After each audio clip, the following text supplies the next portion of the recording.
Now, today, we are gonna see, what if Harry Potter was raised by the mother of dragons? This series will have 5 parts. Join Patreon for early ACESS and exclusive content of Super Op stories. Also adult and steamy Harry Potter stories too.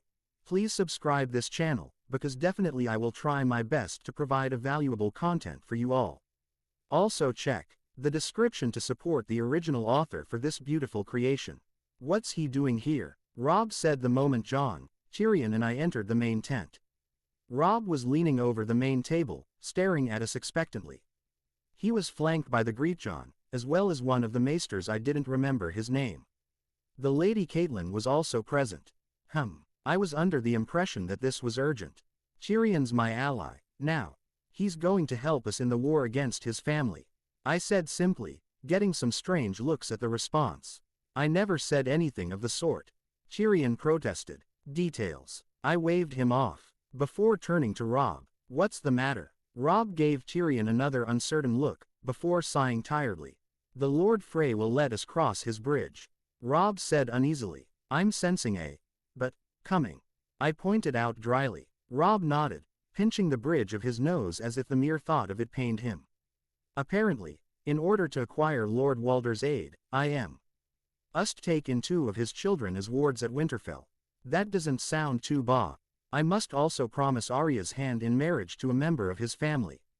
I winced at that, but Robb kept going.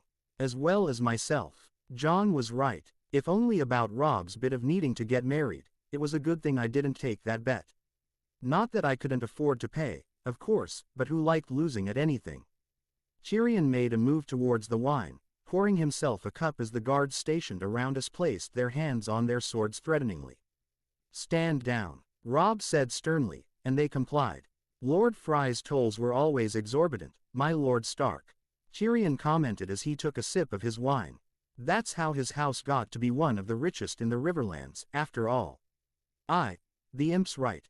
Lord Umber agreed. But if we take the long way through the King's Road, Riverrun will have gone to shit, begging your pardon my lady, by the time we get there. So, there is no choice. Robb said. The hell there isn't. Jon and I interrupted at the same time. We shared a look, before Jon let me talk. He wants you to marry someone, have Arya marry someone, and then babysit 2 of his kids for years just so you can cross the bridge. What guarantee do you have that he'll even do as you say? I asked pointedly. He's given his word, Robb said with a shake of his head. His word means nothing, I retorted easily, waving it off. If it did, he wouldn't have made this deal with you, in the first place. He would be rushing to save his liege lord, as is his duty. Robb agreed, sagging. He looked at me. But it's either this, or. He paused. Leave us, Robb told everyone. Jon, Harry, Lannister. You may stay. A few hesitated to obey, eyeing the diminutive Lannister with suspicion. Go, Robb insisted, and they all complied, leaving the 4 of us alone in the large tent. Do you really believe Lannister? Here, call him Tyrion. I cut him off. Tyrion, Robb acknowledged, before looking at the man in question. Do you truly plan on allying yourself with the North? A long moment passed. I do not know. Tyrion finally replied. This, apparently wasn't the right answer, as Robb's face contorted in an angry grimace. But what I do know is that my family has not even sent a raven to discuss terms for my release. As far as I know, they've left me to spend the rest of my days as your prisoner. I nodded in agreement. They're more snakes than lions, the lot of them. They don't know what it is to live a simple life without creating conflicts meant to increase their own house's power, at the expense of many innocent small folk. I want to end it. Tyrion eyed me. Do you truly believe you can change a system that's been around for thousands of years? The Reed houses of Westeros are very powerful, and they will most certainly oppose you. You can't even cross a bridge because of House Frey alone, and it is certainly no great house. How do you think you can beat House Lannister? Or Tyrell? Or the Baratheons? Something about what he said amused me. I smiled. I'm not even going to answer that. Instead, how about you find a good, safe spot to watch the twins' occupants get slaughtered? So, you'll, of course, Robb, I said immediately. Marriage just to cross a bridge. Especially when he's only forcing you to do it to further his own ambitions and greed. Instead of end the war that's sure to ravage the Riverlands. You heard what the scouts reported on those villages as well as I did. Little girls raped, little girls. I took a breath to calm myself, before continuing. You know the plan, I said, receiving nods from Rob and John. I go in, and force them out of their castle. I'll make sure they can't retreat to the second castle. Our only choice would be to exit through this side and you can just slaughter them. Go. John and Lantirian will watch over Hestia. Rob gave a nod, and I turned to leave. And, Harry, yeah, I turned for a second. Thank you. What are friends for? I smirked and left the tent. My smile faded as my eyes landed on the twins. I felt a little conflicted about killing all those people simply following their lord's word no. By getting in my way, they were endangering the lives of my allies, as well as the many blameless people who had already suffered. End the lives of the few to save the lives of the many. Utilitarianism heaven. While I had a certain disdain for the cultures of this world, I knew it wasn't their fault. I would have likely felt the same if I were thrown in the past, in my own world. Might meant right, here. And that just didn't sit well with me. Ever the champion of humanity, aren't you? Erebus whispered mockingly as I began moving towards the twins, placing myself under a disillusionment charm. You've saved your home world from the demon Emperor Mundus, and you've been stranded here as recompense for your efforts. Why should you care for these people? They're not even yours. Quote, they don't have to be. I thought back. People are people, no matter what plane of existence they're in. They have hopes and dreams, just like I do. I can't stand by and let this happen. I won't. Quote, sentimental rubbish. Erebus retorted. You must distance yourself from them, and become like you. Is that your endgame? I cut him off, perhaps a little too harshly. You forget your place, devil arm. I will never be like you. The sword went quiet for a few moments. Of course, master, Erebus finally replied. I felt some resentment coming from the blade, but I pushed the thought to the back of my head. There would be another time for this. None of the watchers on the walls of the castle saw my disillusioned form as I began to scale the wall by digging my lightning-coated fingers into the gaps between the stone, creating the perfect leverage to climb up as quickly as possible. I had to stop at one point, when one of the guards peered over the wall suspiciously. Only for his gaze to pass right through me, quickly losing interest afterwards. With a final weak grunt, I reached the top of the wall, and was faced with two archers. They were lazing about, sharing stories of girls they'd fucked, with each one trying to outdo the other. If they'd been paying attention, they would notice the distortion in the air as I pulled my wand out and adjusted my position slightly so that the three of us formed a line. Defindo, I incanted, pointing at the archers' necks. The cutting curse came out as a green ribbon of energy which cleanly sliced through both archers' necks, ending their lives instantly as blood sprayed outwards, the flow lessening as the dead bodies slumped and fell to the floor, two large pools of blood forming and quickly increasing looks like strawberry jam. Balthazar hissed. The observation was so out of place I blinked in surprise. Right, I hissed back dryly. I eyed the two corpses for a few moments, before shaking my head, vanishing them, and moving on. I wandered along the walls of the castle, killing the guard patrols, as well as the archers. A small group of 4 had presented a small obstacle, as I hadn't want to draw any attention to what I was doing. A few wordless casts of the silencing charm, and no one would hear the guards' cries for help as I liberally applied the cutting curse as many times as I could. Honestly, who needed variety when the basics worked? I supposed I could gone for a huge entrance by tearing through the main gates and slaughtering everyone head-on with my lightning dragonslayer magic, but that was honestly stupid. Who, in their right mind, would do something like that? It was foolish, reckless, and would most likely have led to my death, as I had no idea what the layout of the castle was. I could be ambushed from any angle. Concentrate, Erebus said as I vanished the bodies, removing any sign of they being there in the first place. Most likely, the men on duty have begun to realize something is amiss. Quote, true, eventually they'll start asking questions or raise an alarm. I agreed. Time for Phase 2. Phase 2 was driving them out of the castle into the waiting arms of Rob's friendly army. who had likely gathered itself up and was now just waiting. I moved through the corridors and hallways, noting what was where I would need the information, for when I wanted to set everything on fire. That was the basic plan, really. Start fires all over the castle, which would fill it up with smoke and heat, forcing the residents to leave. And, since the only exit they'll have is the one leading to Rob, you could see where this was going. After a few minutes of searching, I finally found the gate which led to the bridge.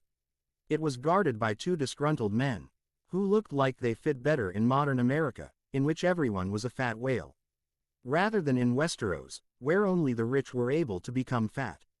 I killed them, as well, before melting the gate's locking mechanism by placing my hand against it and channeling a fair amount of lightning into it, turning the lock into a half-molten mess. A wave of my wand made sure that I wouldn't suffocate from the smoke which I was about to create. Sometimes, I loved knowing the bubble head charm. And then, the massacre began. Incendio. I went from room to room, floor to floor, setting everything I could see on fire. Beds, sheets, supplies, furniture of any kind. If rooms were empty, I would cast bombarda to seal their entrances. Smoke began to fill the air in the castle as its residents slowly began to realize fires were breaking out throughout the entirety of the structure. Fire! There's a fire! Some guards shouted over and over as they tried to put the fires out with heavy rags or even taking their own clothes off and using them only to realize their efforts to bat the fires out only gave them more fuel, as I had overpowered the spells so that only a massive amount of water would quench them. As I passed by the rooms, I heard the hacks and coughs of the Frey men as they futilely attempted to stop my fires from spreading by moving some of the furniture away. That won't do, I murmured, pointing my wand at the furniture. Quote, Incendio. Quote, the table caught flame immediately, forcing the men who were carrying it to drop it with a yelp of fright.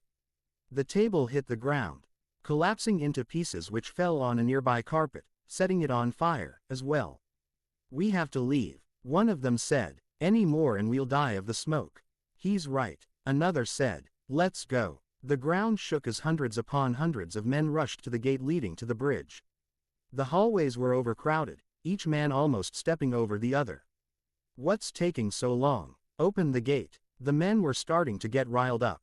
It won't open. The key doesn't work. The man trying to work the lock despaired, twisting with all his might. Snap. The key broke, and the man fell backwards, knocking over half a dozen guards in the process. I squeezed my way through the crowded hallways to the end of the line, before waving my wand at gate and incanting, Incendio. One more time. The crowd reacted as expected. Quickly, almost as one, they turned around and stampeded to the other side of the castle, where, hopefully, that gate would lead them to safety. They didn't consider the fact that they might be slaughtered by Rob's men. If they were in their right mind, they never would have tried it. But, right now, half suffocated to death, scared out of their minds. The lickle, why thought going through their collective minds was anywhere but here. As the stone floor shook from the men stampeding their way outside, I noted with some bemusement that only a fraction of them had any weapons of any use.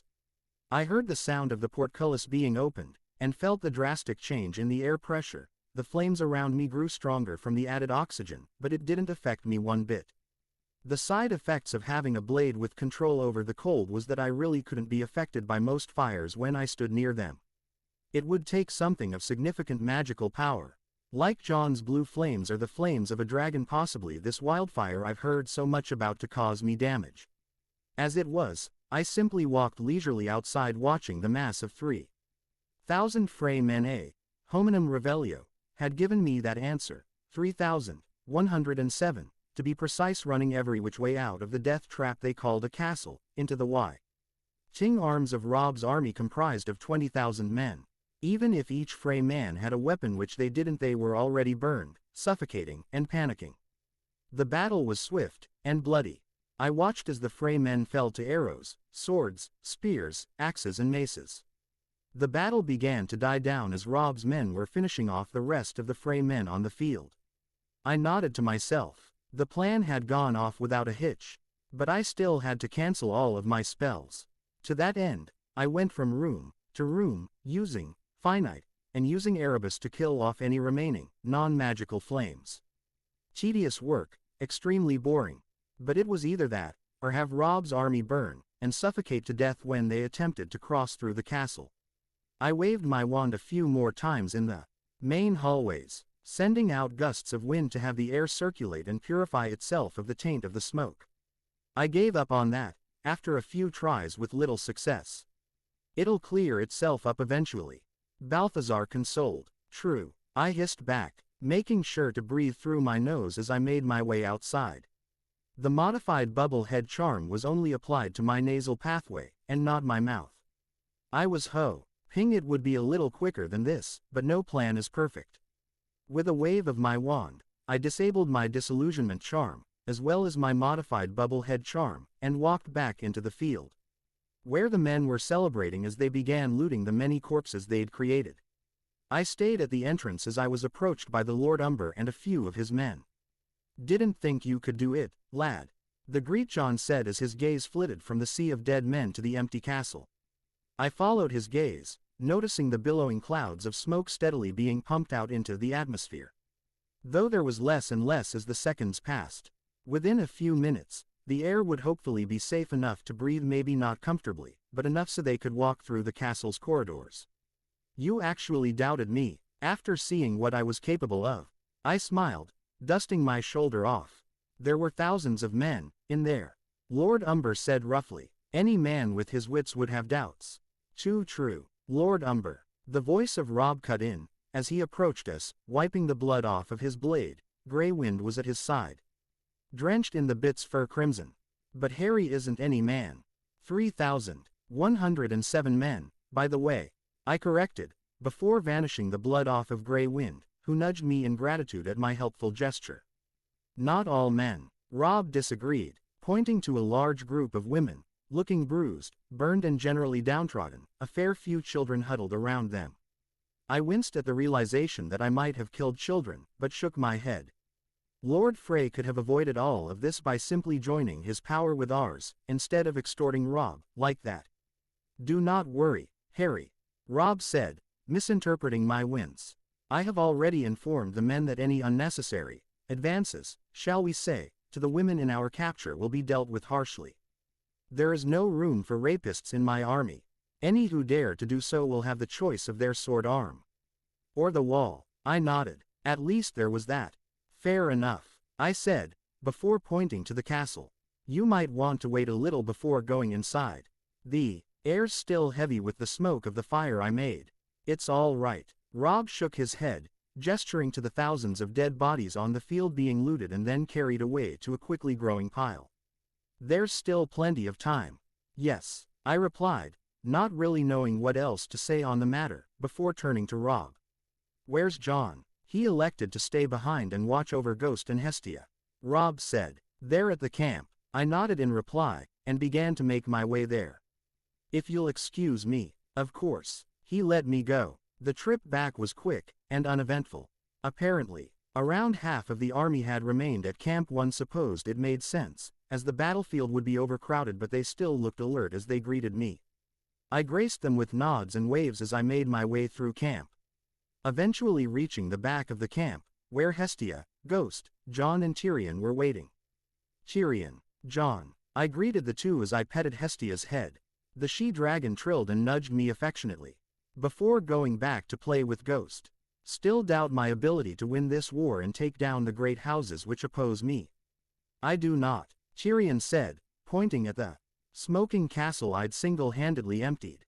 It's obvious that armies and castle walls mean nothing to your power. I will give you Castle Rock. I promised again. It might be a little damaged and burning, but that can easily be fixed.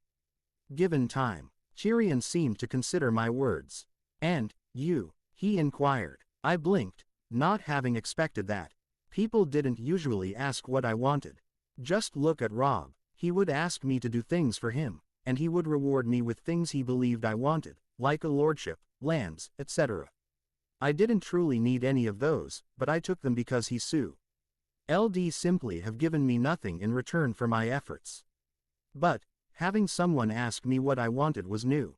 What about me? What do you want? Tyrion asked, looking genuinely confused. The Starks clearly have nothing to offer you.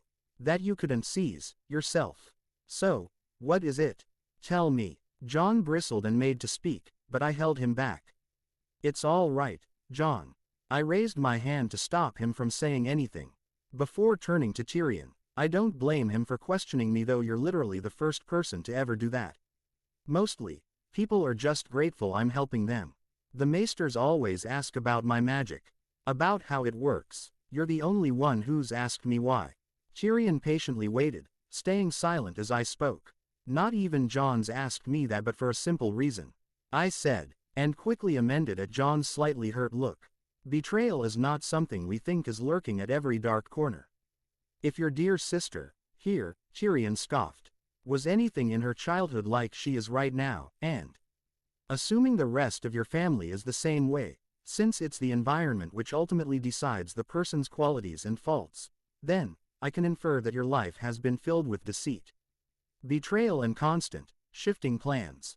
You see me doing all of this for the Starks. All the magic, extending their food supply limit, enchanting their armor and weapons so that it's unbreakable. And many other things, I continued with a frown. The reason for it is simple, and twofold. 1. I want to avenge the death of Lord Ned by killing your sister. My rage over the weeks and weeks of marching had quietened down considerably, though I still hated Cersei Lannister with a passion. The second reason, I continued, is that we need to fight the others and their army of the dead. And I don't think I can do it alone. I remembered that, while I was capable of wresting their control over darkness and the cold for a short period of time, I would eventually succumb and lose to them. My lightning wouldn't last forever. We all need to be ready for it. I repeated vehemently. That is why I'm raising Hestia. That is why I'm trying to patch the King D.O.N. together by backing the Starks. They're the most honorable house I've met in this god-forsaken land of imbecilic cunts. I see. Tyrion mused, and he truly looked like he did. And, if I simply refuse to join you, you'll no doubt sack Castle Rock, regardless, and install someone else there. Correct, I said simply, but my words softened. Look, I'd prefer if it were you, since I've actually gotten to know you a bit over the time you've been here. Is that so? Tyrion challenged. What exactly have you learned, then? You often challenge other people's views, but try to learn from them at the same time, oftentimes. They end up learning from you. I know I have, I said bluntly. You've not lived the best life. I'd heard rumors about a lowborn girl you married who turned out to be, at his darkening face. I stopped for a moment, before getting on with it. The point is, it's made your friendship and trust incredibly difficult to acquire. He stayed quiet. I sighed. Look, Tyrion, I don't want you to get the idea that I'm doing this out of pity, or anything so petty and childish. You're smart, your trust and friendship are hard to get, but if I do get them, I know you'll be as loyal and honorable as the Starks themselves. No offense, Jon. None taken, Jon replied, smiling nervously. Likely, he'd not been in these kinds of situations much in his life. Unsurprising, really, he probably used to spend 90% of his time alone back before I met him. So, am I wrong in my assessment of you? I asked, after a few moments of silence.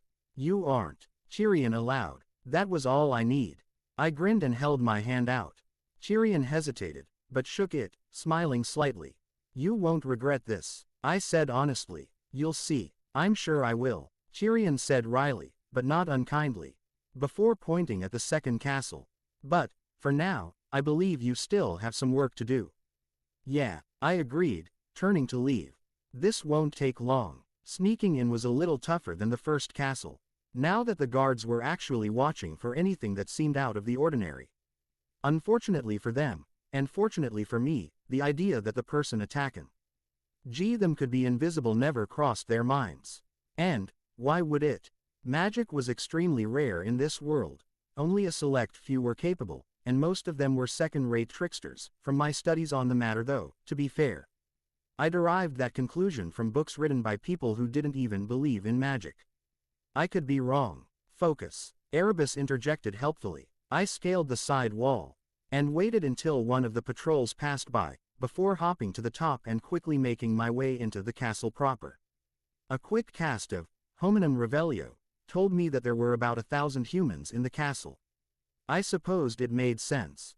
Reinforce the castle, which would be in direct conflict with the Stark army, while having a reserve in the second castle in case the first gets breached and taken over. Likely, Lord Walder Frey was also in here. I made my way through the halls, rooms, floors and such. No women. Seriously forced them to stay in that first castle. Makes sense in a sick sort of way.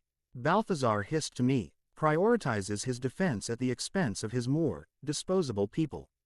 Women in this land aren't taught to fight, and the children would be too weak to actually defend his life. And it did make sense. I didn't have to like it, though. All the better, for us. Erebus vibrated. No need to worry about your precious innocence. Quote, I rolled my eyes, and stealthily made my way to the gates leading outside. The guards were on high alert, having seen what happened to their allies in the second castle, with most of the men posted on the northeastern end of the castle, which led to the bridge going over the Green Fork. 5 guards were posted at the gate, this time, but it was no cause for concern. Silencing charms, followed by an overpowered ban. Ishing charm through the lot of the guards flying back, their bodies slamming into the heavy iron oak gates, which didn't budge in the slightest, even as their armor was mangled and their bones were okay, and without a single sound to indicate their pain. I vanished them, before reshaping the lock into a mangled mess with my lightning. I repeated this process with the other side, though there were no guards posted there. Now, the long and tedious bit of setting everything on fire. Modified bubble head charm on, I began casting Incendio over and over, this time including the guards in my things I can ignite list. The smell of smoke and burning flesh filled the air, but the bubble head charm held fast against the toxic fumes, converting it into safe, breathable air. The rest of the guards, the ones I hadn't set on fire yet, engaged in the same pointless attempts at putting out the fires, with no luck whatsoever. 10 minutes later, and hundreds of men were either running around on fire, or simply collapsed, and on fire. I stood in what passed as a feasting room, watching the Lord Frey cough and wheeze uncontrollably as the remainder of the Frey guard, a measly 20 men out of the original 1,000 within a castle, centered around him. Keep your lord safe, men. The same knight which had eyed Rob with amusement earlier in the day said, as Lord Frey wheezed, the heat and smoke almost too much for the frail old man. What was the knight's name? Stevrin. Erebus corrected. Whatever. I rolled my eyes, drawing the black blade and pointing it at the compact grow up of men standing protectively around their disgrace of a lord, who was confined to a chair. Probably couldn't even move. I took in the old man's appearance. His sweaty skin hanging loose, his bald, wrinkly head. I took in his guards. All grown men, themselves.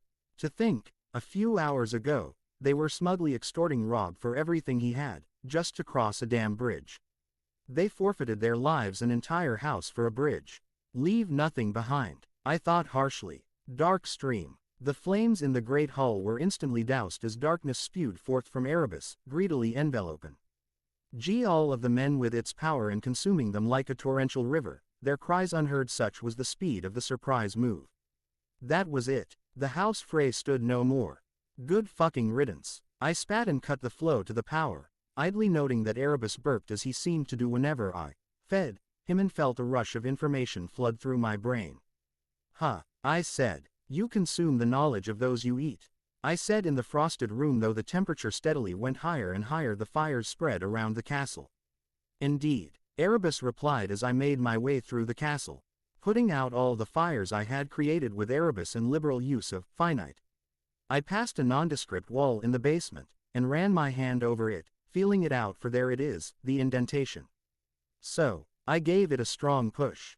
Though I had already expected it due to the knowledge Erebus had shared with me from the men's minds he had absorbed, most likely Lord Walder and his son Stevrin, I was still surprised to watch the wall open up like a doorway. Beyond it were large piles of gold, jewelry, swords, and other trinkets. This must be from centuries of exacting tolls from travelers, merchants, nobles, and whoever else wanted to cross the bridge. Balthazar deduced. Hey, I smiled cruelly. Time to exact a toll of my own, wouldn't you agree? That's that. What do you think? Tell me what you think will happen in the next few chapters. Who are the antagonists? Who do you think Harry will have trouble with? Lannisters and the Westerlands Crownlands. Renly Baratheon and the Stormlands Reach. Stannis Baratheon and the lords sworn to Dragonstone, as well as Melisandre. Not to mention the fleet of ships under his command, as well as the pirates whose services he can enlist. Lysa Arryn and the Vale. Doran Martell and Dorne. Greyjoys and the Iron Islands. Wildling army from the north. The others, or is it Daenerys Targaryen and her eventual army of freedmen, mercenaries, and 3 dragons? The Faceless Men. So many branching paths. Smiley face, who knows what could happen, EH. Dynamero Gold Dragons. I waved my wand at the huge piles of gold in front of me. Wisps of energy appeared before me, coalescing into a number. It read, 1,305,487. It was a neat little spell that I had found at one point, but never thought to use, as the need never truly arose. The Sue. NTING spell was invented by a Muggleborn of the name Richard Wilder, in the year 1203 in England. He simply got sick of counting things, and devised the spell to do it for him. Truly a hero above and beyond the founders of Hogwarts, themselves creating methods for us lesser wizards to be lazy and immediately get the answers to our questions. Ironically, he ended up learning more about numbers to accomplish the creation of the spell. But still claimed it was worth it. Probably used the whole wise wizard who created a spell popularity to get laid. Obviously, the spell had limited use in day-to-day activities. Unless you were managing your finances without actual computerized equipment and counting machines. How else would you know how much money you had? It was easy if it was a small pile of 100 coins. But what if your money was like a mountain? In my first year, I had foolishly thought that goblins manually counted the immense piles of galleons, sickles and nuts until I learned the counting spell. So, yeah, in the Frey Vault, there was 1,305,487 gold dragons. I took around half and deposited it in my pouch with a wave of my wand. The rest would be for Robb and his army. I was no fool. Without being allowed to sample the women, and after their massacring the escaping Freys, the army would need something to celebrate about. And what better way than to have their leader receive over 600,000 gold dragons and share it among his lords? And that was simply the currency within. Red, blue and green shimmered from the sea of gold, evidence of rubies, sapphires and emeralds. There were some musty tomes which looked like they had some much better days in the past. I spent a few minutes in the vault, sifting through the Freys' belongings until I came across a white, wooden protrusion from one of the piles. I stared at it for a few seconds, before leaning forward and pulling whatever this was out of the pile. A long, gnarled stick made out of weirwood. My eyes unfocused as I watched old memories of the Lord Walder Frey using it as a walking stick, of sorts, when his legs had begun to fail him. I felt a thrum of power emanating from it, exactly like the feeling I got when touching the weirwood heart tree in Winterfell. Not just any regular stick, then. A staff, and the old man was using it as a walking stick. Of all things, Balthazar hissed curiously as I linked my own power with it. A sudden feeling of warmth and welcoming engulfed my form, and a smile immediately formed on my face. I wonder, I said as I channeled lightning to the edge of the staff, shaping it in drill. Edge, quote, it worked. I smiled and examined the spinning drill of lightning, before forming another edge on my right hand. As I thought, the staff amplifies my powers, at least my lightning, anyway. Let's see. Wingardium Leviosa. I aimed at a nearby rusted sword and slowly lifted the staff's point. The sword didn't move. Defendo. I casted, aiming to the end of the vault. Again, nothing happened. I nodded. So wand spells don't work with this. I mused with a disappointed sigh, before shaking my head. Still, this new weapon might prove to be useful in some way. The immediate benefit of saving power is there, and the magic felt easier to shape, better focused. Well, I amended slightly, at least the ones that are not direct Dragonslayer moves. My roar will always originate from my altered lungs. I was more dragon in body than the Targaryens themselves, after all. A weapon is a weapon. Erebus rattled from within his bone-white sheath. Refinement beats brute strength any day. The perfect example of this is your battle with Ogni and Rudra atop the Temmin Nigru. Quote, I remembered that fight well. Those creatures were utter brutes in every sense of the word. They possessed no refinement, merely attacking furiously with their elemental swords. I shook my head. There were better things to do than reminiscing. The trip back to Rob's camp was short and uneventful. Rob's army was already finished setting fire to all of the men they'd slaughtered, and were now calmly resting in camp. A few of the posted guards that didn't participate in the battle, and there were plenty, as you couldn't really fit 20,000 men in the small space the battle took place in, greeted me with happy cheers. And a few strange looks at my new staff. I returned them with nods and gracious smiles, before making my way into the main tent. Through the Whispering Wood, that's where many of his men will be, assuming they are sieging Riverrun, still, and not already successful. Rob pointed at key positions on the map. Our scouts will be relaying new information on the march, Roose Bolton said in his soft voice. Though, I agree with Lord Stark, it never hurts to have additional information on the matters at hand. You give wise counsel, Lord Bolton. Caitlin praised as I coughed to get their attention. Harry, Rob greeted me, eyes flitting to the staff for a few moments. You've returned. It is done, then. Yep, I said. I emptied the second castle. They are fleeing, like before. Caitlin frowned. Perhaps if we held the Lord Frey. You misunderstand, Lady Stark. I interrupted. I burned them all to death. They're nothing but ashes, now. A few moments of silence. You would have to wait a bit until the air clears. I said unnecessarily. Probably half of an hour at most. I see. Whether or not Rob was rattled by the casual walk, why I referred to decimating over 1,000 men and their lord, he didn't show it. I thank you, Harry. You'll thank me even more once you get the loot. I smiled slightly. Over 600,000 gold dragons, as well as jewels and other trinkets. Truly, one of the lords said in awe. Glover, his last name was. Yes, I nodded and looked at them challengingly. That's only your half, anyway. I took my own share. Seemed only fair. Quote. Rob waved it off, despite his lord's bristling. It would not have been possible without you, to begin with. Rob said easily. Now, instead of taking a bride for myself and betrothing Arya, I receive the twins, and 600,000 dragons. Caitlin whispered something in his ear, and Rob stilled, before his tone grew cold. Leave us, Lady Stark. Rob looked away from her, nodding towards the entrance. She looked like she wanted to say something, before thinking better of it and leaving, holding her head high. The other gathered lords remained tense, looking between Rob and I, as if we were going to break into a fight at any moment. Why? Medieval mindset, boy, Erebus supplied. They believe Rob is losing face for deferring to you so much. Likely your comment about taking your own share without any sort of consultation, as well as his accepting it, paint Rob as weak. He knows this. His mother knows this. His own banner men know this. So, how would I fix that? I could simply apologize to Rob and act respectful, but it would only seem like salt in the wound, at this point, as if I was showing respect to him as a mere afterthought. Or, there was another option. And that was too, as that weirwood? Rob asked suddenly, nodding at my new acquisition. I nodded at the abrupt question. Yes, the Lord Frey was using it as a walking stick when his legs began to fail him. He kept it in the Frey vault, afterwards.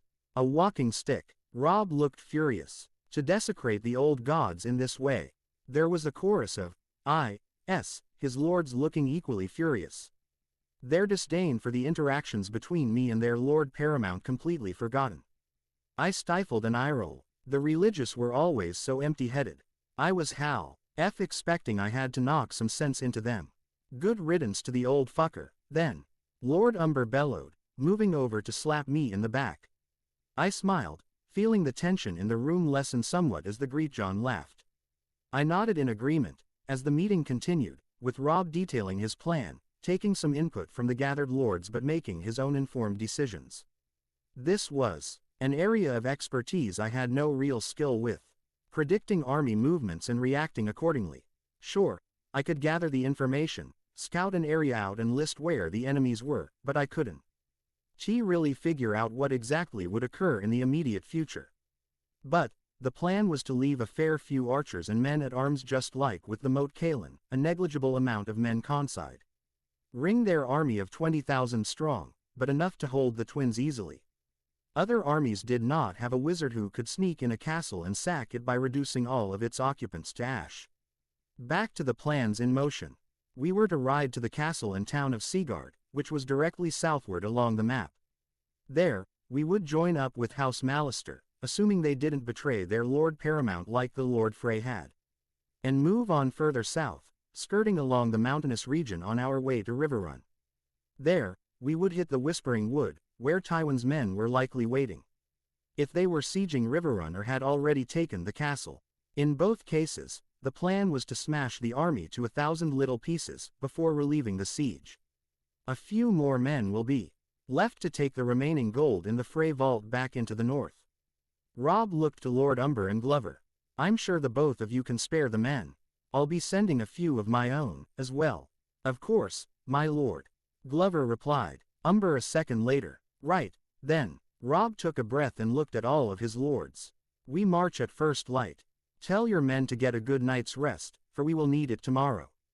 Aye. They all agreed, bowing their heads to Robb before they filed out of the tent, leaving me and Robb alone.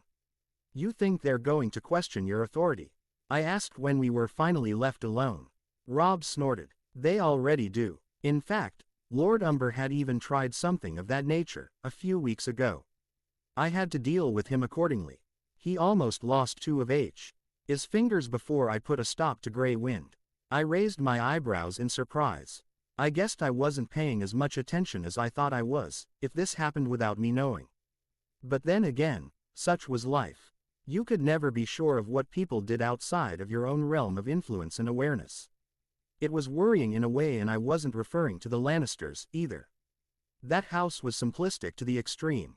I was certain that Lord Tywin had split his army into 2, sending the main force to siege Riverrun while the smaller force made its way to King's Landing, in order to defend it from the possible Baratheon incursions, either east from the UTH from the Stormlands and the Reach.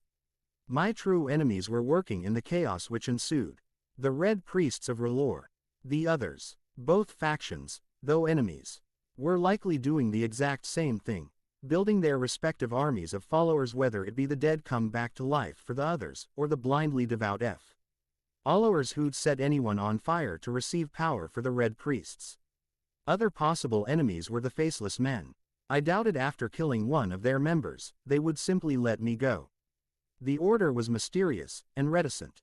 In the month I'd been marching, I had spoken with the lords and the maesters extensively, trying to figure out what drove these men to the life of a nameless assassin.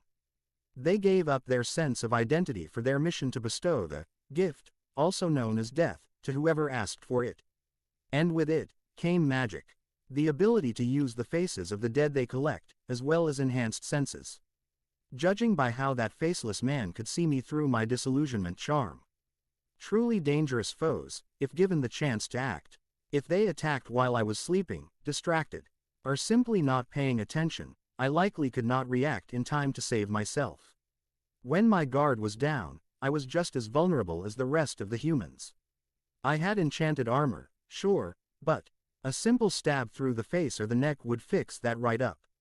Still, I wasn't really sure what to expect from them. Their religion was based on death and bestowing it on others.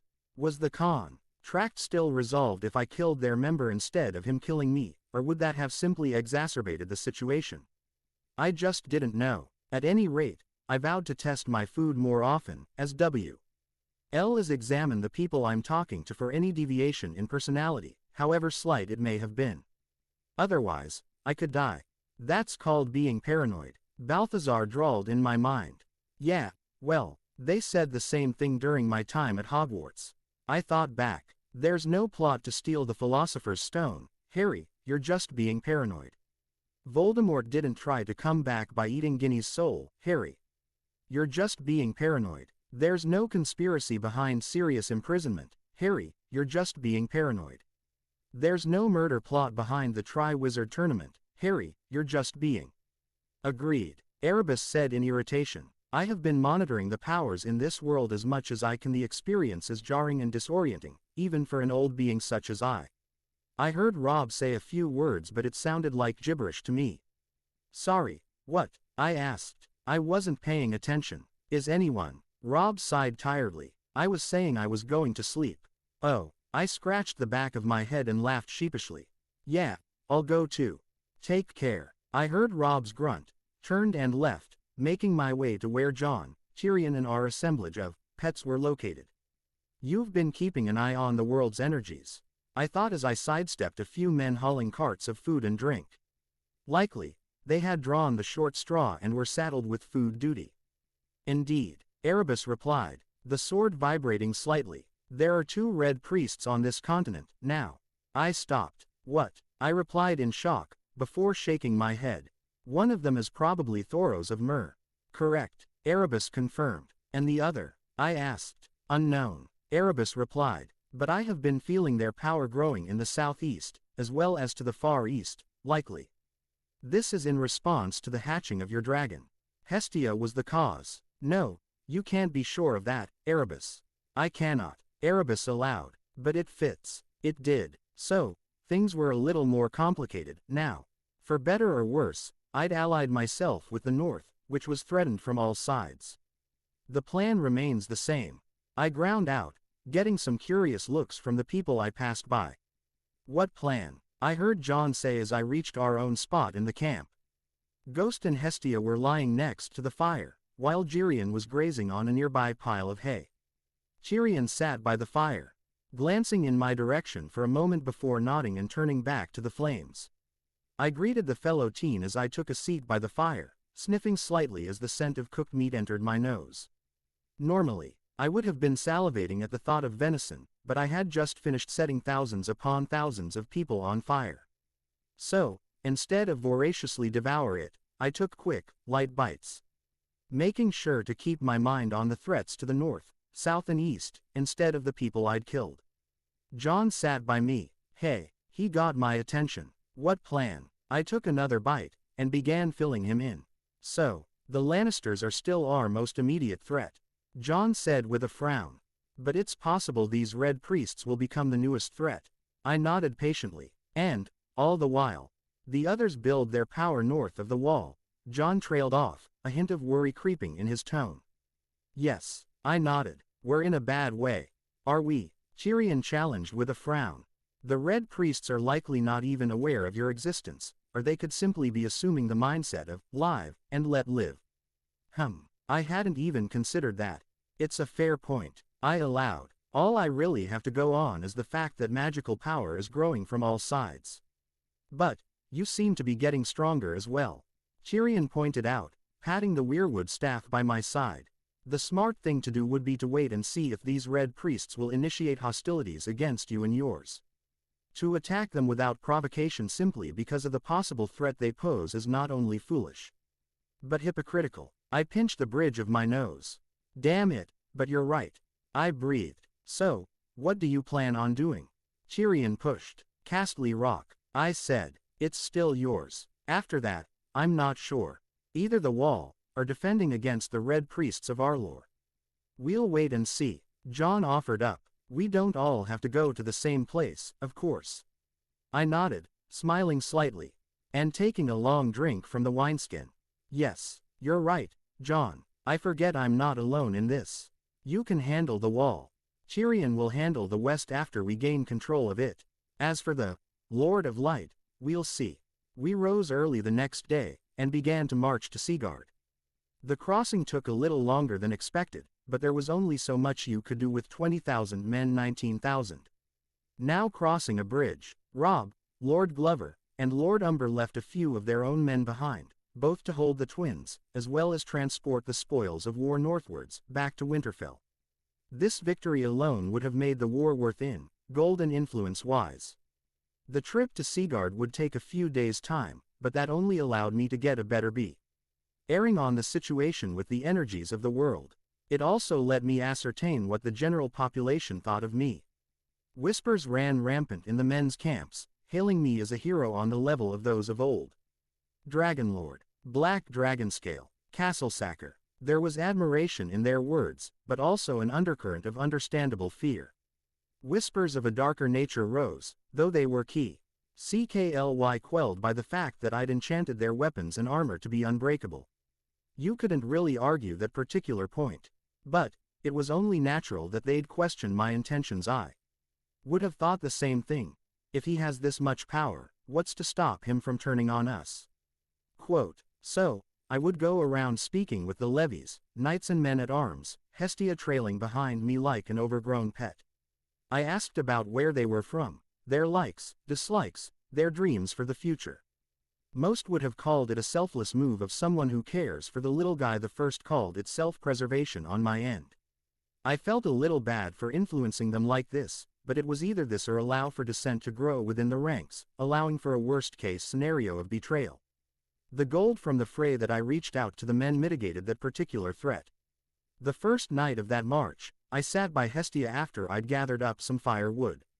I patted her on the back of her neck, hearing her chirp of pleasure at the touch. With a wave of my wand, the wood ignited, crackling merrily as I pulled out and engorged a leg of chicken, placing it over the flames to cook. Jon was spending the night with his brother, while Tyrion drank himself into a stupor with a few of the Stark men at arms he'd befriended. I could hear their laughter even all the way from my own camp. Easy, Hestia, I warned her as she made to snatch it with her razor-sharp teeth. You'll enjoy it more if it's cooked. Cooked. Good, Hestia hissed, looking at me as I drew back in surprise. You can understand me. I hissed back. She nodded, a behavioral pattern she'd likely picked up from me and others around us. I took a deep breath. Hestia could talk, just like Balthazar. Why was this so surprising to me? Tongue, familiar, but not. Something else. Hestia replied, the hissing sounding strange coming out of a dragon. It's the language of the snakes, Hestia. Balthazar chimed in. What is snake? Hestia asked curiously. I felt the scales from my arm recede as Balthazar emerged, slithering towards the she-dragon slowly, looking up at her. I took a moment's stare at my right arm, UNSC. Aled as it was. How long had Balthazar been merged with me? I'd honestly lost count. I am a snake, young one. Balthazar hissed gently. My name is Balthazar. Hestia stared at the smaller reptile, poking him with her tail and nudging him with her head. Balthazar let it happen. Snake. Balthazar. She hissed. You are not like me.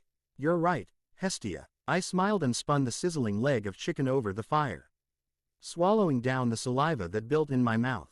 You're a dragon. Hestia turned her attention to me as Balthazar slithered back around my body, easily merging with my arm once more, the metallic-looking black scales reflecting the firelight.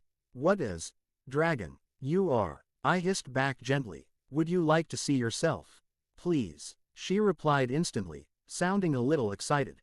I smiled, pulled out my wand and incanted, speculo. Silvery light came forth, coalescing in a circular disk of reflective glass. It was a far cry from something McGonagall could conjure, but it did just fine. Hestia approached it, staring at her own reflection intensely, studying every inch of herself. That's what you look like. I smiled down at the she-dragon. She looked back at me, her emerald eyes gleaming in the firelight. I see. Thank you, Father. I stammered slightly, before calming down and giving Hestia a wide grin, feeling something else bubbling up inside of me. Paternal love. Don't mention it, Hestia. Come on. The food is almost done. Hestia's excited chirp made me smile even wider. I was not alone, not anymore. The next few days were spent almost exclusively speaking with Hestia, teaching her various words, methods of speaking, and the like. She picked up on it ridiculously quickly, showing an intelligence far surpassing that of a human. You've improved a lot in the short time you've learned this new language, Hestia. I hissed as I rode on Tyrion, with Hestia lumbering beside us. Tyrion had been given a pony from the stables of the twins, and was having a little trouble riding it. The castle and town of Seagard was in view of us. It was nowhere near the size of King's Landing, but had an imposing look all of its own. Not surprising, as the fortress was built with Ironborn raids in mind. There was a large stone watchtower dwarfing all of the buildings around it to detect attacks on its coast. Entering the city through land would prove to be an even more difficult task, as it was sheltered by the Cape of Eagles at its west, and nestled near the headwaters of the Blue Fork. You really think so? Hestia hissed before chirping happily, the sounds disconcerting when used in quick succession. Yes, I smiled and dismounted Jirian as the army stopped to wait as a few horse riders bearing the coat of arms of the house. Malister a silver eagle over an indigo field rode to our location. It's made your growth a lot easier. You really have no idea how hard it was for me to try and teach you how to breathe fire. Hestia snorted in amusement, but said nothing in return. Turns out, she could breathe fire, but simply chose not to, as her flames were nothing more than weak streams barely worth mentioning. She had, however, promised to light the fire every night as practice. I saw the Malister men eye me and Hestia with quite a bit of wariness, before focusing their attention back to Robb and the lords surrounding him. They exchanged some more words, before they rode back to their castle. "Harry," Robb called out as I handed Jirian's reins to one of the many men under Robb's command. I watched the mighty horse get pulled away before motioning for Hest. Ea to follow me and join the man in question, Tyrion doing the same. "Come." Robb approached me heedlessly, Jon, Ghost, and Grey Wind following him. "Hey, Robb, Jon." I greeted quietly as Hestia crawled over to the two direwolves. "Are the Malisters joining us, then?" Robb confirmed. "They've been ready for a while, it seems. Their scouts were aware of our marching, though I am not entirely sure if they're aware of what happened at the Twins." I shrugged. "I'm not sure they care too much." "All too true," Robb said. "The Freys have made a great many enemies among the lords in the Seven Kingdoms. In any case, Lord Malister himself shall join his power with ours in a short while. Point to him." I smiled. "He doesn't want to use up any more time than is necessary." Robb agreed with a nod, before turning to me. "Jon has been informing me of events of a more magical nature," Robb said as we walked around in wait. "Robb's guards never too far behind, though they knew, if I really wished it, I could kill him at any moment. North of the wall, as well as the priests of this red god." "Yes," I said. "That is the true war waiting for us at the very least, the one north of the wall." I amended, before motioning to Tyrion. "Once we take the Westerlands, Tyrion will try to raise as many men as possible to send to the wall." "And, what makes you think I would agree to have Tyrion be the Lord of Castle Rock?" Robb asked in challenge. "Meaning no offense, my lord." "None taken," Tyrion replied easily, though he still looked irritated.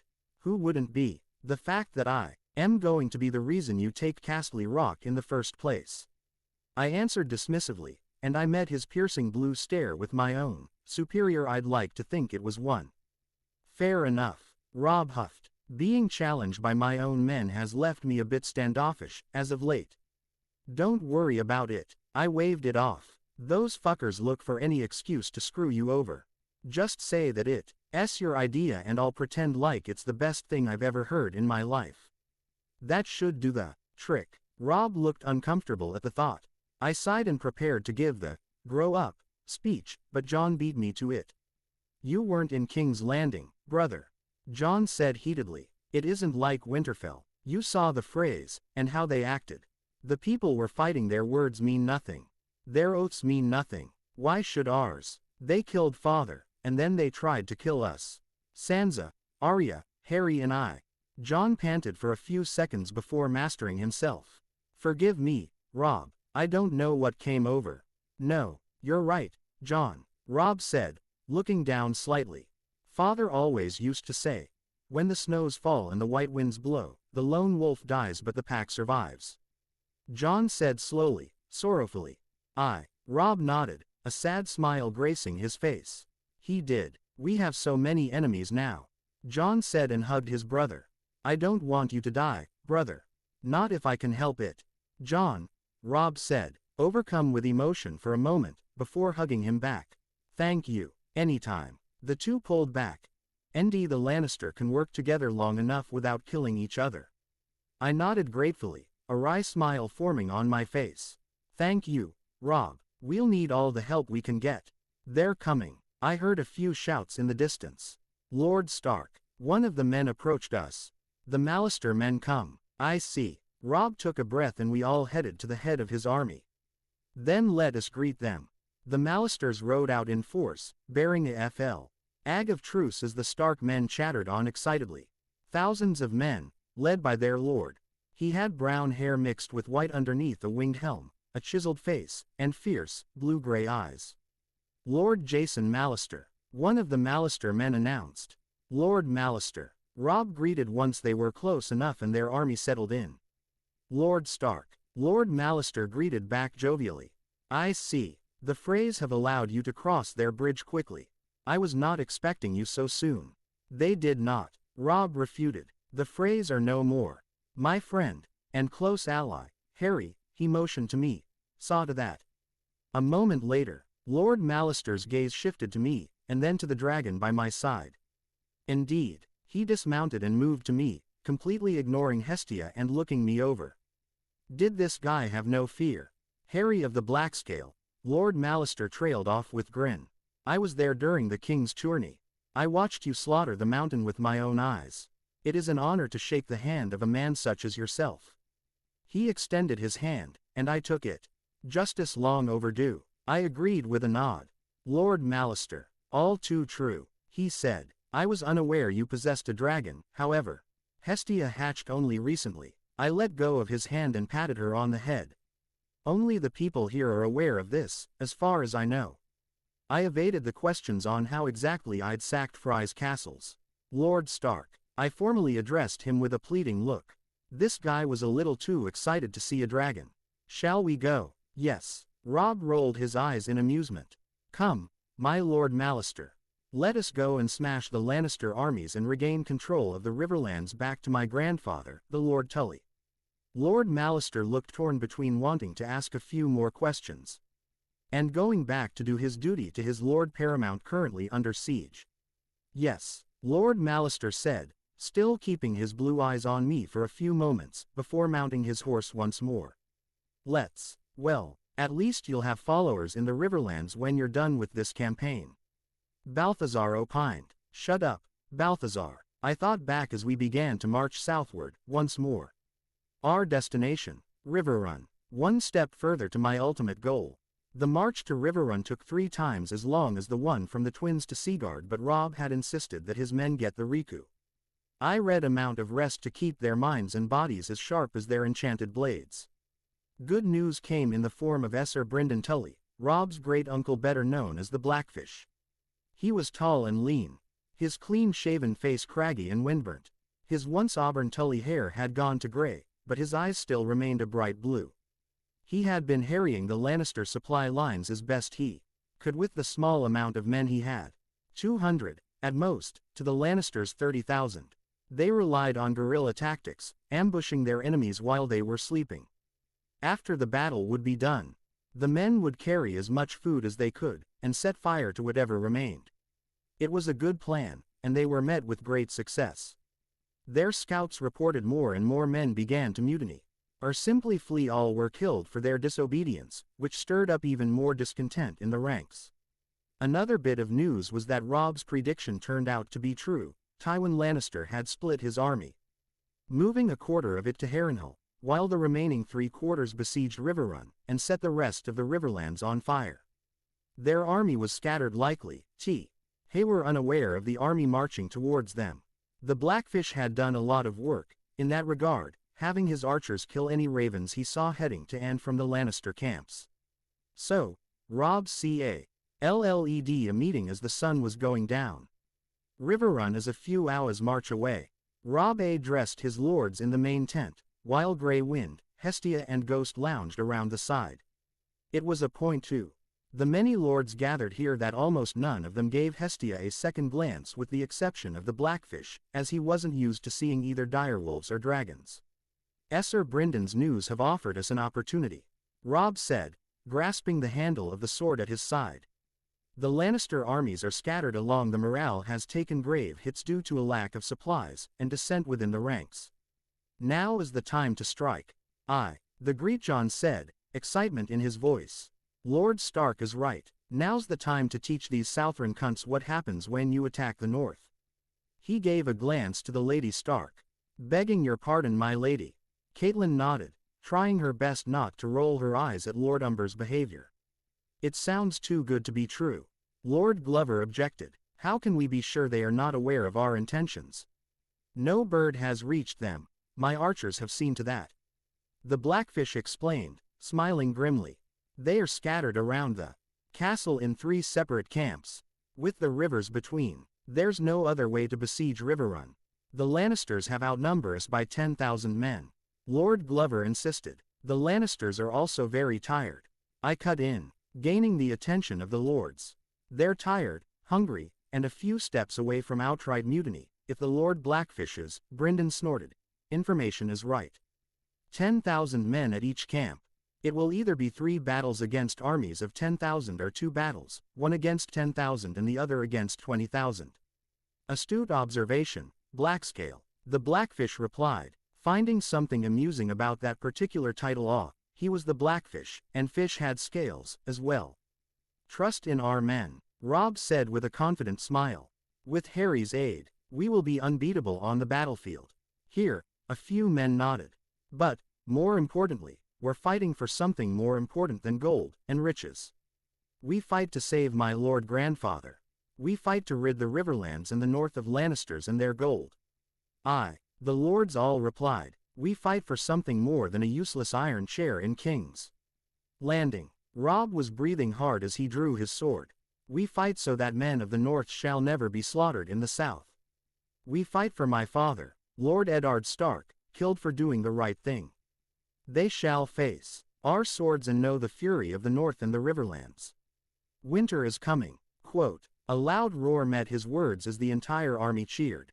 Robb almost looked dumbfounded, looking around in the tent as he sheathed his sword. Are we being attacked? No, I smiled, gaining everyone's attention, my wand in my hand. I made sure the army heard your speech. The wonders of a simple sonorous. Robb smiled, nodding to himself as Lord Glover fidgeted nervously. Everyone heard his own almost cowardly words. If the lords dared argue against Robb now, well, public opinion was with him, now. I made sure of it. Then, let us go forth, Robb said, looking to his lords. Gather the men. Today, we free my grandfather. The tent burst into a flurry of motion as the assembled lords exited, barking out orders left and right, leaving Robb, Jon, Catelyn, Tyrion, Brynden and I in the tent. Well played, Harry, the imp congratulated with a smirk. The timing could not have been more impeccable. I nodded graciously. The idea was his. After all, I had consulted with Tyrion, a few days after learning of the dissent within the lords sworn to Robb. They did not feel he was leading them well, as he deferred to me on a great deal, often allowing me to get away with things he wouldn't let his own mother do. Mother, I'm going to leave 50 men with you, Robb said. They'll be your guard. 50, she said in shock. You need the men, Robb. 10 is more than enough.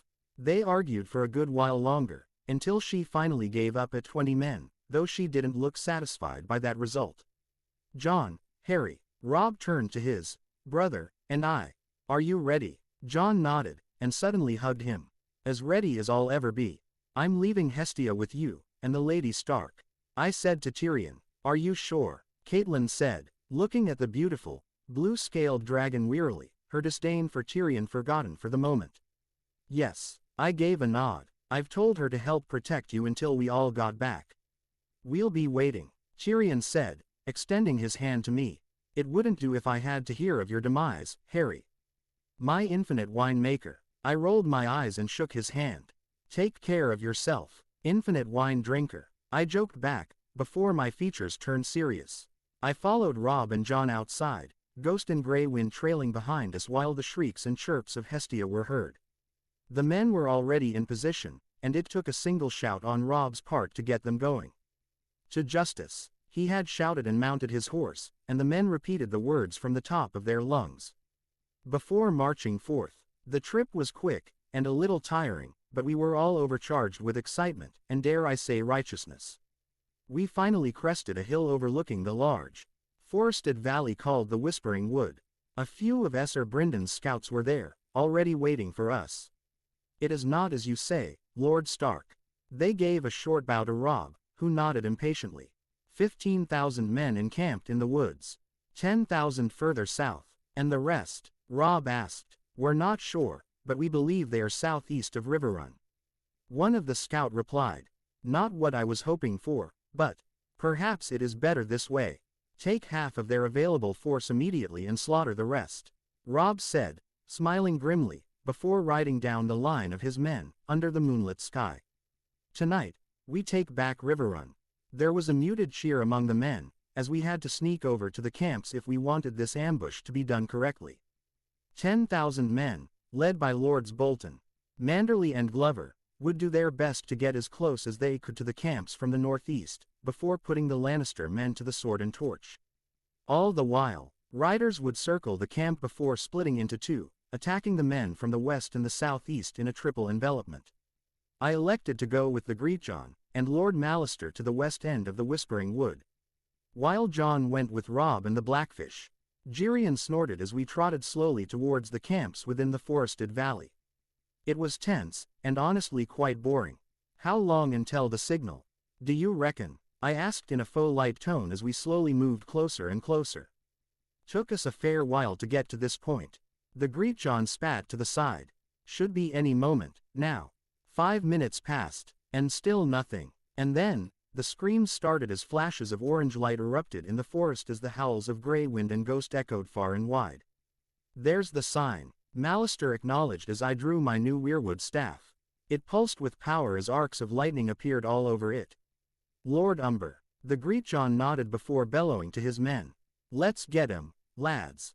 A roar met his declaration as we all charged, the ground beneath us shaking. For the north, for the Riverlands. Shouts of a similar nature were heard as we intercepted the fleeing men. Cutting them down, or in my case, smashing them down with a contemptuous swing of my lightning-charged staff. We rode onwards, smashing through men like they were made out of paper. Arrows FLEW and bounced off our unbreakable shields and armor, though a few of the horses were shot, forcing some of the men to go on foot. A small setback, though nothing unexpected, I thought as I sent bolts of lightning into the dozen or so archers, the scent of burning flesh filling the air as they all began to fall from their various spots on trees and the like. A loud roar was heard ahead of us, a very large but disorganized group of men charging right for us, swords and spears drawn. I stopped Jirian and hopped off the black stallion, shrinking my staff and drawing Erebus, who vibrated with anticipation and bloodlust. And then I ran right into their lines, Jirian following right behind me. It was very similar to the melee during the tourney of the hand, though each and every strike of mine was aimed to kill. I tore into their shield line, Erebus cutting through their castle-forged steel and then them like a knife through warm butter. Die, one of them shouted as he drove his long SWO. Rode in what he thought was a quick thrust, but was slower than a snail to me, as lightning coursed through every cell in my body, enhancing them beyond the realm of human speed, completely missing my form as I simply sidestepped it. Pivoted on my left foot and rewarded him with a quick decapitation, blood spraying from his neck, painting me crimson as his head hit the ground with a thud and rolled. Before stopping, but I had already moved on, blocking another man's swing with my armored arm, before driving my falchion through his plate. Mail like it was paper, before kicking him off my sword, right in front of Jirian, who crushed his head with a mighty stomp. But there was no time to rest. Arrows flew from the back of their lines. Were they not afraid of killing their own men, forcing me to turn and shield my head as the men who were about to attack me were shot down by their own brethren. I felt something metallic slam into my back, but it did little aside from knocking me forward slightly. I stopped my body with my right foot, stopping my stumble, before spinning to my left and slicing upwards diagonally, cutting through my attacker's sword, cleaving his left arm at the elbow and cutting right through his chest. Right over his lungs. He fell forward, the shock sending him into blissful unconsciousness. He would not survive the next minute.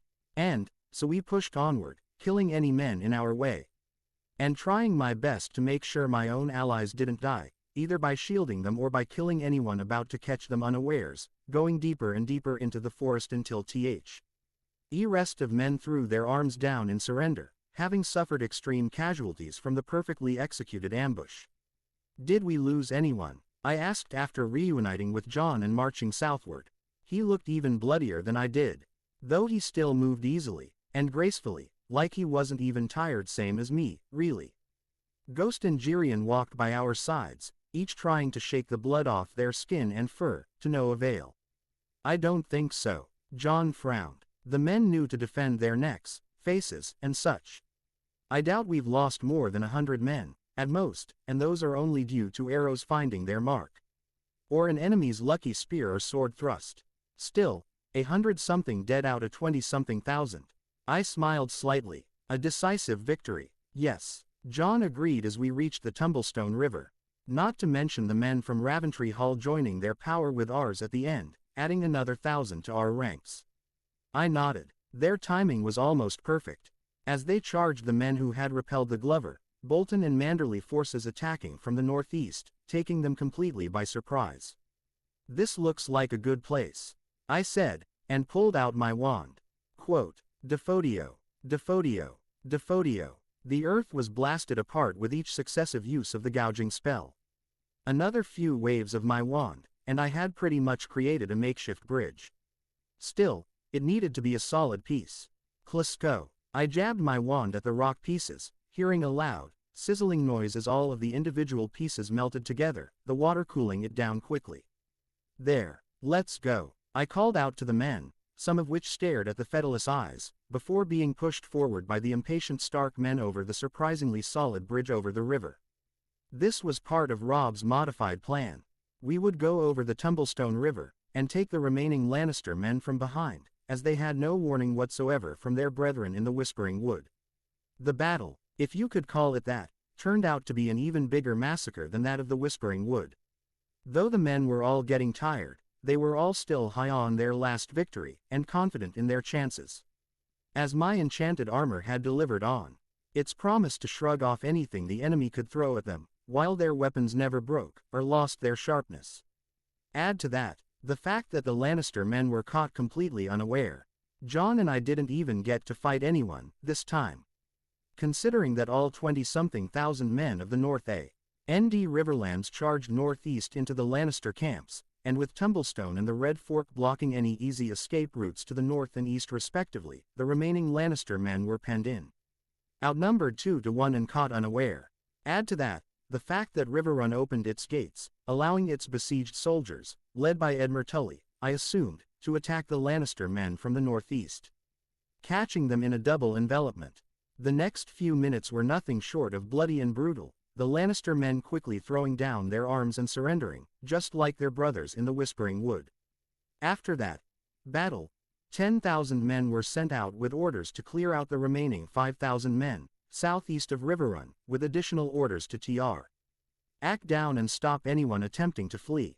If they resisted, their lives were forfeit. If they relented, they would be sent to the wall, a gesture I appreciated greatly, from Robb's part. A few more orders were issued out to start the cleaning process. Hostages were taken, including Kevin Lannister, Willem Lannister, and, in a surprising turn of events, Jaime Lannister himself. The others taken were either grunts, or various lords of the Westerlands. Sir Jaime, I said in slight shock as I approached the makeshift cell they'd made him sit in. As Lord Tywin's firstborn son, he held great Allu as a hostage and was kept away from the rest of his family. I thought you'd be in King's Landing, still. Blackscale. Jaime greeted back, though he looked worn and beaten. Likely the men who'd taken him had also taken a few liberties, shall we say. No, I was sent here at King Joffrey's command. You mean your sister's command, I corrected wryly, watching him closely. Still, it matters little. Thanks to my efforts, the great majority of your army has been smashed into the dust with negligible deaths on our end.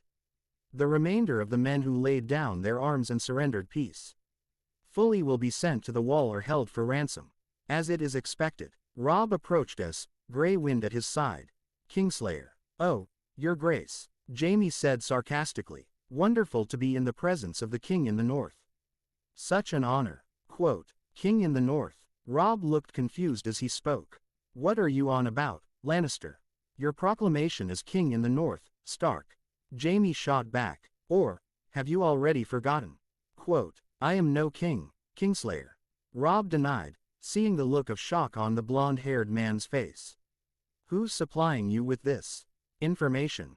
Jaime looked a little uneasy, and tried to close his mouth, but a wave of my wand forced him to speak. He fought back with all of his considerable will, but I managed to get him to say a single name. Littlefinger. Jaime snarled as his face turned red with the strain against my spell. I cancelled it, hearing him sigh in relief and sag in exhaustion. Baelish. Robb snarled. It keeps coming back to Baelish. This changes things, Harry. We need to hold a meeting in Riverrun, after we finish getting rid of the bodies. If the remaining kingdoms believe the misinformation spread by Baelish. He turned and left, not even giving Jaime a second look. So, he started when I also made to leave. What happens now? You'll be held as a hostage, for now. I said. Your father will tread carefully because of it, as you're his firstborn son. And what of the fate of my little brother? Here, Jaime fought against his restraints as he approached his prison door. Is he not as important as I?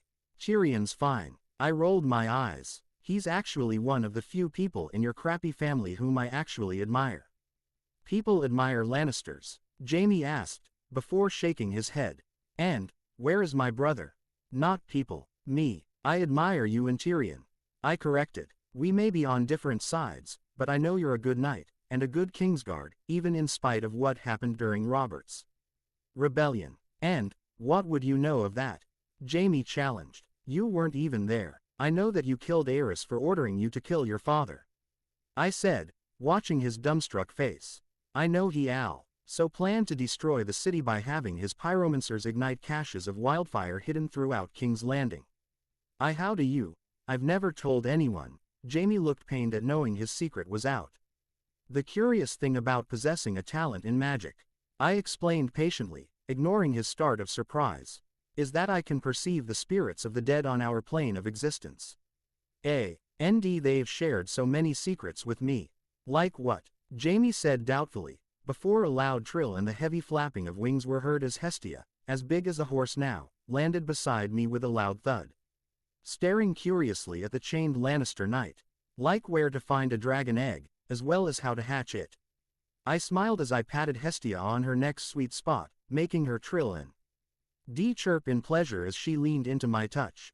Jaime simply gaped. Among other things, the trot of a horse was heard nearby. Seeing people's faces after they lay eyes on your dragon never ceases to amuse, Harry. Tyrion said as he approached us on his pony, dismounting it before quickly making his way to his brother. Tyrion, thank the gods you're all right. Jaime said happily. It's not the odds that have kept me safe and out of harm. Tyrion gestured to me. I've declared for the Starks, brother, or rather, I've declared for Harry, who is allied with the Starks. What? Jaime blurted out in shock. Why, it's quite simple, big brother. Tyrion calmly explained as he moved to sit by his brother's cage. All my life, I have endured nothing but scorn and ill intent from everyone in our family but you, and a few others. You've always been kind and good to me, defending me from father and sister's constant attacks however you could. Jaime looked pained. Let me finish, brother. Tyrion said gently, looking at me and nodding. Alohomora. I waved my wand and the cage's lock clicked and the door swung open. What? Magic, remember. I rolled my eyes at his dumbfounded expression at such a casual feat of magic. Focus, Jaime. Tyrion waved his hand in his brother's face, gaining his attention once more. I've known about you and Cersei for a long time. Let me finish, he added quickly as Jaime was about to say something. I have never judged you for it. I know what happened in the north has hurt you greatly. Jaime looked down, looking truly defeated now. She's killed the king, Jaime. Tyrion said. Granted, not a good king in any fashion, but still the king. She killed the Lord Stark, as well. You don't know that, Jaime denied, shaking his head furiously.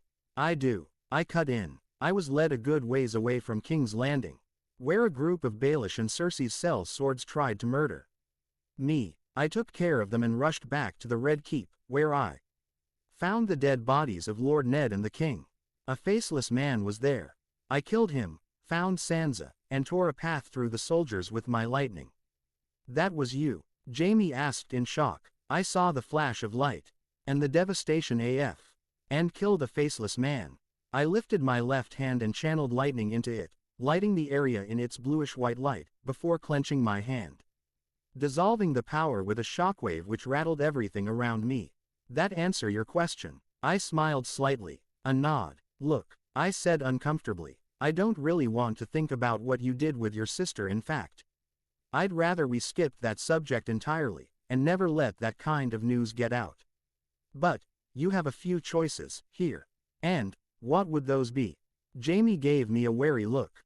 Option 1. I lifted a finger. You remain incooperative and live as our captive, being held for ransom until this situation is resolved. Then, you'll either be executed, or sent to the wall. Option 2. I said. Join Tyrion and I. And, do what? Jaime almost snarled. Kill my family. You'd have me become a kinslayer on top of being a kingslayer. I won't force you to do anything you don't want to. I said. I'm not Aerys, but this farce of a war needs to end, and it needs to end quickly. We have a little bit of time to consolidate our power before the others attack. The others? Jaime scoffed. Snarks and grumpkins. You've seen my magic, I said, and gestured at Hestia, who was poking Tyrion with her tail, the dwarf in question futilely trying to bat it away. There's a dragon, right there. A supposed mythical being of magic and fire. I've seen their skulls in the past, when Aerys ruled. Giant beasts, granted, but magical, Jaime shrugged dismissively. And your little light show. I pulled out my wand and conjured a chair, calmly taking a seat as the impossibility of what I just did shut him up completely. Go on. Do continue. I grinned. You were saying something about a light show. Quote. He closed his mouth, nodding for me to speak. Likely, he was speechless. As I was saying, I said, your war is lost. I've enchanted the Northerners' armor so that they are unbreakable. As long as they protect their vulnerable areas, they are essentially invincible from the common weaponry. You'd need Valyrian steel to break through, and I doubt you have much of that. 'Tis true. Tyrion agreed. Less than 100 men lost, and fewer even wounded. The whispering slaughter, the men are starting to call it. I added, before shaking my head. As we speak, the remaining 5,000 men have either been killed or captured. Like I said, you have the choice of remaining a captive, or joining me.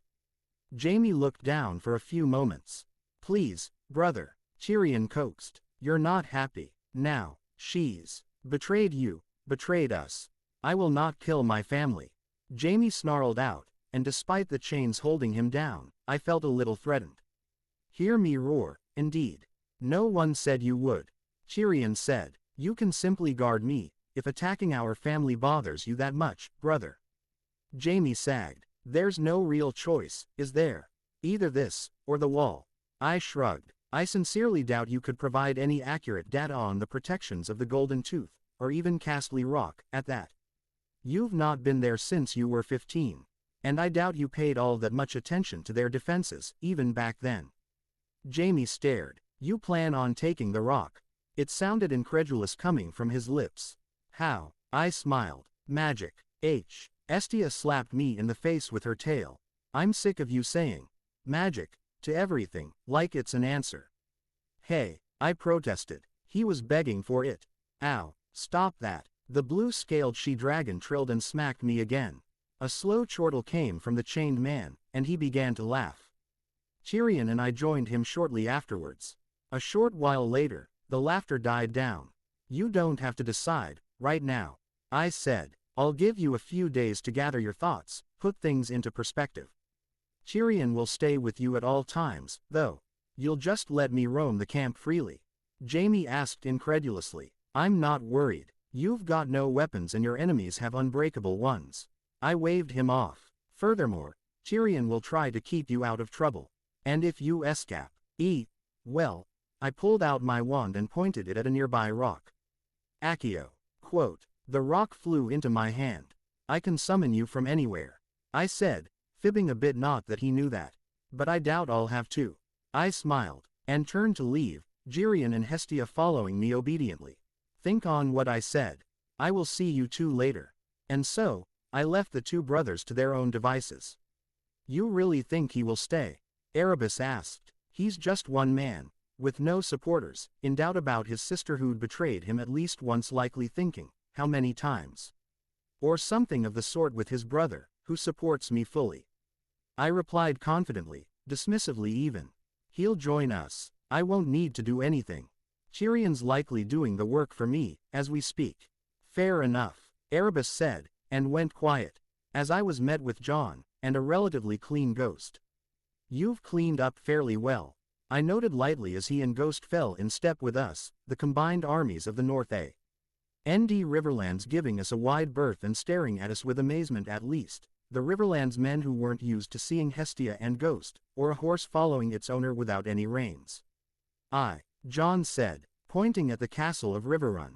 It was a peculiar, triangular castle, though not especially large, though it was surrounded by water on all sides, making it practically unassailable.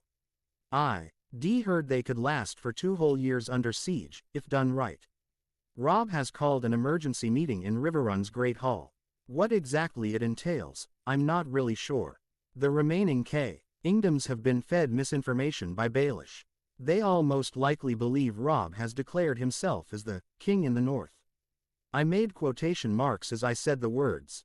John's eyebrows flew high. What? He blurted out. Surely, this is a jest. I shook my head in the negative as we crossed the drawbridge into the castle of Riverrun, finding a Tully man already waiting for us.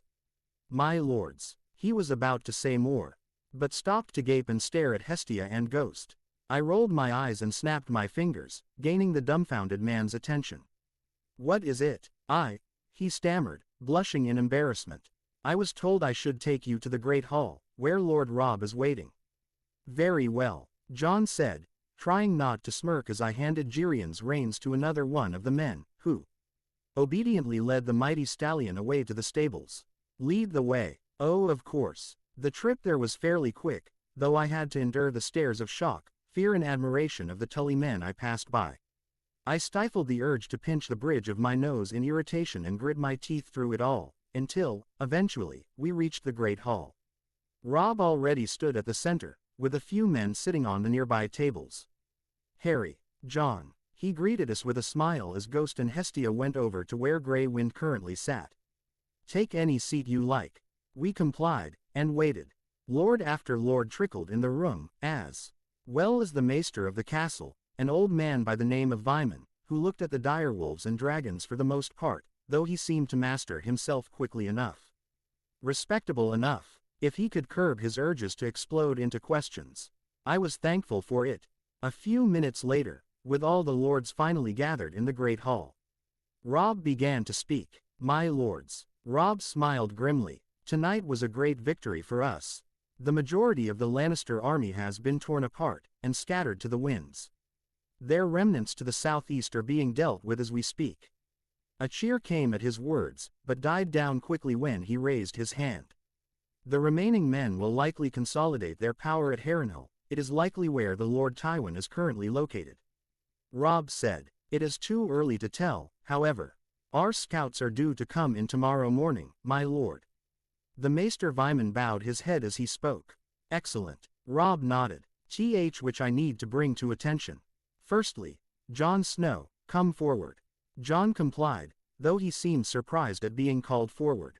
Kneel before me. He did. You have done my house, nay, your brothers and sisters. Robb said specifically, the greatest service one could hope to ask for. You've saved Arya and Sansa from the atrocities of King's Landing. You've fought valiantly, and bravely in the fight against the Lannister men, saving hundreds of our own from certain doom by selflessly cutting through their ranks. He drew his sword and laid it on Jon's shoulder. Rise, Jon Stark of Winterfell, Robb said, smiling down at Jon, who had looked up in unadulterated shock, which then turned to joy as he rose back up. Not one of the present lords dared protest it. I was definitely curious about what he actually did in that particular fight. He'd tell me eventually, I figured. You may resume your place, brother. Robb smiled, before motioning for me to come forward. Harry Potter, come forward. I froze for a few seconds as all attention in the Great Hall was focused on me, but I nodded and made my way to the fellow team, giving Jon a smile as he passed me by and took his seat. I promised you a lordship before we began our march. Robb said, it was because of you that our supplies have lasted so long, that we have lost so few men, and that we have made enriched our houses. He was referring to the twins. Kneel, Harry Potter. I knelt. Rise, Harry Potter, Lord of the Twins, Robb declared, and I rose back up, wide-eyed at his declaration. Lord Stark, A few of the Riverlands lords protested. The phrase, Harry himself ended the phrase when they broke their oaths to their Lord Paramount. Robb cut through their protests harshly. If it were not for him, we would have been delayed by days. And our weapons and armor would not have been so durable. As I see it, none of this would have been possible without him. The Northern lords agreed without question. Still, it is highly irregular, my lord. Maester Vyman interjected, gaining everyone's attention. As you say, the crossing is under the purview of the Lord Hoster Tully. It is not yours to give away. Come off it, Vyman. The Blackfish interjected with an amused scoff. My brother would reward the man who showed Walder Frey his place, or anyone from House Frey, for that matter. I know him better than all of you, combined. Quote, still, Vyman protested, even as the remaining men reluctantly agreed. He's a man of unknown history. Can we really trust him? He's the man who bested the Kingslayer, Esser Barristan and the Mountain in single combat. Lord Jason Mallister rose to my defense. I've seen him fight. He has no mercy for his enemies, but watches for his friends as much as he can. I've had the time to take the measure of him, and I can find no better person to receive such a reward. Not to mention, the fact that he possesses a dragon means he is of noble Valyrian birth. He pointed at the snoozing Hestia. He sat down, giving me a nod of respect, which I returned. Any more objections? Robb questioned the men who glanced between me and Hestia. No reply. Lord Potter. Robb continued with a tone of finality. You may take your seat. Thank you, Lord Stark. I gave a short bow, before sitting next to Jon. We shared a look for a few seconds, both of us not really believing what just happened. On to the real reason I have called you all here. Robb said, I have questioned many of the Lannister men we have captured, and what they've shared with us is troubling. Indeed, one of the assembled lords said. An impending attack. No, this is information of a different nature. Robb shook his head, before pulling out a roll of parchment. Ravens have been sent from King's Landing, stating to any and all that the rebel Stark has declared himself as the king in the north. The letter goes on to say that any able-bodied man should join the Westerlands armies to quell the senseless rebellion. The bottom is signed by Joffrey Baratheon, himself, King of the Seven Kingdoms. Absolute silence met his words. The king in the north. The Greatjon repeated, sounding oddly thoughtful.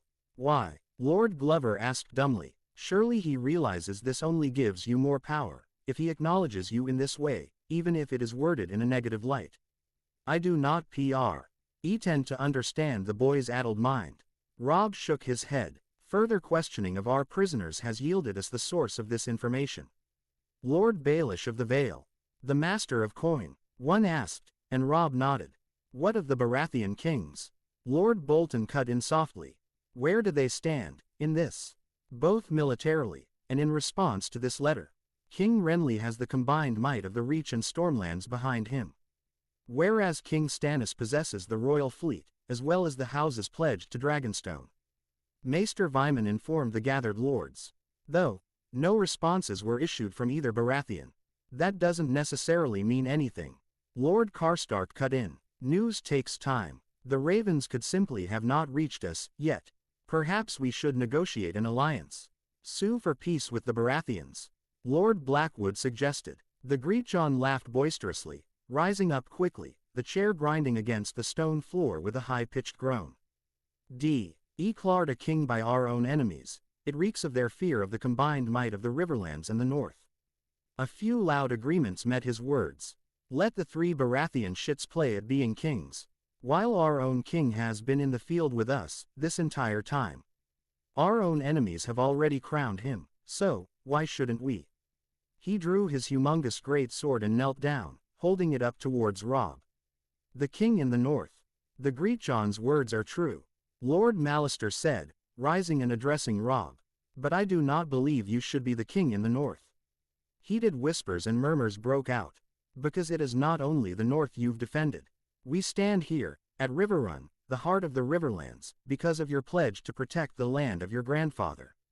A pledge. You have honored by smashing the Lannister army only hours past. Mallister continued, drawing his sword and holding it up to Robb, taking his place by the Greatjon's side. The king in the north, and the Riverlands. One by one, the gathered lords and ladies stood, proclaiming Robb king. The king of winter. The king in the north and riverlands. They chanted, over and over. Things were certainly getting interesting, weren't they? Lots of changes in status, all across the board. Next chapter, where do you think Harry will go from here? Consolidate Robb's hold over the riverlands. Conquer the Westerlands. Hold the line. A voice hollered over the fighting. Maintain your shield wall. Don't let them gurk. That was as far as he got as he took a lightning bolt to the face, the assaulting explosion knocking him down into a smoking, dead heap. Shield wall, I said contemptuously as I channeled lightning into my weirwood staff. The white staff's runes a recent addition of mine. With the careful monitoring of Erebus glowed a bright blue before I swung it like a baseball bat into the shield wall, bending the shields inwards and sending the men holding them flying back. Our arms almost certainly shattered from the strength of the blow. Don't make me laugh. It's him. It's the Blackscale, one of them said as I grabbed my newest attacker's sword and pulled him with it, bonking him over the head with the staff. I opened my mouth to reply, before closing it and running through their broken line, Jon following me with Ghost by his side. Jon was having just as much of an easy time as I was. Swinging ice around like it weighed nothing, tearing through shields, armor and swords with the ease granted by his incredibly superior strength, and the magical properties of Valyrian steel. That wasn't to say Jon wasn't being elegant about it, but there was only so much you could do when a single swing of your sword broke through your enemy's enemy himself. Ghost was having a bit of a tougher time of it, as he attacked opportunistically, lunging when the men exposed any weakness, and making them pay for it with their lives by tearing out large chunks of their vulnerable flesh. Arg! A man who was trying to sneak up on me from the right exclaimed, held in midair by a camouflaged Hestia, something she had learned after watching Ghost's stealth and my own disillusionment charm. The only way I knew she was there at all was the fact that her claws were stained red, and she dropped out of her camouflage and roared, showing the fruits of our training as a lawn. And wide stream of flame engulfed dozens of men, their screams and the crackling of the fire drowning out the rest of the battle. Holy shit, as I live and breathe, a dragon. This is hopeless. I surrender. The sound of swords, spears, axes, maces, and other weapons hitting the ground was heard as the men laid down their arms in surrender, but not before Hestia killed a few more of them with swipes of her tail. That's enough, Hestia, I said, and the she-dragon obeyed instantly. They've surrendered. Oh, that was it. She whined with a bored look in her emerald eyes. Yes, I said, feeling faintly amused at the arrogance shown. You've gotten very good in a short amount of time. Hestia's powers were growing every day, and I wasn't really sure it was natural, per se. Was it because of my presence near her, speeding up her growth to ridiculous levels? Or was it simply her normal growth rate? The information found in books on dragons was compiled by maesters to try and understand this strange species of animal, with even some speculating that, since they are fire magic incarnate, they need some form of magic in the environment to get stronger, usually through blood rituals or some such. And, not to toot my own horn, but I was definitely a great source of magic which Hestia was actively absorbing from her surroundings. I'd checked quite extensively. It was barely more than a fraction of what little energy my body released subconsciously, but it was there, and the results certainly showed. The fact that she was Balerian's daughter also helped explain her growth. And, after gaining conscious use of her energy, she began to channel it to increase the efficiency of her attacks, and I wasn't simply talking about her roar, which was admittedly impressive considering she wasn't even half a year old yet. No, she'd begun to channel her fire in all her natural weapons: her horned head, her powerful tail, and her sharp claws. She'd even named them, in honor of my own techniques. Fire Dragon's Roar, Fire Dragon's Horn, Fire Dragon's Claw. If she knew how close the names were to fairy tale, the names brought a smile to my face, the pleasant memories coming back to the surface for a few moments. You're oddly happy. Jon cut through my thoughts and wiped the blood off of ice as the Lannister men were taken in chains and ropes by Northerners and Riverlanders. I grunted in response, sheathing the weirwood staff in the makeshift staff holder I had made shortly after I was declared the Lord of the Twins.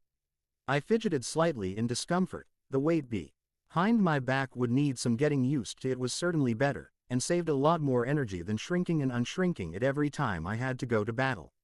It was strange to think about, really. Robb had granted me that title after killing all of the Freys and taking their castle. I supposed it was a rite of conquest thing. In my home world, such concepts were abolished centuries ago. The human rights movements began to make great strides. Aristocracy had no place there, but it was quite popular here. You think that's all of them? I asked as we moved to a nearby river, where Hestia and Ghost were busy cleaning themselves up. I think so. Jon nodded, kneeling before the river and splashing himself in the face. It was the biggest group we've seen yet. I grunted in agreement, staring over the Blackwater rush. To think that they'd made it this far south, though. Jon said, getting back up and taking a deep breath. We're as far south as Tumbler's Falls. Robb made the correct decision to cut them off at Stonehenge. A few thousand had immediately fled from southeast of Riverrun when the news of the majority of their army had been decisively slaughtered by the Northerners and Riverlanders. Their plan was to go eastward to Harrenhal, where Tywin Lannister was camped. There, they could reinforce the men he already had, a number between 10 and 15,000. The information wasn't 100% accurate, but it didn't have to be. We'd already smashed through 25,000 men. And, with my enchantment of the Riverlanders' armor and weapons, that helped them even further. Anyway, Robb thwarted their plan by directing a few thousand eastwards to Stonehenge, as well as sending a raven to the Brackens, who joined their power with his and cut the retreating army off. Which forced them to go southwards. Their army lost dozens every day, and scattered. Which was why Jon and I were all the way down to Tumbler's Falls. That should be the end of them, Jon said, frowning in worry. Hopefully, Robb's doing well with his own plans. He'll be fine, I tried to reassure him. You know him, he always finds a way. Robb was a tactical genius. I remembered looking at those maps and coming up with some feasible plans, but Robb's plans could dance around mine any day. Apparently, after further questioning of the men we'd captured, they had revealed that a man by the name of Stafford Lannister had been training up new levies at the village of Oxcross, a few days' ride away from Lannisport. So, in a high-risk, high-reward move, he took 10,000 men. A mix of Northerners and Riverlanders looking for some payback, and left for the Westerlands. At least, he had enough sense to take Jirian with him. I had left him at Riverrun in order to focus more on Hestia and her training. She was big enough to ride, now. I was surprised at how easy it had been, but then again, Hestia never fought against anything I had suggested, even the concept of me riding on her back. You're right, Jon sighed. We have bigger things to worry about, anyway. I reminded him, he's counting on us to take Harrenhal while he takes care of things in the west. They think they can annihilate us with a double envelopment from the east and west. A solid tactic. It would have worked, if it weren't for our presence on the field. Jon smiled grimly, and we retreated away from the carnage, into a large, open tent, overlooking the Blackwater rush instead of the dead bodies lying behind us. A few waves of my wand, and we had a table, as well as a few chairs. A few more, and a few sheets were on the ground. My lords. A few men came in, as Hestia and Ghost made themselves comfortable on the admittedly thick sheets. Behind them were the two Lannister brothers, Jaime and Tyrion. I nodded and patted one of them on the shoulder. Thank you, friends. Go, get some rest. You've earned it. Thank you, my lord. The man said gratefully as he bowed and left, the rest of men doing the same. I stared outside for a few seconds, before turning to Jaime and Tyrion. I trust you've not made any fuss over your imprisonment. Jaime snorted as he and Tyrion took their seats. You know what I'm going to do at Harrenhal, I said as I pulled out my pitcher of wine and enlarged it, as well as a few cups, before pouring some for myself, and letting the others do the same. Your father is encamped in it. He stands no chance, between myself, Jon, Ghost and Hestia. I took a sip of wine as Hestia gave an acknowledging trill at the sound her name. Jaime angrily got to his feet. You can't expect to simply stand by and let you kill my. I expect you to let me finish what I was about to say. I said acerbically. I plan on hearing his side of the story, as I'm fairly sure that this whole war is the doing of Cersei. He flinched at the name. And he might be the unlucky dumb shit cow. If he is the source of the assassination on the king and Lord Ned, then his life is forfeit. If he is not, I will spare his life. It's as simple as that. Live or die, Tyrion will rule Castle Rock by the end of it. If you have a problem with it, then you're the shittiest knight I've ever heard of. So many people have died because of this pointless war. Tens of thousands, just from the recent battles, not even including the small folk caught in the crossfire. Are any of them less important than your father? I asked and threw 2 large pieces of beef to Ghost and Hestia, before turning back to Jaime. He looked sufficiently chastised by my words, hopefully. This would be much less uncomfortable when I was older. Scolding people who were double my age or older felt so awkward. There are more important things to worry about than the petty wars between men. I said ominously. I can feel the other's power growing. A subtle thing, extending its reach slowly, carefully. Days are getting colder, and colder. I'm sure you've noticed it. Could simply be winter approaching faster than expected. Tyrion replied dismissively. In response, I drew Erebus and tapped it on his cup. The wine within immediately froze, and Tyrion let go of the cup, unprepared for the sudden cold which traveled through his palm and into the bone. The cup broke, leaving a solid chunk of wine on the floor. Or maybe their power over the cold is increasing, like my own. I sheathed my sword as Tyrion rubbed his palms furiously together, trying to get feeling back into his hand. It feels only slight, but there's a definite increase. How much time do you think we have? Jon asked warily. I don't know, I admitted uneasily, but I'm trying my hardest to get everyone at their strongest for when they do show their fucking faces. I turned to Jaime. Not that any of you are making it easy for me. I took a deep breath, and relaxed in my chair, scratching at the stubble forming on my chin. I'd need to shave that. Priorities, I muttered before getting up, and moving to sit beside Hestia, who circled me for a few seconds, much like a cat would, before laying down in a way which surrounded me. Overgrown softy, she was. I would never say it to her face, of course. You feel it, too, don't you? I hissed softly as I leaned back into her form, feeling the vibrations of her breathing. The air is shifting, ever so slightly, but it's there. Is that what that is? Hestia hissed back, sounding perplexed. I'd honestly thought it was you farting. 1, 2, THR. What? I asked in baffled shock. Who told you that? Balthazar. Of course he did. When? I asked, pinching the bridge of my nose in irritation. Last night, while you were sleeping. I felt a flash of amusement from the snake arm thing. No, little one, I sighed. Balthazar is just playing a prank, and a rather terrible one at that. A prank? What's that? Hestia asked, nudging me slightly to the right so she could get more comfortable. I smiled fondly at the young she-dragon. Playing tricks on others, though it has to be harmless. Watch. I pointed my wand at Jon, who was busy staring solemnly over the Blackwater rush. Rictusempra. I incanted, and he broke into a fit of giggles. Wah Stark. Jaime looked away from his cup, taking a moment to stare at his brother in equal parts amusement and nervousness, before turning back to Jon. Have you gone mad? I cut off the spell after a few moments, grinning at the disgruntled youth. Who'd immediately fixed a glare on me. That's a prank, I explained. You made him laugh, Hestia asked. I don't understand, father. I made him laugh, which caused him embarrassment. I explained gently. What's embarrassment, father? I kept forgetting that Hestia was so young. No time like the present, I supposed. Well, embarrassment is what happens when. We talked rather, hissed well into the night. The trip to Harrenhal was quicker than I was dreading, but slower than I was hoping. There were no roads to make our paths any easier. The terrain was rough, mountainous, and quite unforgiving. Even with my increased vitality and fortitude, I felt the marches tiring me out. I could only imagine how the rest of the men felt.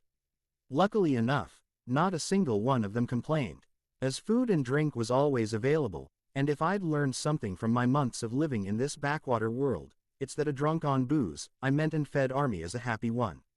I would share with you the details of the trip, but honestly, there really wasn't anything of note. We woke up at the crack of dawn, fed ourselves, our horses in my case, Hestia, and in Jon's case, Ghost, and marched northeast. We had a few Tully scouts lead us there, as we weren't exactly following a road. I always made sure to cast point me Harrenhal, to make sure I was still on the right path. But the scouts went above and beyond, and we managed to avoid a lot of rough, even rougher than what we currently endured, terrain, which saved us a lot of time on the march. A few weeks of this, and we'd finally made it to Harrenhal in the late evening, where Rob's men, around 15,000, thanks to my counting spell, were waiting for us. We've made sure none of them attempt to escape, Lord Stark, Lord Potter. Jason Mallister called out as our ragtag group of men approached the sieging army. He looked a little weathered, but otherwise just as resplendent as when I'd first met him. He dismounted his horse and approached us, clasping arms with us while shamelessly staring at Ghost and Hestia, who stared right back at him. Will we witness the second coming of the burning of Harrenhal, then? Lord Mallister gave me an odd look. To an extent, I confirmed with a grim nod as we began to settle ourselves in the camp. The men stared at us in wonder. Funny how I'd grown used to the attention. Once more as we went in further, and deeper into the camp. Though, Hestia, stealth mode, I hissed lightly, and she complied, her blue scales shimmering slightly before she went transparent. Follow me to a tent. Yes, father, she hissed back, as I turned to the astonished-looking Lord Mallister. Do you have any tents big enough for us? He said, before shaking it off. Yes, follow me. I nodded in thanks and followed him to a rather large tent. We'd prepared this for you, in advance. King Robb has ordered that you be the commander of this mission, as you're uniquely suited for it. Lord Mallister said wryly as we entered, closing the entrance behind us. Exquisite accommodation, Tyrion said sarcastically at the practically bare tent. There were 6 beds, a large table at the center, and some chairs. Aside from that, absolutely nothing. Okay, you can disengage from stealth mode, Hestia. I hissed, and Hestia shimmered back into view, circling me affectionately before staring at Lord Mallister. Remarkable, he breathed in admiration. I never knew dragons were capable of such feats. Interested in dragons? I questioned. Indeed, Mallister replied, giving me a hopeful look. Every boy's dream was to have a dragon to command and ride, may I? I considered his request. It's not for me to decide. Would you let this one pet you, Hestia? I asked. Okay, she replied and chirped, approaching the wary, but excited human. Lord Mallister extended his hand slowly, eyes wide with anticipation, and a little bit of fear. He shook as his hand brushed against her blue scales for a few seconds. Before she leaned into it, I rolled my eyes as Mallister's face broke out into a full-blown grin. Then, Hestia growled suddenly, making him jump back in terror at the smoldering gaze she'd sent him. And then, came the strangest sound I'd ever heard. It was a strange, musical trill that suspiciously sounded like a laugh.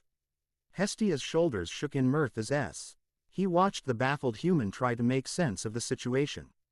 Lord Mallister was at a loss for words. I think, my Lord Mallister. Jon smiled in amusement, that Hestia has played a successful prank on you, just now. Your face, man. I grinned and patted the she-dragon proudly on. Even Jaime was somewhat amused, though he covered it up with his unhappy frown. I supposed he had the right to be upset at everything, with what was about to happen to his father's army, and his father. I sighed and wiped the moistness out of my eyes, before telling Hestia to go play with Ghost in the corner for a while. And taking one of the many seats. Have you eaten, Lord Potter? Lord Stark, Lords Lannister? Mallister said the last part with some disdain. Yes, a few hours ago, while on the march. I replied easily, leaning back into the chair, making it groan slightly at the pressure. What news do you have of the situation? You mentioned King Robb. Yes. Lord Mallister nodded. The last we'd heard from His Grace, King Robb, was that he'd found a secret pass in the mountains around the Golden Tooth, and that he planned to sneak his army to the other side and smash the levies being trained by Sir Stafford Lannister. I nodded, idly noting that Jon's face relaxed slightly at the news. Good. I was hoping he'd figure out a way to avoid the Golden Tooth. That should make things easier for him, and his men. And, Harrenhal, Tywin's encamped in that monstrous castle with enough provisions to last quite a long time. Lord Mallister said, we are unsure of the exact amount, but it would be safe to assume they could last for a year, at least, and with the Ironborn attacking. Ironborn. Tyrion cut in smoothly. Yes. Lord Mallister said in irritation. Seaguard repelled their invasion force. But the Westerland's ports have been ravaged. Even the north has suffered their attacks, though they were mostly concentrated at Barrowden, Torrens Square, Deepwood Motte, and Bear Island. Why? John asked in irritation. They're the Ironborn. Mallister spat to the side. Damned Balin Greyjoy and his obsession with the old ways, and paying his damn iron price. Oh, the iron price.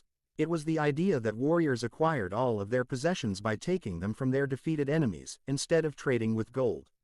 Pure rubbish. At least, that Greyjoy boy, Theon, has a head on his shoulders. Lord Mallister mused. Heard he took charge in the defense of Seaguard, smashing their ships with ease, and that he plans to help the northern ports and towns affected by these attacks. John and I smiled. Theon had definitely come a long way from the idiot I'd humiliated in Winterfell. I nodded and addressed everyone. They picked a bad time to attack us, but it's not so bad they're also attacking the Westerlands. Which is pretty much going to destroy their influence over the Seven Kingdoms even more. Tyrion grunted, though he and Jaime looked unhappy. Oh well, this makes things simple, actually. John agreed. I replied, having picked that particular response from all of the Northmen I'd been marching with for the past few months. Robb is likely smashing the levies at Oxcross. And he left Harrenhal to us. I turned to address Lord Mallister. Have the men ready to battle, Lord Mallister. He stared at me for a few seconds, before nodding. As you wish. Likely. When the inside of Harrenhal gets set on fire, the men will flee. I elaborated at his inquiring gaze. We'll wait for nightfall, and then, John, Hestia and I shall infiltrate the castle. I see. Jason nodded in understand. You plan on attacking them at their weakest. Essentially, yes, I confirmed. That's why I had Hestia hide herself quickly. The damage was done, though. John shook his head. Many have already seen her arrive with you. True, I concurred, meaning that tonight is our only chance. They've been holding the castle against invaders from the land, but I doubt Tywin Lannister is foolish enough to not expect an attack from the sky the moment news of our arrival reaches him, and it will reach him. Well said, Lord Mallister said, giving Tyrion and Jaime strange glances, more Tyrion than Jaime. As Jaime looked suitably upset, while Tyrion merely looked impassive. He is one of the most dangerous men in Westeros for a reason. I nodded, though I didn't really agree. As we'd smashed through every single one of Tywin's armies with ease, though that's more due to Robb's tactical genius, and my own enhancements to the men's equipment, weapons and supplies. The next few hours were spent hashing any details out. Where Mallister's men would wait, which formations to assume, whether or not to take prisoners, etc. We waited a couple of hours longer, before John and I exited the tent. Hestia following behind us. You ready? I asked as we stared at the castle. It was hard to believe that medieval humans built this place. It had 5 towers of dizzying size, with monstrous curtain walls. It was easily several times larger than Winterfell, even as a ruin. I could only imagine how monstrous the original castle was. As ready as I'll ever be. John nodded. I pulled out my wand. Tapped him on the head as he shimmered out of view, the disillusionment charm taking hold, before applying it on myself. We both got on Hestia, who also shimmered out of view. Let's go, I said simply. Hestia trilled, and took, the flapping of her wings silent from my use of the silencing charm, though I could still feel the displacement of air from the motion itself. You remember your part, right, Hestia? I hissed when she didn't reply. Yes, father. She sounded a little scared. Breathe fire on anything I see when I hear the signal. And, what's the signal? I pressed. A loud boom. She tried. Yes. I smiled, patting her on the head as we rose over the monstrous Harrenhal's curtain walls. You'll do just fine. Just remember, stay away from arrows and whatever they throw at me. Yes, father. She sounded a little irritated at the end, there. I'm proud of you, I hissed. Hestia didn't reply instantly. Thank you, she said, before she hovered in midair for a while. Where do you wish for me to land, father? I considered the area around me. Bit to the right. No, we went too far. Go a little to the left there. Straight down. Hestia complied and lowered herself until we were a few feet above ground. Her flapping wings creating a cloud of dust, which was waved off as strange wind by the nearby patrolling guards, who relaxed and went back to their nightly patrol. Jon and I hopped off of the she-dragon, making no sound as we touched down. "You know what to do," I told Hestia. She remained for a few moments, before flying up with mighty flaps of her wings, causing even more dust to fly in the air. Though, my application of the modified bubble head charm saved us from any choking fits. The patrol of guards, on the other hand, wasn't so lucky. They all began to hack as the unexpected dirt entered their lungs. They never got to clear their lungs, as they were all felled by Jon, whose disillusionment charm failed as soon as he attacked. I winced. I hadn't applied the charm well enough. I called him over, before tapping his head with my wand once more, reinitiating the spell, and watching his form shimmer into nothing, once more. "Try to use ice a little less," I said. "Its magical power seems to interfere with mine, so, for the sake of stealth, try to avoid using it." Of course, that was pure speculation on my part, but it was just as likely that the use of a dagger would cancel the spell. As well, there was no way to tell. "Sure, I'm going to scout the castle out, see where everything is, so I can set it on fire, later," Jon allowed, before stalking away. Judging from the footprints he left in the sand, I pulled out my wand after a few moments, and incanted. "Point me Tywin Lannister." The wand veered to my upper right, pointing to the tallest of Harrenhal's towers. It was lopsided beneath the weight of slagged stone, with an arching stone bridge which connected it to another, shorter tower. I stifled a groan. If only I'd used the spell before Hestia dropped us off. I would have been on that bridge quickly. Oh, well, no use crying over spilt milk.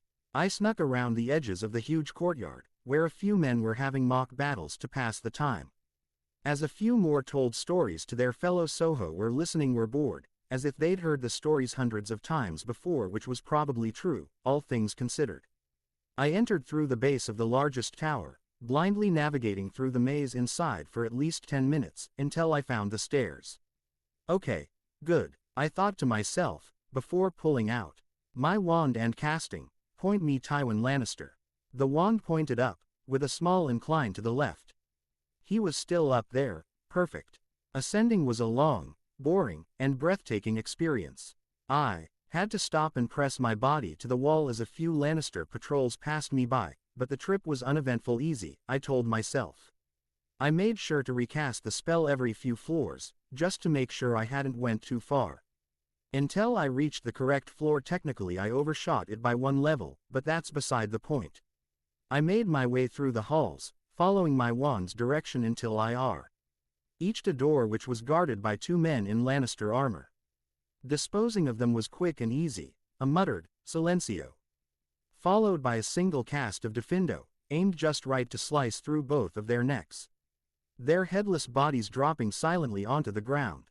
Another wave of my wand, and the bodies vanished. I took a breath, and approached the door. A wave of my wand, and the door silently swung open, revealing a somewhat lavish bedroom, though the bed was unoccupied. Tywin Lannister stood in front of the window, looking down at the men below as a breeze rolled in, likely due to the door opening. He turned, frowning at the open door with green eyes, speckled with gold.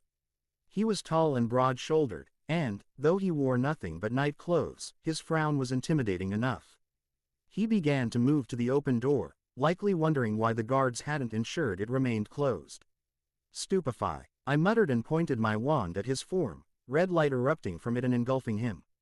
Tywin Lannister dropped unconscious. "Well, that was easy," Balthazar quipped as I grabbed the man and carried him in my arms, bridal style. I couldn't risk tearing him apart with my wings of lightning.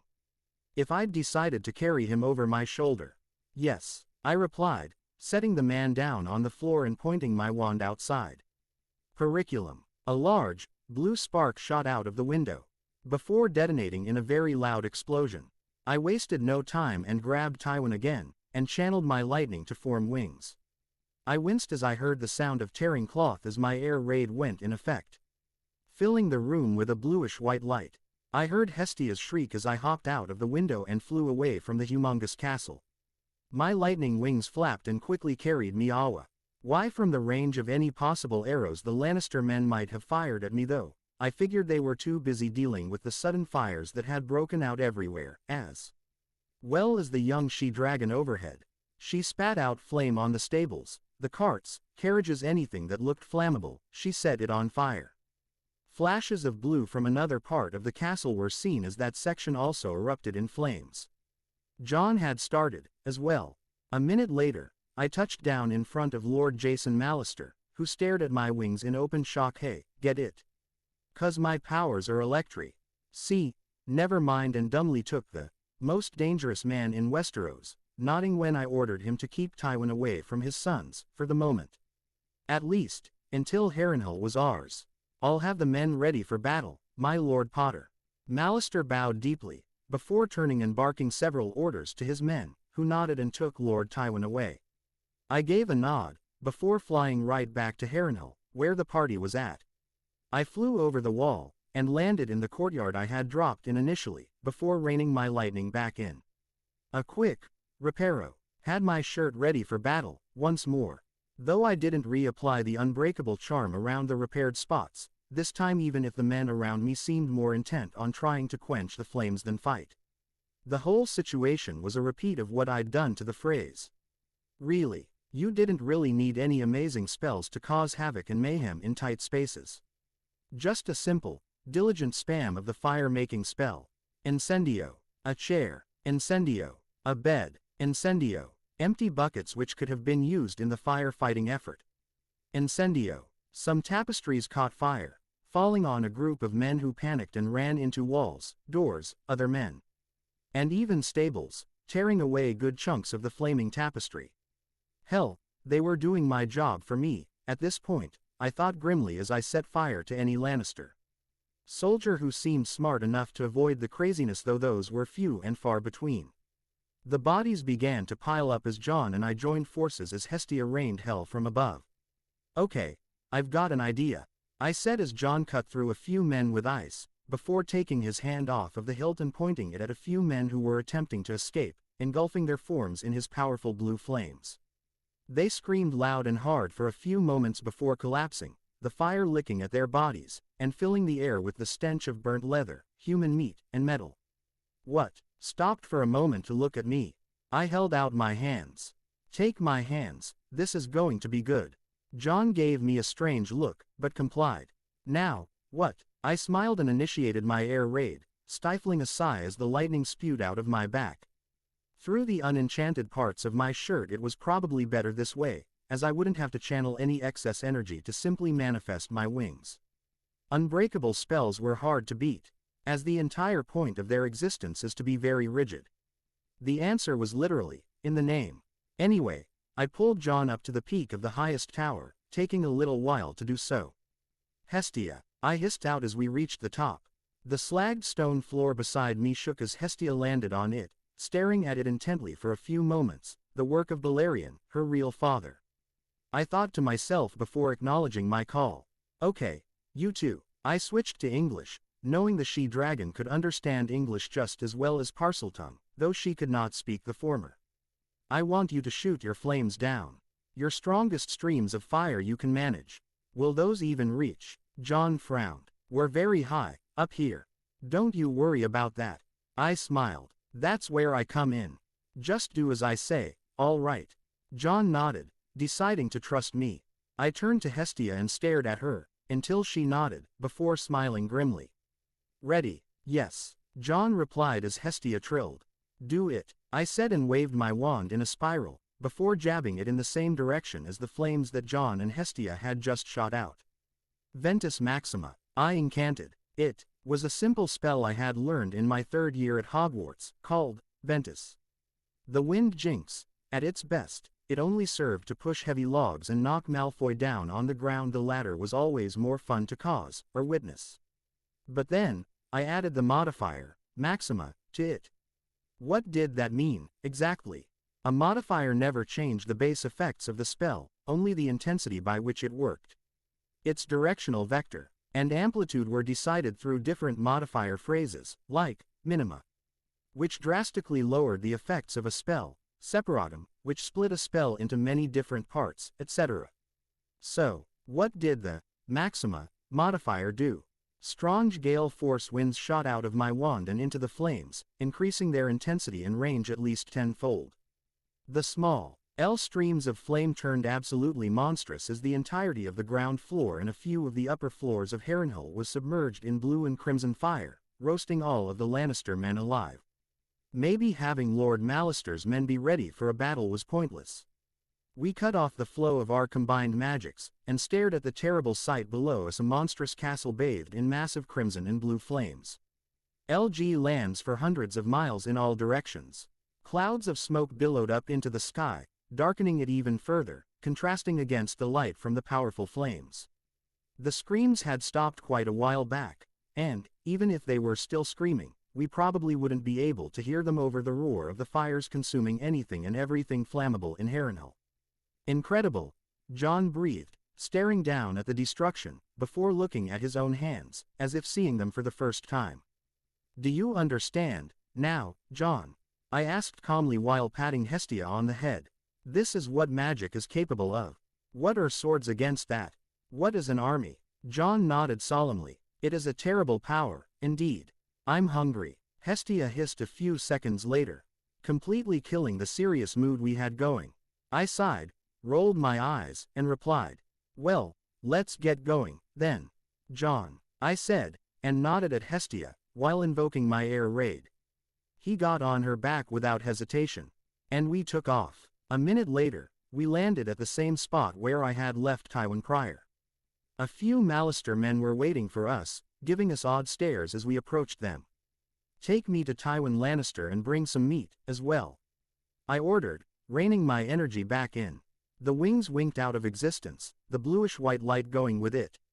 They took a second to register the words, before nodding hurriedly and leading the way through the large encampment of men who were also staring at us in awe. They're the second coming of Aegon the Conqueror. One whispered to his comrades. The dam broke as everyone began to cheer. The Flame Wolf, Dragonlord. I smiled and waved, urging Jon to do same, though he did it half-heartedly. Likely, he wasn't used to such positive attention. In here, my lord. We stopped at Mallister's command tent. I nodded. Thank you. I assume Lord Mallister is also inside. Yes. One nodded. Good. That will be all for now. I dismissed them before entering the tent, Hestia and Jon right behind me. Lord Mallister was already inside, reading a missive, while Tywin Lannister was bound in a chair to the side. The table had already been cleared of everything that could possibly help the head of the Lannister house. Very thorough, I thought to myself as Jason took notice of our presence. To an extent, you said. Jason quoted what I had said to him not 20 minutes before, mouth quirked in a smirk. A second burning. I never thought I'd see its like. And, those blue flames, he glanced at Jon, who looked away towards Hestia, who had settled in the back of the tent. Ah, an illustrious teacher, then. Jason stated, eyes flying between Jon and I. Yes, I confirmed as a few men came in with a basket full of meat, which they carefully placed near Hestia. The moment they backed away, she tore into it, cooking it with her fire breath. Jon had the magical potential. That's why Ice chose him, after all. I gestured to the great sword on his back, after we stopped staring at Hestia. Indeed, Jason scratched his beard thoughtfully. I had wondered why His Grace, King Robb, hadn't taken the blade for himself. Magic is not something to take lightly, Jon said, repeating one of my many lessons to him. You can learn it, feel it, become one with it, but it is a powerful force. Its choices carry incredible weight. I simply choose to respect its choice, and so does my brother. Fascinating, Jason said, before shaking off his amazement. My apologies, Lord Stark, Lord Potter. I have allowed myself to indulge in my curiosity for long enough. Quote, no worries. I waved it off before turning my attention to the unconscious Tywin Lannister and pulling my wand out. We might as well get started, though. Renervate. Quote, red light covered Tywin's form for a few moments, seeping into the skin and bringing him back to the land of consciousness. He shifted slightly, likely making note of his restraints, and stilled for a few moments. Eyes still closed, playing possum. I supposed it would have worked had I not woken him up, myself. Lord Tywin Lannister, I said, rolling my eyes. You can drop the act. We know you're awake. A few seconds passed, before the man's eyes opened. Green speckled with gold landed at Lord Mallister, John and I, before they resumed their coverage of his entire field of view, though. He seemed to completely ignore Hestia as he did so. He's noting the exit, the tent itself, and likely using this silence to gather his thoughts. Erebus whispered to me, slightly impressed. A bold, and quite intelligent human. Indeed. His eyes settled back onto me, before stopping for a few moments and flying wildly back to Hestia, who was busy tearing through the meat offered to her. He stared at her for a long moment, before schooling his features and turning his eyes back to me. Who are you? His voice was cautious, but strong. Straight to the point, then. I smiled humorlessly. My name is Harry Potter. His facial expression barely shifted as he took in the name. I had to hand it to the guy. He could hold a pretty composed expression. You were the Blackscale, then. There. Was a hint of disdain in the way he said it. I showed him my right arm, in response. The hexagonal black scales of Balthazar gleamed in the torchlight. He stared at it for a while, and then back at my eyes. I've burnt Harrenhal to the ground, much like Aegon Targaryen did, almost 3 centuries past. Your army is in shambles. Your levies at Oxcross are likely being slaughtered as we speak. I waited a few moments before talking once more. The Ironborn attack your lands with impunity. Your coastal cities burn, and you can do nothing to save them. I let those facts sink in for a few, long moments. I only really have one question for you. I fixed him with a piercing gaze. Were you the one who hired the faceless men to kill the King Robert and the Lord Stark? He didn't answer, his face betraying nothing. He's confused. Balthazar hissed to me. I can smell it. You're confused. I noted condescendingly. You don't understand why I would ask such a question. Clearly, they were hired with your money. So why'd I simply assume it was on your orders? Tywin didn't give a single sign that I'd gotten to him, but I knew I'd pretty much said what he was thinking, word for word. No way in hell I didn't get to him. The answer you give will determine your fate, either death or banishment. I'm sure you can tell which answer leads you where and a lie leads you to death, just so we're clear. I explained calmly. I raised my left hand and drew my lightning forth, filling the tent with a low chirping noise and a strong bluish-white light. Answer. Carefully, Tywin Lannister. What will happen to my house? Tywin replied with a question of his own. Amusing. He thought he could get control of the conversation, even in this situation. I was half tempted to just kill him and move on. Still, I supposed such brass was to be rewarded, even if it was irritating as all hell. Your son, Tyrion, will rule the Westerlands. I ended up humoring him. His face turned even stonier. I hadn't thought that was possible. I also didn't care about how he felt. As for Cersei Lannister, her life is forfeit. I will spare her 2 younger children. I continued, his body language not affecting me in the least. Joffrey dies, and so does his mother. Tywin opened his mouth to speak, but I closed my hand, the lightning exploding with a shockwave which rattled the man, along with the chair he was tied to. They could have worked to better their situation peacefully. I almost snarled. Joffrey would have inherited the whole of the Westerlands, is this not so? I questioned, staring at my left hand. Their greed and lust for power has led to war. A war that you've lost horribly, make no mistake about that. I reminded. So, I'll ask you again. Tywin Lannister. I turned back to him and held eye contact. If you don't answer, this time, you will die. Did you, or did you not hire the faceless men to kill King Robert and Lord Stark? A long moment passed. I did not. He finaled the truth. I feel nothing but apprehension and a healthy amount of fear from him. Balthazar hissed to me. Erebus echoed in agreement. I stared at the head of House Lannister for a few moments, before nodding. I believe you. And then I waved my wand, vanishing the man's bindings. I stifled a grin at the expression on his face. I could tell he was trying hard to seem nonchalant about the impossible feats he was witnessing. Your sons will be here shortly, I said, waving Hestia over and making to leave. Lord Mallister will decide how your exile shall progress. Until then, you shall be our honored guest, shall we say?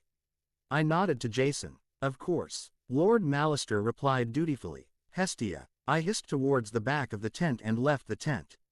Coming. The most dangerous man in Westeros, What a joke. Certainly.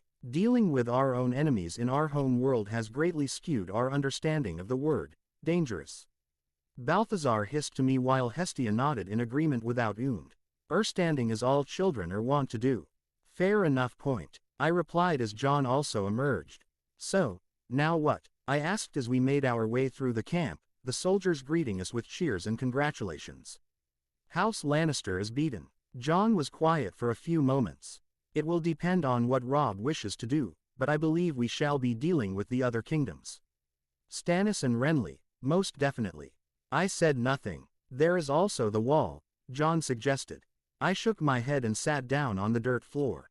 No, not yet. Why? We've ensured the Westerlands will help us when the time comes. I replied. But our chances are maximized with the rest of the kingdoms. We're missing the support of the Reach, Dorne, the Stormlands and the Vale of Arryn. Maybe even the support of the Eastern Continent, if it comes to it. What we need is more information. I reasoned it all out. So, wait for Robb, then. John said to clarify. Pretty much. And, in the meantime, train and relax, sure. And so, the waiting game began. A few weeks had already passed when we received word of Robb's victory at Oxcross, which meant that he was probably already back in the Riverlands, possibly even at Riverrun. This led to even more celebrations. These people celebrated things at the drop of a hat. At least the food wasn't too bad. The drinking games were a thing of legend, but then again, with Tyrion as part of our crew, it was to be expected. Jaime was also pretty good, in that regard, though not many wished to talk to the man. Some reputations just can't be fixed, sadly. Perhaps, in time, John mostly trained with Hestia, further developing his friendship with the she-dragon. Strangely enough, the two could understand each other through body language alone, something I never gave much thought to, but could probably attribute to Jon's Targaryen lineage from which he tried so hard to escape. Look at them go, one of the soldiers said as they watched one of our spars. It was some thing Lord Mallister had convinced us to do, I thought as I ducked underneath a horizontal slash from Jon's practiced greatsword. He had said it would be a good pastime for the men, with nothing else to do but sit around and wait for orders. There was no doubt that everyone would get antsy and start doing their own thing, which, in turn, would lead to general chaos. So, to avoid it, many measures were enacted, from sprinting races to archery contests, to friendly spars, like the one I was having with Jon. But our spars were different than the others, as there were certain rules and restrictions in place to keep things interesting. Yesterday's rule was that we had to have one of our hands tied behind our backs as we duked it out. Today's rule: a four-way battle between Jon, Hestia, Ghost and I, with no magic or fire breaths.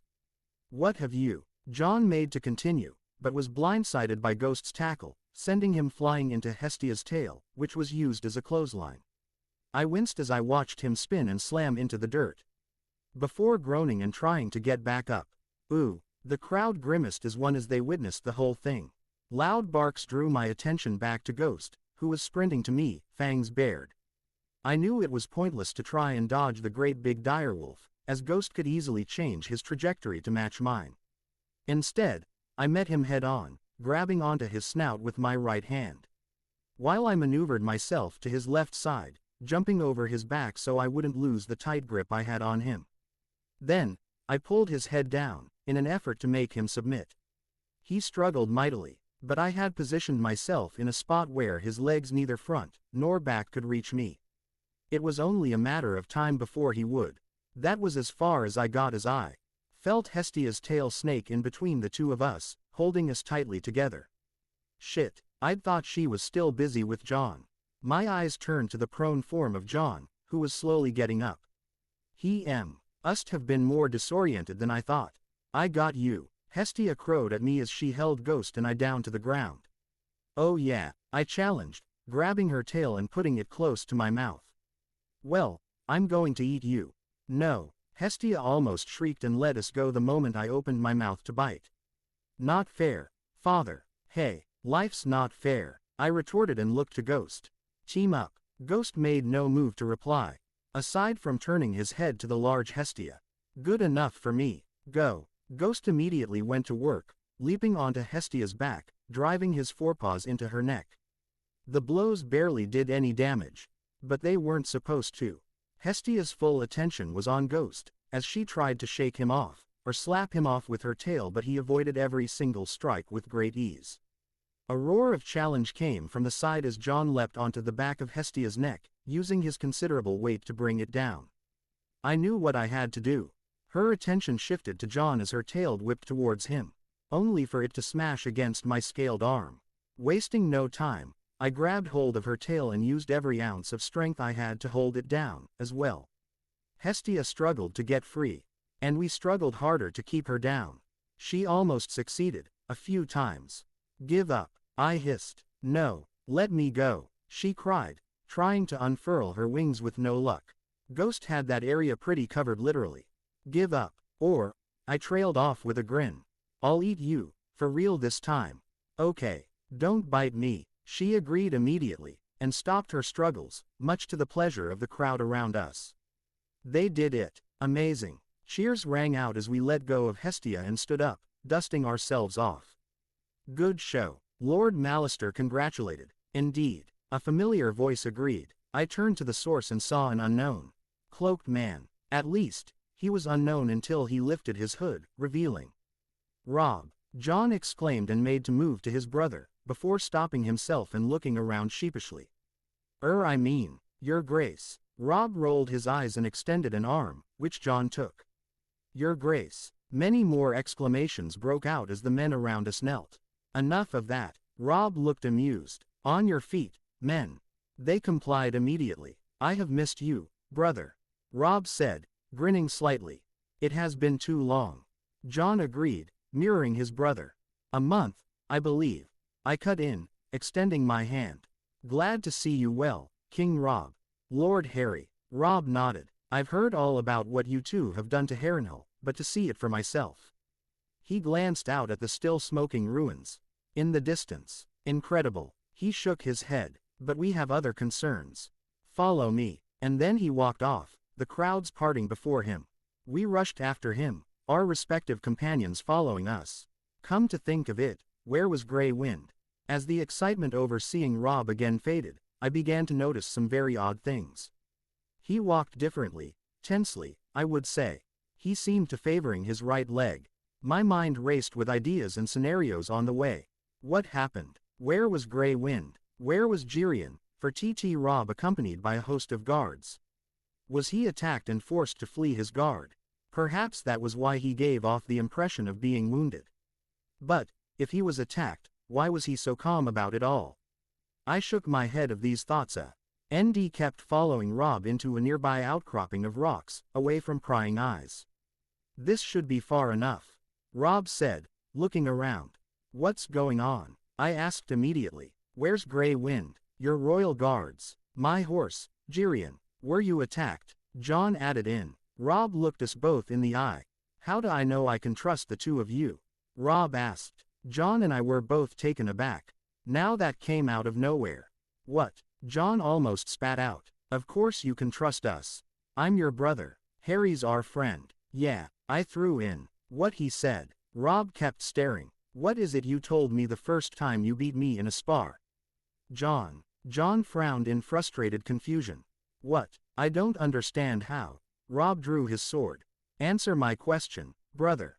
Jon took a step back, holding his hands up in an attempt to calm him down. "I apologized for hitting you because I was afraid the Lady Caitlin was watching us." Robb stared at his cousin for a while before nodding and turning to me. "How did you react when Theon tried to call you on your bluff of being the strongest swordsman?"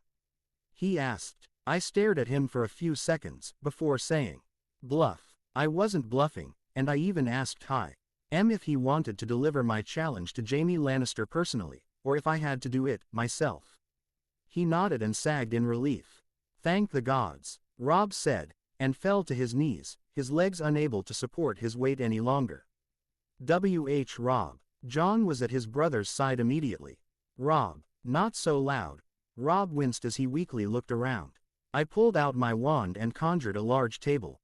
"Get him on the table," I ordered, and Jon complied, hauling the man onto the table with ease, before backing away, giving me the space I need to work.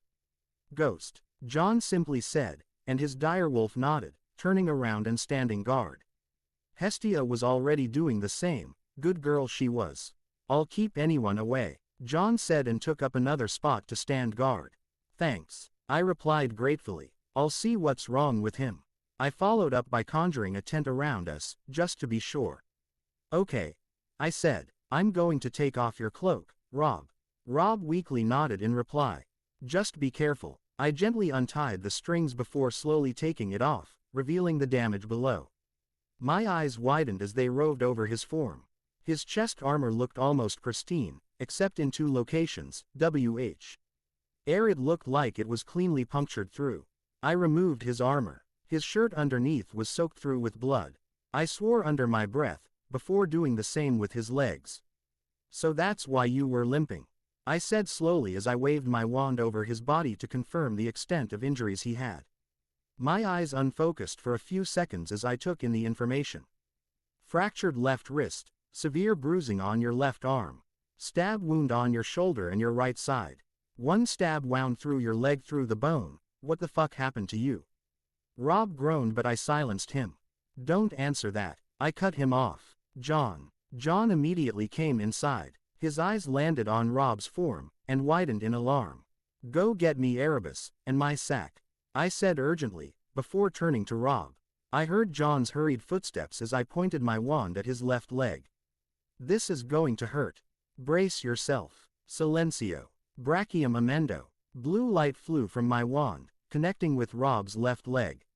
Immediately, the sound of clicks and hissing filled the tent as the bone began to speed through its metabolism process, increasing the rate of cell multiplication 1,000-fold. The sound of Robb crying out in agony would have been heard had I not cast the silencing charm on him. As it was, all that showed his pain was the thrashing of his agonized body and the pained cringes and grimaces that marred his face. I cursed the fact that my healing magic, even as empowered as it was by this world, was still not fast enough. I remembered Madame Pomfrey casting spells like this with incredible ease, and producing results within a fraction of the time. Finally, after what felt like hours, but could only have been minutes, it was done. I checked his leg with the charm, and nodded to myself. The bone on your leg is healed, I said, letting out the breath I was holding. It was completely punctured through, so that took a big chunk of my power to fix. Your wrist should be much easier. Are you ready? A grimace, followed by a nod. All right. I pointed my wand at his wrist. Brachium amendo. The tent was bathed in blue light, once more, as his wrist snapped and clicked back into place. The cracks disappearing as the bone fused itself back together. That one was much easier than the one before, I repeated, panting slightly. Not as much bone to regenerate. Finite incantatum. The sound of Robb's agonized groans and pants filled the makeshift tent. Harry. Jon burst in with my sack and the dark blade sheathed in pure white bone. I've got what you asked for. Okay. Good. Good. I waved my wand, and another table appeared next to me. Jon did not need any further orders and simply placed the sack on it, before standing back and watching intently. I smiled slightly and reached into the sack, before pulling out a small, cylindrical container which held the Murtlap essence, which I immediately began to rub over his shoulder, his side, and his left leg. With a hiss, flesh began to knit itself together at an incredible rate. I applied some more essence over his bruises and scratches, watching as the color began to return to his skin and his breathing returned to normal. All right, I said, running my hand through my wild hair before turning to Jon. I think he'll be fine. Robb. Jon sighed in relief as he approached. What? He went quiet. I turned back to my patient, only to see him in a deep sleep. He must have walked all the way here through sheer willpower. Jon said in amazement. What happened? I'm not sure. I frowned down at the fellow teenager, who had been on the brink of death, not a minute past. My gaze hardened. Betrayal. Jon wondered. He was probably right. I don't know, Jon. I shook my head. He'll tell us when he wakes. For now, will you watch over him, while I sort things out with the army? Always. Jon nodded as I pocketed my wand, grabbed Erebus and placed him on my right side.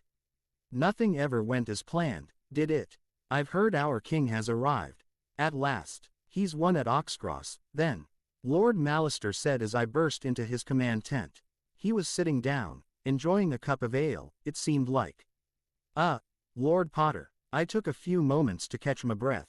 Yes, I answered warily, checking to make sure there were no prying ears. That's why I'm here. King Robb has suffered some extensive injuries. Aidan held up a hand to keep Lord Mallister from talking. He came to us, alone. Likely, his guard has been decimated. I am unsure as to the fate of his direwolf. He must have walked here, on his lonesome and with his injuries. What sort of injuries? Lord Mallister queried with a tone of alarm, standing quickly. Too numerous to tell, some were severe enough to threaten his very life. I waved it off. He's fine, at any rate. I healed the worst of it up, and he's currently sleeping it off. I wanted to question him about what happened, but to wake him now would likely severely damage his chances of recovery. I see. Jason nodded in understanding, taking a deep breath to settle his nerves. I will instruct the army to be on high alert. I nodded gratefully. That's exactly what I came here for. Okay, good. I'll take a few men and post them near the king's recovery tent. John, Hestia and Ghost are standing guard around him. At the moment, I informed the man, as safe as he can ever be, then. Jason replied, giving me a grim smile. Indeed, I returned the smile, though the feeling faded quasi a sense of urgency. I'm going back to him, now.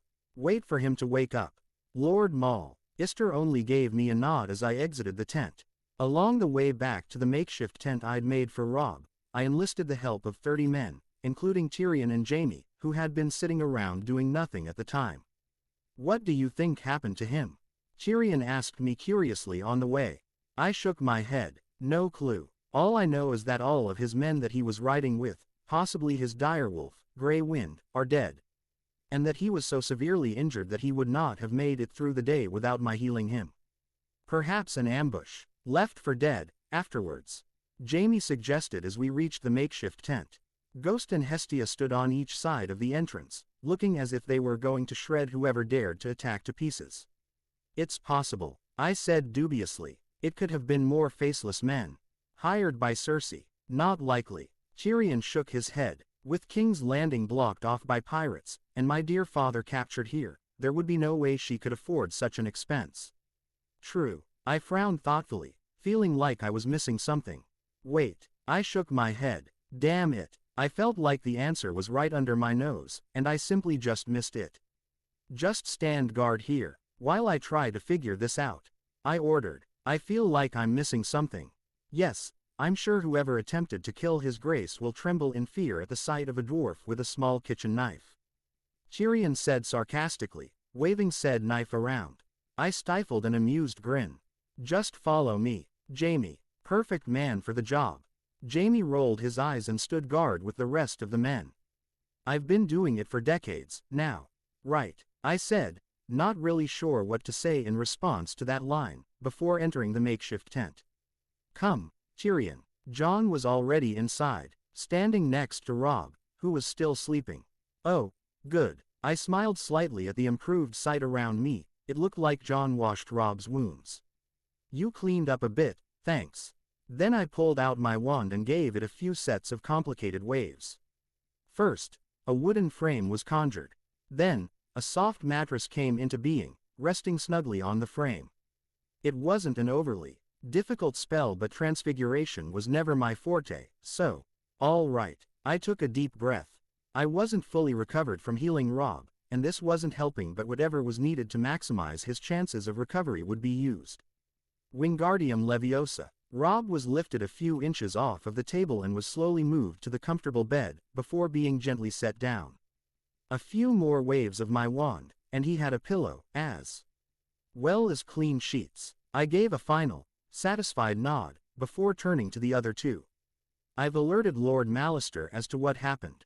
I explained as I leaned back on one of the tables. Using any more heavy magic was not smart, I was already drained enough.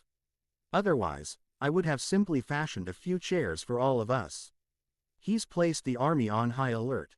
Good. Jon nodded, glancing at his brother. So we have to wait for him to wake up, then. Maybe, I said, running my hand through my hair as Tyrion made his way to the armor pieces we left on one of the tables. I began to pace. I feel like I'm missing something. I just can't put my finger on it. A few seconds passed before Tyrion spoke. I think I know, he said calmly. I might be wrong. I turned to the dwarf in question. I'll take anything, at this point. Yes, well, Tyrion hefted the pierced shoulder pad. This is where he was attacked, yes. He checked the side of Robb's chest piece, as well. Here, too, Jon confirmed, staring to get impatient with the Lannister. What of it? Correct me if I'm mistaken, Tyrion said carefully. But, did you not enchant the armor to be unbreakable? I took a few moments to absorb his comment, before my eyes widened in realization. You mean, whoever did this, Tyrion pointed at the damage on the armor, was not using any run-of-the-mill weapon. This damage could only be done by Valyrian steel, or other magics. He gestured towards Erebus. Not so. Jon disagreed with a shake of his. It could simply be the possibility that Harry's enchantment wore off. I nodded. It's true, I did put the enchantments there, over a month ago. It could simply have lost its enchantment. I mused thoughtfully, before moving towards the piece of armor, myself. And hefting it slightly. I'll check for it. A few moments later, and my frown turned heavier and heavier. Yes, it's still under the enchantment, I said in confusion, before motioning for Tyrion. Stab it for me, I just want to be sure, I ordered, placing the armor piece on the ground, and moving back a step. Is your dagger Valyrian steel? No, Tyrion replied with a shake of his head. Go ahead, then. I nodded for him to continue. All right. Tyrion pulled the dagger out and drove it down as hard as he could. The blade clanged against the armor, before bouncing off entirely, sending Tyrion back with it. Oof. I watched the diminutive man scramble back off, the shock of the impact rattling him, judging by his uncontrollably shaking hands. I winced slightly, before directing my attention back at the armor piece, bringing it to eye level for a few moments. Not even a scratch, I mused, eyes narrowing at the implication. The spell is still active, so it was someone with a Valyrian sword, Jon exclaimed. But, what did that mean? Perhaps the faceless men have acquired Valyrian weaponry, Tyrion suggested. No, I rejected. They'd be going after me, not Robb. A more opportune target, Tyrion insisted. You are much harder to kill, after all. There's something else. Erebus piped up from his sheath. Can't you feel it? A taint on this armor. Quote. Tyrion shifted uncomfortably at the sound of the weapon speaking, still not used to it. A taint, Jon repeated. I don't feel anything. I closed my eyes, and concentrated. Give me a moment. I didn't see their nods. As a tendril of lightning snaked into the chestpiece, feeling for anything that was out of place. After a few seconds of nothing, I felt something. What? I murmur, as I moved my lightning slowly closer to it. What is that? You feel it, too? Erebus questioned. Yes, I frowned. Something's really strange, here. I gack. Harry, Jon and Tyrion cried as I hunched forward and fell to my knees. My energy had latched onto the taint, and it was all I could do to stop from losing my lunch. It smelled old and foul, powered by endless pain, suffering, and oceans of blood. The sacrificed souls of the men, women and children called out to me in eternal agony. The pain, it was almost unbearable. Help us, they cried. I flinched in response. I ignored them and pushed on as best as I could. They were already dead and gone, spirits caught in endless torment. There was nothing I could do for them. Flashes of a great, long bridge city, overlooking the ship-filled sea. An enormity of pillars, steps, bridges, domes and towers flowing into one another, mixing hues of red, yellow, gold and orange until my head felt like it was going to explode. Stronger than this. Fight it. But, I powered on through it. A fortress city with pyramids easily dwarfing the rest of the structure. An image of a golden harpy, at the top. Wait, it was more than one city, the landscapes kept changing. But the pyramids remained the same. Concentrate. I moved towards the center of it all, the darkness underneath the color. I looked deep into it. It looked back at me, and snarled. I felt the blood drain out of my face. This was primal, powerful magic. No, get out of my head. I screamed back in my mind. Lightning answered my call, startling the creature and forcing it to flee with a loud shriek. The next moment, I found myself back in the tent, the faces of Jon and Tyrion staring down at me in worry. "Harry," Tyrion said, "is that you, in there?" Jon asked quickly. "Me." I frowned slightly, cringing slightly as I brought my HMY head. "What happened?" "I don't know," Jon said, eyes firmly on me. "Wait, why was Ice out? And, why is he pointing it at me?" I frowned. "Why have you drawn ice?" Jon hesitated. "Something took control of you." Tyrion had no such hesitation. My blood ran cold as my eyes jumped wildly to him. "What? You were overtaken by a darkness," Tyrion explained. "Your eyes became as black as the empty night sky. You began to chant." "Chant," I repeated. "Shit, what the hell did I do?" "But Jon immediately stopped you by slamming the blunt edge of his sword against your head," Tyrion said quickly. "Didn't hesitate for a second. I thought he was actually aiming to kill you." I reached upwards and poked at my forehead, where a bruise was beginning to form.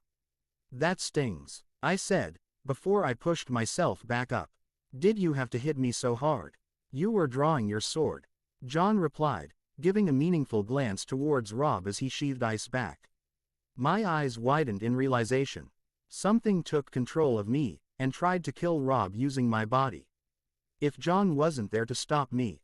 Erebus. I looked down at the weapon, encased in his bone-white sheath. I frowned. What happened? A long moment passed with no answer. "The entity is strong. I am not Emperor of Darkness here, it seems." Erebus replied. "Was it just me or did he sound ashamed?" "It's to be expected," I replied. "We're in a different world. It's unfair to retain your titles. So we've just dealt with this world's Emperor of Darkness." "Unsure," Erebus replied, regaining his strength with every second. "It was a strange creature, so much like me, but there was much more. It controlled both darkness and light." "How?" "You don't mean," Tyrion said. "R'hllor," I finished. "That was him." The Lord of Light felt more like a devil than a god. Oftentimes, gods are merely devils with promises of enlightenment and power beyond imagining. Balthazar weighed in. "But, in the void," I said, remembering the first day I came to this world. "How long has it been since then?" "In between worlds, we saw him. The Red Priest. He was scared of us. Perhaps he has grown more powerful, as of late," Erebus mused, tone growing harsh. "I do not know. But, we must stop him." I refused to take this insult lying down. "I've never seen you like this, Erebus," I said slowly. "Not even after I beat you." "TCH, Erebus scoffed. "You beat me using a lightning-coated Patronus. This one beat me with my own powers, do you understand?" "I do," I said, after thinking about it for a few seconds. "I know I would be greatly upset if someone just showed up and defeated me, using my own power now, add in the fact that I was the master of my element for a millennia." Suddenly, Erebus' anger made a lot more sense than a few seconds ago. "Don't worry, we'll get him and their religion of crazed fuckers," I promised, before turning to Tyrion and Jon, who were beginning to relax. I got a few flashes while communing with that power. Images too many to count, but I remember a few, quite strongly. "Indeed?" Tyrion questioned, motioning for me to speak. I frowned, pressing my hand against my forehead as I tried to keep the headache at bay. "A large port city, huge bridge. Pyramid cities, with golden harpy statues. Red priest temples at the center of each. The free city of Volantis. And the Giscari cities," Tyrion mused. "Yunkai, Marine and Astapor and anything in between all four." "I don't know," I said, feeling a little overwhelmed. "No," Robb suddenly cried out and sat up. Abruptly, before cringing and falling back down on the soft bed, groaning in pain. "Robb," Jon exclaimed and went to his brother's side. I followed suit. "Jon, is that you?" Robb said, opening his eyes slowly. "Is it really you?" "Yes," Jon replied, nodding furiously. "How are you feeling?" "Better," Robb replied, before going into a fit of coughs. "Could use some water, though." Jon handed him a pitcher of water, which was emptied in less than 10 seconds. "I'll have someone bring food," Tyrion said, before exiting the makeshift tent. We spent the next few moments in silence. What happened? I finally asked. Rob gave me this look, a mix between pained and scared, before shaking his head furiously and schooling his features. Another long moment passed, before Rob started speaking. We had slaughtered Lannister's levies at Oxcross, and had made our way back to Riverrun. We spent the next few days celebrating and resupplying. I split the army into different parts to cover the entry points of the Riverlands Wayfarer's Rest, Stony Sept, Pink Maiden. Rob explained slowly. Their orders were to fortify their positions and remain there until ordered otherwise. I left Greywind at Riverrun, as he had eaten some particularly bad meat. He'd been sick for days even before I left. I'll have to go back and check on him. Rob mused for a second, before resuming his tale. I, and a few men, about 50 or so, were making our way to Harrenhal, to assume leadership, and begin the preparations for the march on King's Landing. I was also planning on speaking to both Kings Renly and Stannis Baratheon. Rob continued, all to ensure peaceful relations with the house my father so dearly respected. That's when it happened. A dark look marred his face and he shook his head. They came in the night. Shadow men. We could not hurt them, but the weapons and armor had been enhanced enough that they could not fully penetrate it, at least, not without considerable effort. He gestured towards himself. All of my men died. Rob said simply. They were about to kill me, as well, but the sunlight killed those creatures. They could not withstand it. They screamed, and screamed, but, in the end, they were thankful. I did not understand. That still doesn't explain why you were so paranoid. I mused. I was getting to that. Rob sounded agitated as he said. They had hidden under one of the men's shadow, and in his body. One of our men, a guardsman at Winterfell. Corrig. John's intake of breath was heard. Is he? Rob confirmed. His body split apart. The shadows ate it all up, and attacked us next. Your horse, Jirian, I stiffened, took the brunt of the attack, before crushing 3 of the shadowmen. He did not live long after. I stared at Rob, uncomprehending for a long moment, before it finally dawned on me. Jirian is dead, I said. I'm sorry, Harry, Rob replied. I would have died, right there and then, if it weren't for Jirian. Give me a moment, I said, and composed myself, trying to ignore the steadily growing lump in my throat. Keep going. 50 men, against 2 of these shadowmen. Our weapons could not harm them. But theirs could. It was a slaughter. My men, they all tried to protect me. Rob was getting more and more upset. Good men. They had proven themselves in the battles we'd fought, only to be defeated by these creatures. R'hllor's followers created them, I said, motioning towards the damaged chest plate. Very powerful magic. It almost completely overwhelmed me when I attempted to commune with it in order to ascertain its origin. R'hllor, Rob mouthed, and began to speak. The Lord of Light from Essos. I nodded. Why would the SOC wish to attack the north? Rob asked in confusion, as well as frustration. We have not wronged them in any way. I don't know, I replied with a shake of my head. Wait, John cut in. What is it? Rob looked at his brother. You remember, Harry, John was addressing me. You said that there were 2 red priests on this continent, a fortnight past. Maybe more. My eyes unfocused for a few seconds, before I nodded in confirmation. Yes, I nodded a few times. Starting to understand. I see where you're going with this. You think this other priest carried out the attack? John nodded. Spawned those soldiers of shadows, I mused. But, why would I have seen the temples in Essos instead? I believe I understand why that is. Erebus clattered in his sheath, gaining everyone's attention. Yes, it makes sense. Quote, what? Magic comes from belief. It comes from pouring your entire being, your soul into it. Erebus explained slowly. I absorbed the words for a few moments, making the logical connections in my mind. And belief in their power is gathered by their devout followers at the temples. I concluded. I frowned. Or, at least, the majority of it lies there. Correct, Erebus confirmed. So, what? I asked with a thoughtful frown. Destroy the temples. How's that going to stop the followers? I'd have to deconvert them. Likely unnecessary. Erebus waved it off. As long as you destroy the temples, as well as the priests, you should be fine. The people will forget, quickly enough. Either by fear, or by conversion to another one of this world's religions like the old gods, who seem to be on our side. Or, something useless, like the seven. Quote, I nodded in understanding, before turning to Robb. Everything seemed clear, now. I knew what I had to do. I'll have to go ride too.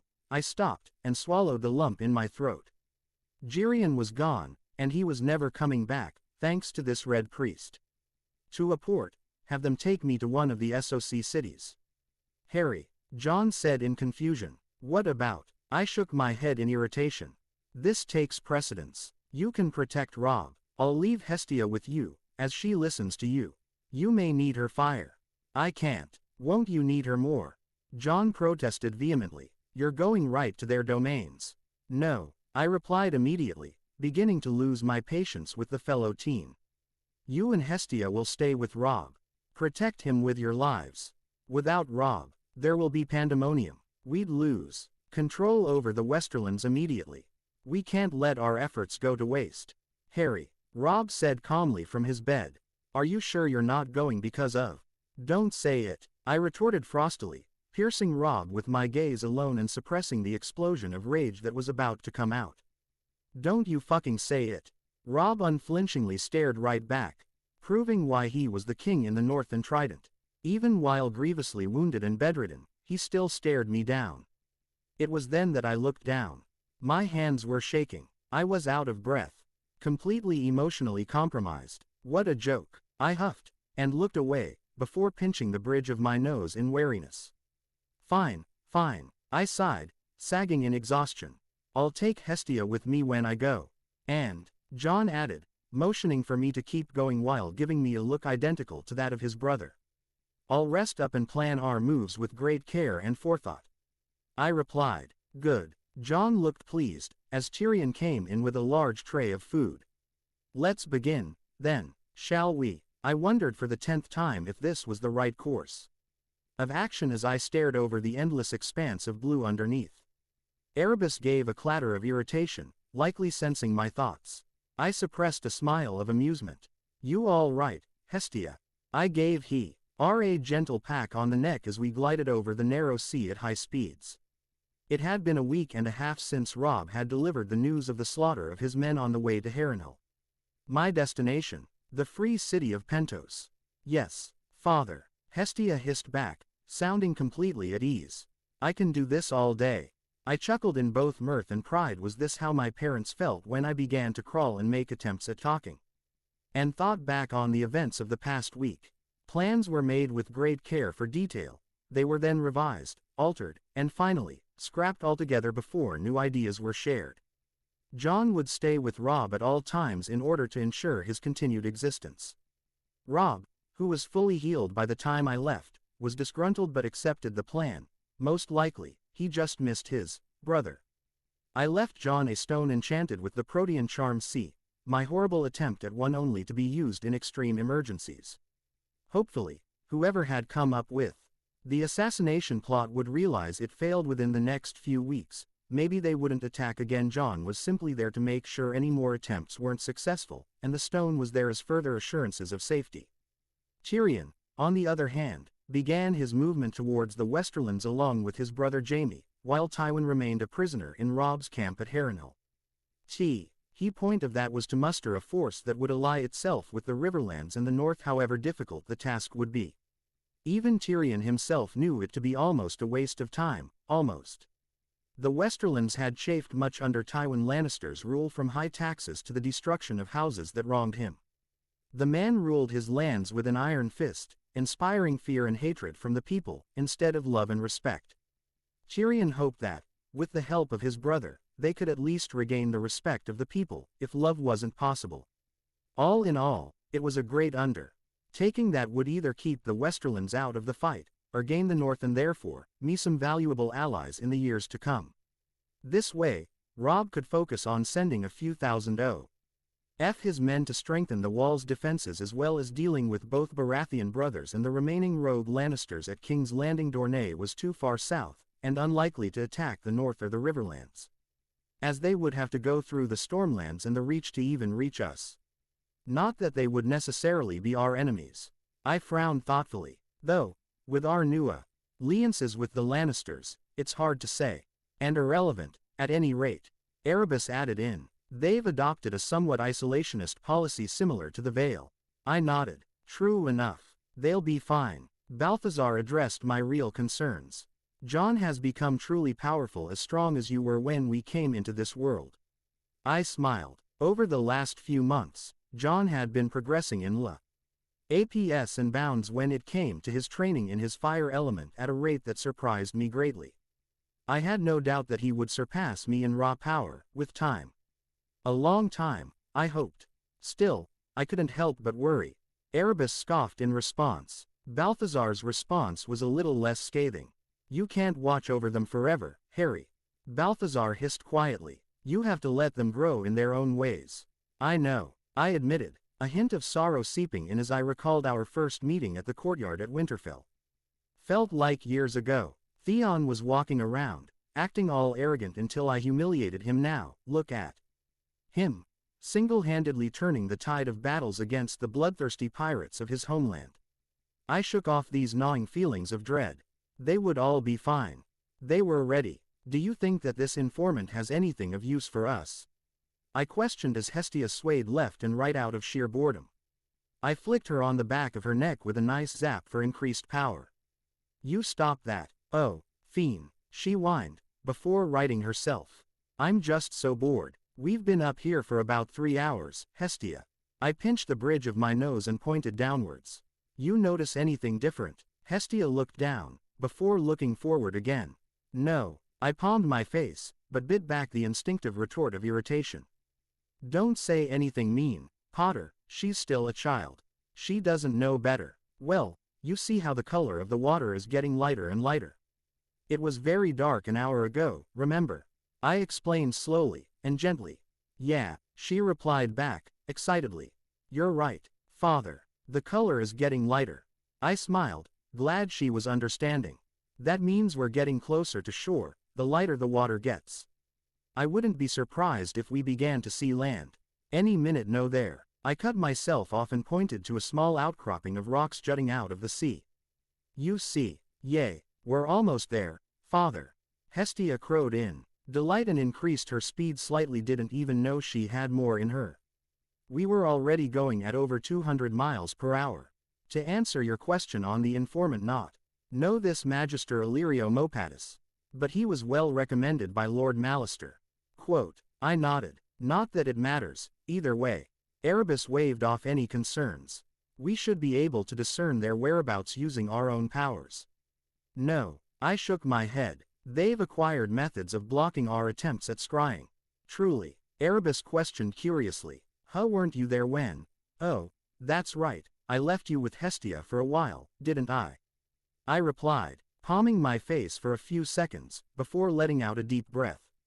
I tried to use the point me spell to find them. Nothing happened. Perhaps there were too many to choose from. Erebus suggested. I shook my head again. If that were the case, the wand would have pointed to every possible direction, before settling down. No, they have already learned how to block themselves from me. Which means that we will need an informant. Balthazar concluded, to which I gave a short nod of confirmation. Precisely, I said, and stoically stared at the horizon before us, effectively ending that line of conversation. There was no point to furthering the discussion, as we had already sorted through all of the relevant information at least twice. Any more and it would simply cause my own resolve to waver. Not that self-examination was a bad thing, per se. It was actually quite important to me, but there was no good in doing it too much. Moderation was key, in this instance. I pulled out my wand. Point me Pentos. My hand turned sharply to the right.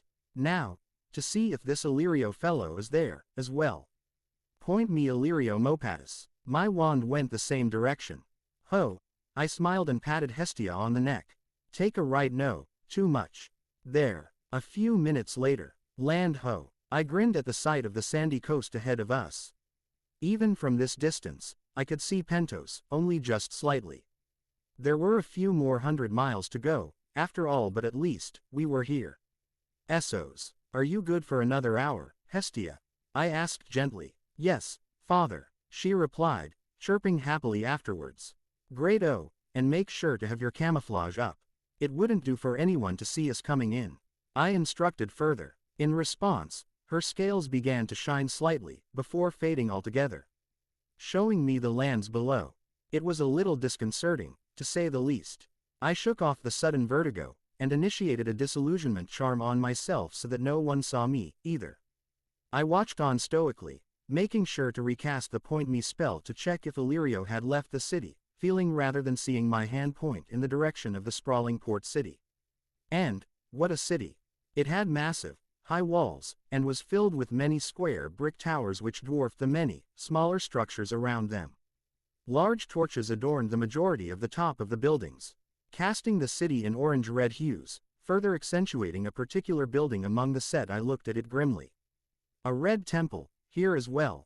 Erebus, I simply said, and waited patiently as we glided ever closer. It is definitely them. Erebus almost writhed in his sheath. He certainly was eager enough, it seemed. I can feel their power clearly. I mused as my mind went a mile a minute. Before nodding myself, the plan remains the same. I will go and see this Illyrio fellow first, before deciding anything else on the matter. Whether I destroy this temple now, or much later, will be unknown. But it will be destroyed. Hestia greatly slowed down once we crossed the city's boundaries so that she could search for the best place to land, as well as scout the city itself, get a feel for it before stopping abruptly, almost making me fall off of Hestia's back. Whoa, I exclaimed. What's the matter, Hestia? There's something ahead, Hestia hissed, backing away slowly. All that was ahead of me was the Red Temple. A threshold, Erebus explained calmly. A crude one, from the looks of it. I doubt it can do more than alert them to our presence, once we cross it. I see, I said. Before casting, point me Illyrio Mopatis. My arm went to the left and on we went, until we finally reached our destination. It was a veritable stronghold, with CK walls 12 feet high topped with iron spikes, filled with lush gardens, pillared galleries and a tiled courtyard. I caught sight of a marble pool with some sort of statue in its center, surrounded by cherry trees. A pretty sight, but otherwise unimportant. A few noises grabbed my attention. Guards, it seems like.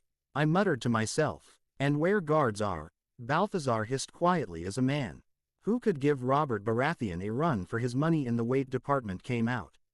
He was the epitome of what my homeworld considered a bad noble. Fatter than a whale, I stared in disgust as flaps of fat bounced with his every step. Is this really the informant? Point me Illyrio Mopatis. The wand pointed straight at the man, who looked to be chatting up one of his servants, a fair-haired young woman, it seemed like. I sighed in irritation and thought of my options. If I tried to hover in any closer, the air displacement from Hestia's wings would gain his attention. Perhaps a more direct approach, Erebus suggested silkily. What? Just drop in from the sky and introduce myself. I scoffed. Actually, that might not be a bad idea. Balthazar backed Erebus up. You can't be serious, I trailed off, before shaking my head. So, what angle do you think I should go with? Unstoppable force of nature with extreme amounts of power, Balthazar suggested. Maybe that could work. Stay up here until I call you. Hestia, I ordered. You can rest on one of the higher structures if you get tired. Yes, father, she replied. I smiled to myself and gave her a pat on the neck, before getting to work. I pulled out my wand, and aimed it at each of the guards, casting body bind curse after body bind curse. Petrificus totalis. The last one of them froze up, and I nodded in satisfaction. Before undoing my disillusionment charm, and initiating my air raid, the slots in the back of my shirt opened up. A little customization can go a long way, after all, as wings of bluish-white lightning burst out of my back, filling the air with a loud chirp. I jumped off of Hestia's back, slowly descending as my wings flapped loudly in the air, gaining the fat noble's attention. He looked up at me with a look of shock, which was quickly replaced by awe. A few moments passed until the man got control of himself back, turning wildly to look at his men, who were frozen in place. Finally, he turned back to me, with a completely different look in his eyes.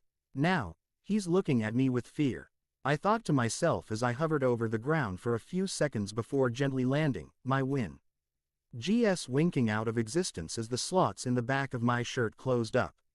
We stared at each other for a few seconds. Illyrio Mopatis. I broke it first. Yes, he said slowly, as if unsure as to where this conversation is leading.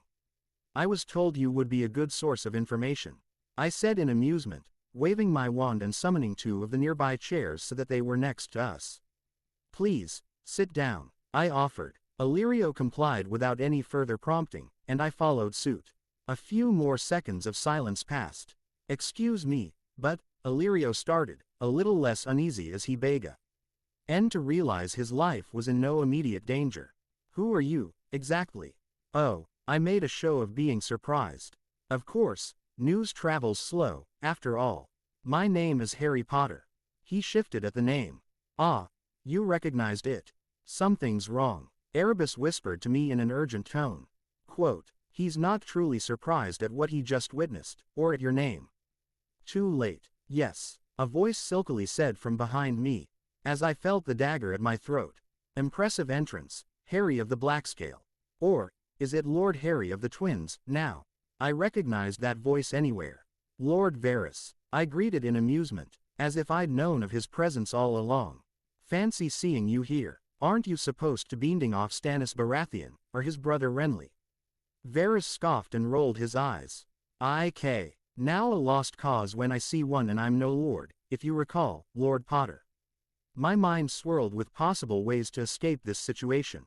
I could zap him, but that would get me killed, as his involuntary muscle spasms would tear my throat apart. Trying to grab the knife would likely result in similar outcomes. I supposed I could simply let him tear my throat open, and I could cauterize the wound. As quickly as it was open. Too risky of a plan. Doable, though. Last resort, then, to think that you were part of these blood magic cults. Varys said that last part venomously if a bit hypocritically, considering he could cloak himself with magic, just like I could. Of course, I did not believe a single word of that drivel you gave the former King Robert's court. He was a good fighter, here was no doubt about that, but a foolish man, as well as a foolish king. He did not look into these tales, merely accepting them at face value. I, however, did. And, what did you find? I answered flippantly back, House Potter does not exist. Varys said, pushing the knife harder against my neck. At least, not to my extensive knowledge regarding the free city of Myr. They certainly were not renowned blacksmiths. Even if they did exist. Impressive. I smiled and tried to get him to keep talking. What else have you learned? I suppose the money you possessed was stolen from some wealthy merchant. Accidents do happen. At times, and if a few valuable items go missing, well, Varys trailed off with a humorless smile. I didn't know whether to laugh or be offended at his missing the mark completely. Wait a second, this guy was a Targaryen supporter. I had a dragon. I almost whooped in glee as a new plan came together. This just might work, or perhaps, there was another reason entirely as to why I lied. I said smoothly, indeed. Varys questioned, extreme doubt in his tone of voice. And what is this reason? Tell me something, I said. What did King Robert Baratheon do with what he termed to be dragonspawn? A few seconds of silence passed, before, you are no Targaryen. You don't seriously expect us to believe these lies, do you? Illyrio added in further. Don't confuse me with that rabble. I said arrogantly. The Targaryens were not the only dragonlords of Valyria. I descend from Emperor Orion, himself, who raised forces from Qohor and attempted to re-establish the freehold. Of course, history knows what happened to him. Never to be seen or heard from again. Magister Illyrio spoke, a strange glint in his eye. You believe you are his descendant. I know I am, I said without hesitation. My magic is proof. The tricks of shadow binders, red priests and their ilk. Varys denied, pressing the knife harder against my neck. I'll admit, your right arm is a true mystery in its own right. Even to the likes of I. But, it is still not enough. A dragon, then, I tried. Would that suffice? They were silent, once more. Daenerys Targaryen possesses the last 3 dragons. Illyrio replied stonily. There are no others. I suppressed my reaction to that news, and smiled instead, feeling Hestia stealthily land behind us and decloak herself, gaining Illyrio's attention. That's funny. Because I'm pretty sure Hestia back there is a dragon. By the gods! Magister Illyrio exclaimed in shock. I felt a shift from behind me likely. Varys was turning to look. I took my chance and grabbed his dagger with my right hand, spinning on the spot and pinning his arm behind his back in one fluid motion. What do you think, Varys the spider? I said strongly, twisting his arm slightly to make him grunt in pain. Is this proof enough for you? Amazing. Illyrio breathed as he got over his shock. It is beautiful. How? Varys replied through the pain, cringing as Hestia approached him. Should I eat him, father? She hissed, further frightening the man. No, he may prove to be of use to us. I denied and let him go. You can speak to it, Illyrio said in awe. Her, I corrected as I watched Varys awkwardly make his way to his friend. I can speak to her. How? Varys massaged his right arm slightly. How did you keep her a secret in King's Landing? Oh, that's simple. I smiled. I didn't have her at King's Landing. The location of her egg was revealed to me before the assassination of the king and Lord Ned. Indeed, Varys narrowed his eyes, and this information was revealed at King's Landing, without my knowledge. He seemed quite skeptical. I supposed, with his invisibility trick, not much could escape his notice. Fret not, spider. I assuaged his concern. This was not a secret held by the living. King Aegon I revealed Hestia's location to me, himself. Impossible, Illyrio replied. Aegon died 2 centuries ago. Yes, he did, I agreed, but part of him remained. It lingered, because of a grave threat approaching which he knew he would not live to face. Varys and Illyrio looked at each other with unease. I latched onto that. You've felt it, haven't you? I asked knowingly. Cold winds are rising north of the wall, bringing the mythical others with them. The Red Priests move against this threat, but they are a threat in their own right. I have come here to destroy the foundations of their power. The others, Illyrio scoffed, but it didn't even seem like his heart was in it. A folktale from the north, nothing more. They are as real as the Red God, and the old gods of the forest. I disagreed. I have felt their powers growing in the world. Even as I came to this city, I felt the RKS of a threshold of magic around the Red Temple. They are growing stronger, all of them. And, what do you plan on doing? Varys asked pointedly. I'm going to kill them all, I said after a moment. And take their place. Varys kept pushing, though he flinched when Hestia lay her emerald eyes on him. What? I spluttered. Take their place? Why would I do that? A long moment passed. Just what is your goal? Varys asked, sounding confused, if that was even possible, and in that moment, I was reminded of Tyrion's own question. Varys couldn't understand my motivations. I want to destroy the others, I said strongly. I would have left the Red Priests alone had they not attacked us. And, after this defeat of the Red Priests and the others? Varys pressed, eyes gleaming. I opened my mouth to speak, and drew a complete blank. I guess I haven't thought that far enough.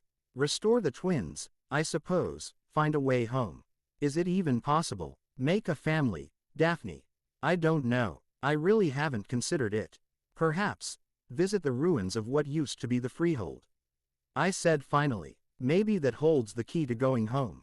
What matters, above all, is that I do not plan to rule the lands. I have neither the interest, nor the required patience for it.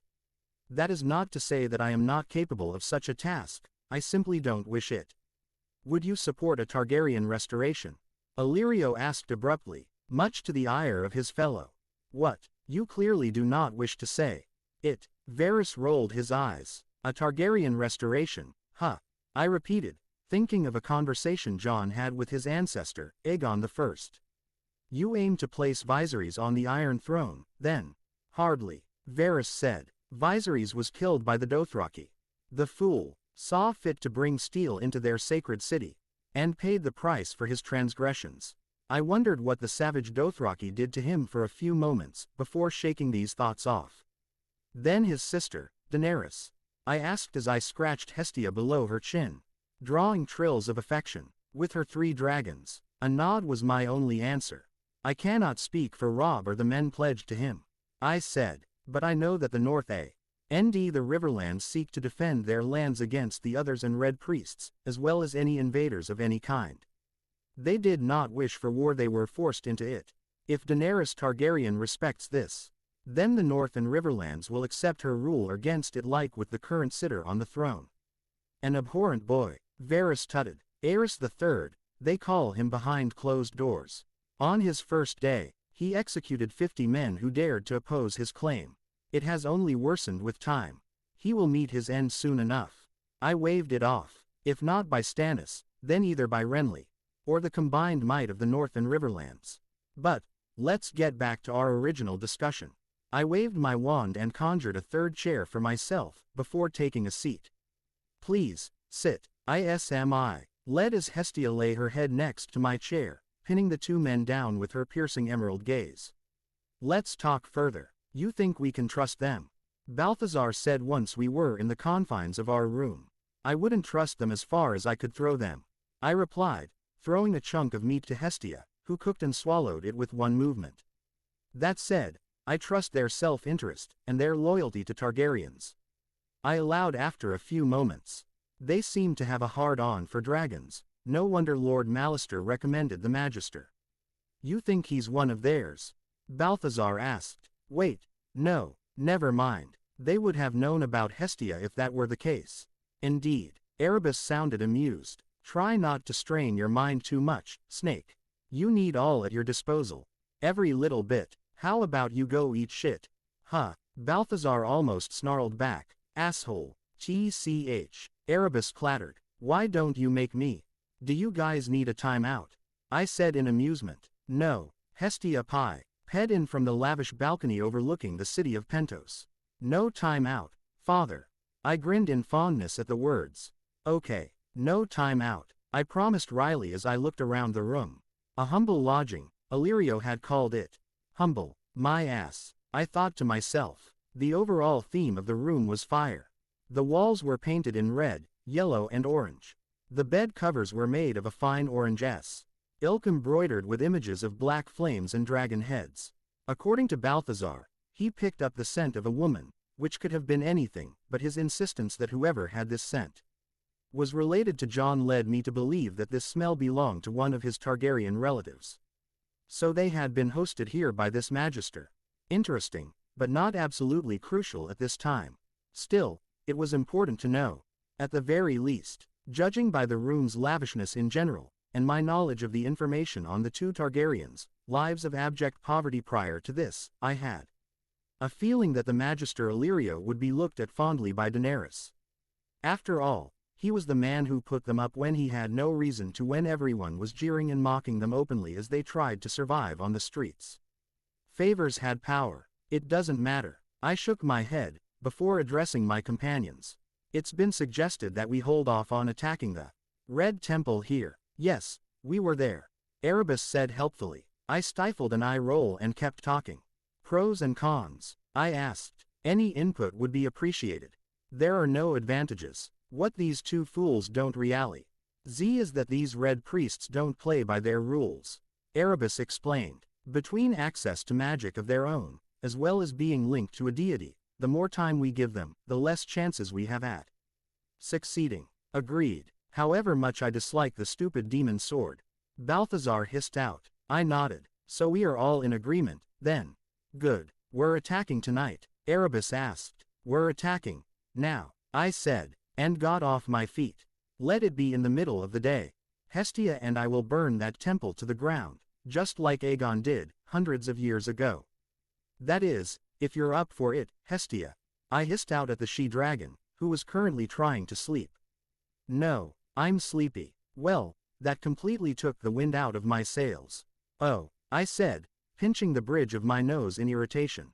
All right, fine, we'll do it tomorrow. Okay, father, Hestia chirped, before laying her head down and closing her eyes again. I waited a few minutes before unsheathing Erebus and placing him beside the balcony's exit. Near Hestia's sleeping form. Defense mode. I said, anyone who comes in with ill intent towards Hestia, and erase their existence, eat their soul, tell you what they know, yes.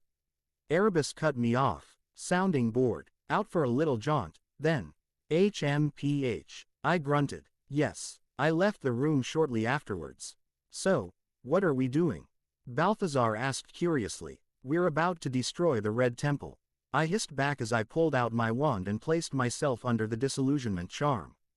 What? Balthazar almost burst out. Why did we leave Hestia and Erebus behind? Much as I dislike the sword, he has never disappointed. Erebus fell to their control too easily. I replied. So did you. What's your point? Balthazar shot back. Correction, I had linked my magic and consciousness to them, allowing them to briefly overwhelm my senses and take control. I calmly replied. Erebus was assimilated as he was trying to resist. Do you understand? A few moments passed. Oh, Balthazar hissed. A smirk came unbidden. Yes. Oh, I repeated his exclamation. However much I try to deny it, he's a security risk, right now. There's no telling what could happen if we take him into the heart of the territory of this universe's version of an Emperor of Darkness. And, Hestia? Balthazar asked. She's too big, at this point. We're trying to be stealthy, here, I reasoned, before shaking my head. And, besides, who knows if they can control her fire? This is not a good time for such tests. Then, how will you burn the place down? Balthazar asked. You'll see, I replied back vaguely as we crossed through the heavily guarded entrance. Being invisible sure had its perks. Because that's a very helpful explanation. Balthazar groused, but said no further as I wove my way through the streets, using the point me spell to find my way to the Red Temple. The trip was long. Navigating through this maze was pretty difficult, considering it was my first time exploring, but, after about an hour of constant detours, dead ends, and general aggravation, I found myself before R'hllor's great temple. It was built entirely out of red stone. On top of its great, square tower, there was an iron brazier 20 feet across which contained a massive, crimson flame. More braziers lined the temple's walls, though these were much smaller. As my gaze shifted downwards towards the entrance, I noted they had hung banners, proudly displaying a sigil of a heart on fire. The sigil was carved on the entrance doors, with an iron brazier on each side. 4 men stood, side by side, blocking entry. I made to step forward, but hesitated. What is it? Balthazar asked. I closed my eyes and concentrated. Their barrier is a few feet ahead. I muttered to myself, before nodding. Balthazar, get ready to douse them with venom. But, before all that, I have to test this barrier out, find out its limits. All right, Balthazar said, and went quiet as I reined my power in as much as I could. After a few moments of constant suppression, I took a few steps forward past the barrier. Then, I waited with bated breath. 1, 2, 3, 4, 5, 6. So far so good, there was no reaction to my hidden presence. 30 seconds passed, still nothing. I waited even longer. I lost track of time, but I figured I had staked this place out for over 10 minutes, at this point. An easily fooled barrier, Balthazar said. Not so easy, I denied. These people, their magic might be growing, but they're new to it. They don't have the skills or the knowledge. I doubt they would have thought to suppress their own powers to cross this barrier. And with good reason. Anything from this point on would have to done without magic. At least, until you no longer have need of hiding. Balthazar said, knowing exactly what I was thinking. I smiled to myself, before pulling my hood up and making my way to the guards with a bit of a stumble in my step. Halt, our temple is not to be approached, one of the guards said in Valyrian. I didn't understand other than the word, temple. I kept fake stumbling forward as Balthazar translated for me. Apparently he'd picked up High Valyrian while I wasn't looking. Did you not hear us, fool? Another harshly grunted, taking a few steps forward and unsheathing his sword, a short little thing which he waved about threateningly. Leave, now, or be sacrificed to our god. Quote, hey, why not just take him now? Another guy in the back gained his fellow guard's attention. We would be doing Pentos a favor by getting rid of yet another worthless drunk from its streets. I saw my chaw, NCE, as the guard in front of me turned to reply to his fellow. Not a bad eyed, was as far as he got before I brutally slammed my fist in his throat, feeling more than hearing his esophagus get crushed beneath the force of my strike. I kept him from falling, long enough for me to grab the short sword in his hand and step over his dying body to engage the remaining guards, who had sprung into act. Ion at the sight of their fallen comrade. I avoided the first man's thrust, stepped into his guard and drove my sword upwards through his chin, the blade piercing his brain and ending his life. The GHT hadn't even gone out of his eyes as I spun him around and used him as a shield. The feel of a thud indicated that he'd been stabbed just now. I let go and backed away, watching one of the guards fall with the now dead body. Long sword embedded deep within him. He was attempting to pull it out. The sound of footsteps behind me was the only warning I had before I met the sword with my right arm. The scales easily withstanding the blow. The next second, venom sprayed out of the hole in my palm, sizzling as it covered the guard from head to toe. Ah! He screamed for all he was worth as he fell to his knees. I spared him no other glance, instead focusing my attention on the final guard, his bloody longsword ready, staring at me with unreserved fear. "Do you value your life?" I asked quietly as I slowly walked to him. He didn't answer. "I suppose you don't understand this language, huh?" I trailed off in a disappointed tone. "So much for any interrogation attempts." "Raw!" he yelled out, charging at me with his sword. I stifled a sigh of further disappointment, pulled my staff off my back, and clubbed the offending guard in the head, knocking him out cold in one smooth blow. Right next to the quickly dissolving body, I covered my face in a futile attempt to ward off the stench. Using the bubble nose charm was not an option if I wished to remain unknown in this infiltration. "Not bad," Balthazar commented as we watched the man slam into the cobblestone, head lolling around and limbs weakly flailing. "Your swing's gotten a lot better since you started using this thing." I didn't answer immediately, instead sheathing my staff, grabbing the man's longsword and decapitating him in one fluid move, before discarding the longsword and pulling out the shortsword embedded in the other guard's chin. I wiped the blood off, and moved to the door. "So how do you plan on doing this?" Balthazar asked, though he could probably deduce the answer without much help. "Taking a page out of the Faceless Men's book," I replied as I went to one of the guards, stripping him of his red robe and putting it on. It was a bit of a tight fit, especially with the staff on, but I would endure. "Kill everyone in this temple." Stealthily. With that, I went back to the dead bodies and dragged them off into a nearby alleyway, one by one.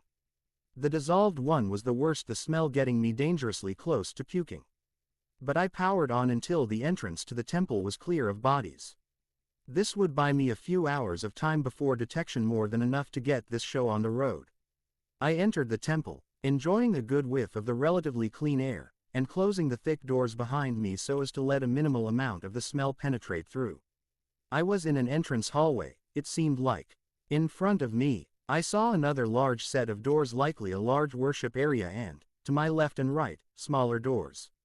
Side hallways. I checked the middle one first, and it was as I expected, a large, ostentatious chamber filled with all manner of statues and banners depicting a flaming heart.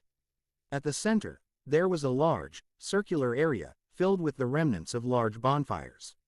"Human remains," Balthazar hissed to me as I knelt by the mix of ashes, coal, and darkened bone. I stared for a few moments, before shaking my head and walking back out into the entrance hallway. Opening one of the side doors led only to empty quarters. The last door revealed a set of spiral stairs leading down.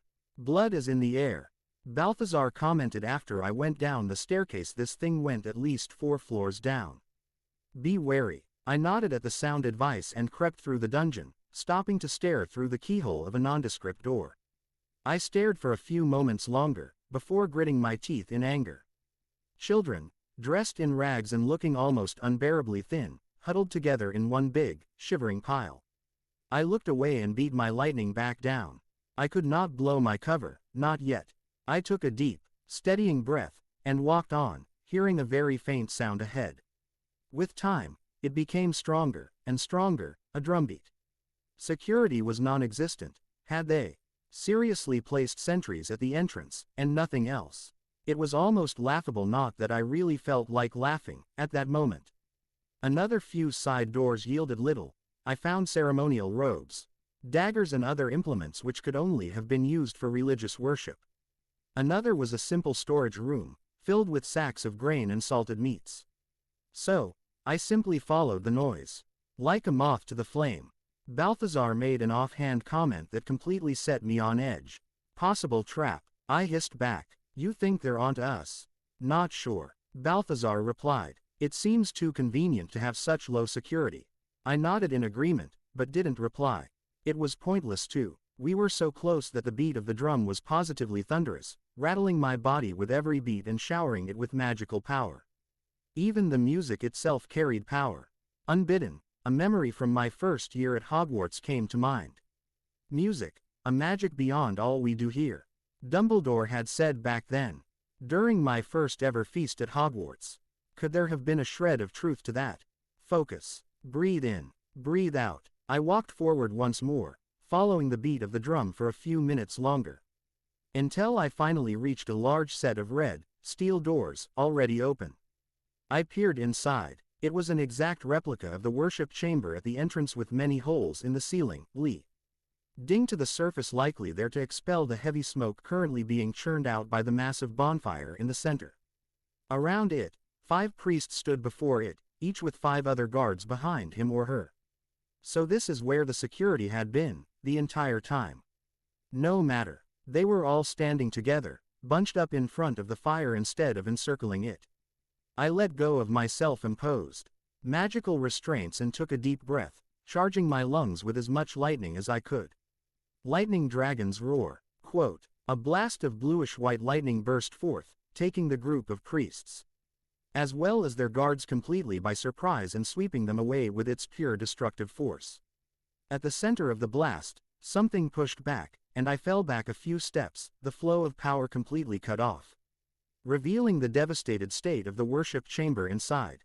The bonfire had been completely disrupted, the lightning completely atomizing the wood and other things feeding the flames. No fuel, no fire. I felt the threshold barrier collapse entirely, but I knew the fight was not over. Whatever had resisted my blast was still here. The room itself became enshrouded in complete darkness as the last wisps of lightning faded. I pulled my red robes off, threw away the short sword I had taken from the dead guard. It turned out to be useless, after all, and switched. The darkness raged and writhed in the large worship room in a way that was just like, but how was that possible? Just like in the void. I thought only the others could. What the fuck are you? I finally managed to say. It answered by exploding outwards in a blast of darkness. I slammed the butt of my staff to the ground, channeling my lightning through it and shaping a large half-dome which took the brunt of the onslaught, pushing me a few feet back, but I held on. The wave of power stopped and retreated back into the darkness, giving me a few seconds to regain my bearings. Long enough for me to hear the voice in the darkness chanting in low, guttural tones words which no human tongue could speak. The flames on the torches lining the walls suddenly flew off, converging to a point in front of me. I had just enough time to pull out my wand and yell out, Aguamenti. Before the fireball was launched, it slammed into my conjured water with a loud, sibilant hiss, launching harsh waves of steam both sides. I grit my teeth and deadened my nerves so I could fight longer. This will need some burn paste later on. I pushed harder, overwhelming the entity and dousing the flames, submerging us all in darkness. But the voice laughed in glee. It had lost the pissing contest on purpose. Lightning exploded from every pore in my skin, tearing through the shadow's hidden claws and spikes which were aimed at my throat. Maybe next time. I grinned savagely as my lightning swept outwards under the power of my staff, overwhelming the shade and making it scream in unadulterated agony. Now, be gone. With a final furious roar, the shade let go of the magic binding it there, winking out of existence instantly, leaving me alone in the darkness and quiet of the room. Not what I expected. Balthazar hissed as I sheathed the staff on my back and left the chamber. Me neither, buddy, I hissed back. I never expected them to have progressed so much with little to no knowledge. I cringed as the lightning finally receded and the burns I had received reared their ugly heads. Damn, I staggered to the side, fumbling through my pockets for the cylinder containing burn paste. With a wave of my wand, the paste fluidly moved to the affected areas, soothing me almost instantly. Much better. I sighed before putting the cylinder back in my pocket and igniting my wand with a quick lumos. I navigated my way back through the halls of the temple in absolute silence, pausing to check all of the rooms I had previously skipped. A library, I said, quickly rifling through a few of the books with gradually fading interest. These people didn't know jack shit about magic. Enough to get you riddled with burns. Balthazar quipped. That was not them. That was some kind of demon possessing them. I know you felt it, as well. I shot back, feeling a headache in the works as I put the books back in and waving my wand at the far end of the room. Incendio. And so I went from room to room, looting whatever seemed to be worth anything, before setting it on fire, until I got to the room filled with the slave children. By then, I had accumulated no less than 100,000 of the golden coins used. In Pentos the faith of the Red God was as bad as the Seven, in that sense. The priests loved to preach about the Lord, but I bet they loved the riches even more. I opened the door, the children's heads all swiveled to me, looking at me in pure, unadulterated fear. What had happened to them? I shook my head. There was no point in this, it would only lead to heartache. Can any of you understand me? I said slowly, gently. A few nodded, but most looked confused. Okay. I nodded and waved the kids who could understand over to me. They stared at me for a few seconds, before walking to me with great trepidation. I wouldn't have been surprised if they thought I was taking them as slaves of my own or worse. You're all here. I looked at the small group in front of me, watching as the last one joined us. Okay, good, good. Now, I'm here to rescue you all. They stared, uncomprehending. It made me frown. Likely, they think it's some form of trick. Balthazar hissed to me, a test to see who would betray the Red Priests.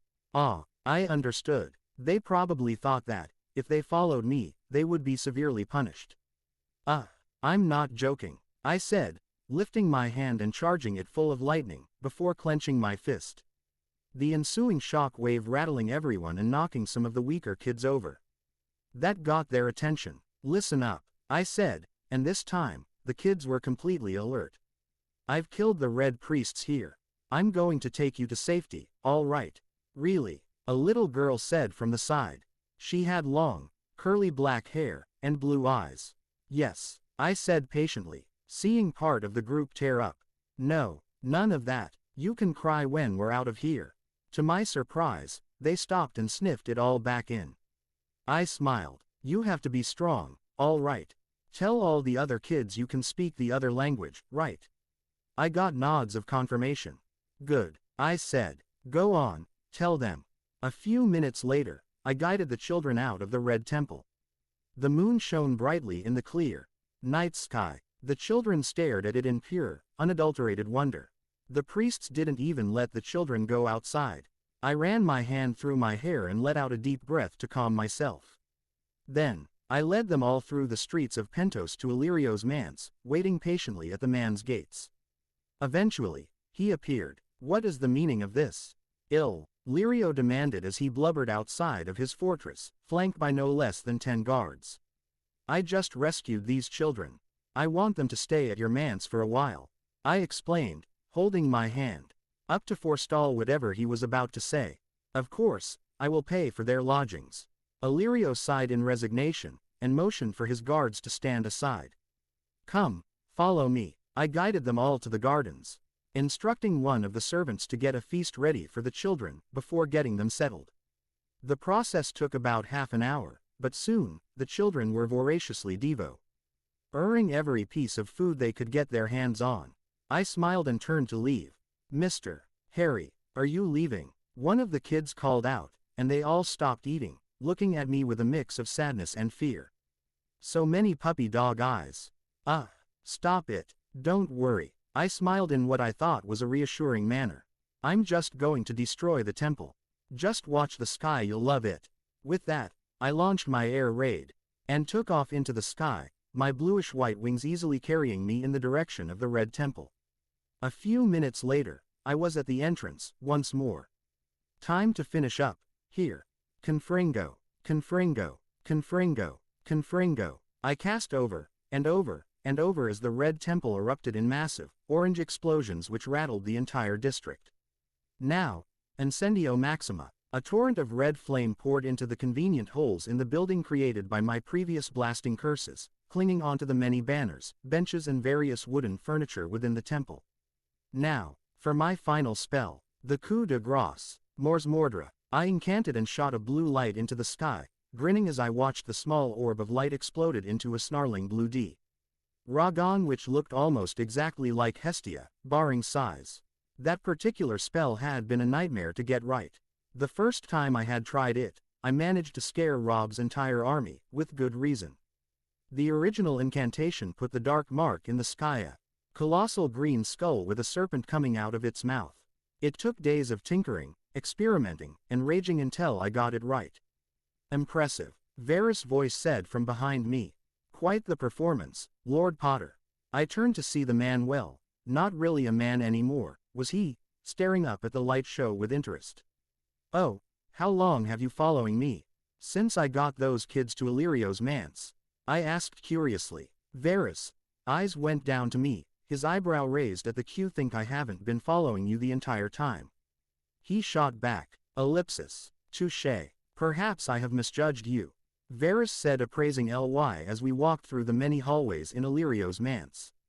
It had been a few hours since I had destroyed Red Temple and launched my modified dark mark, let's call it a dragon mark, into the sky for all to see. The children had all been situated and properly fed. Since then, I had taken the time to sit with them, and reassure them that, yes, the nightmare was over, and yes, they were free to go wherever they wished. I also told them that, if they wanted, they could live at the Twins, in Westeros, which, last I heard when I was in Westeros, was being fixed up by my Northmen and Rivermen allies. It paid to have allies, I supposed. Some of the older kids chose to go their own way, but the young ones had decided to take me up on that offer. In what way? I replied, staring at my right thumb and trying to bend it with some difficulty.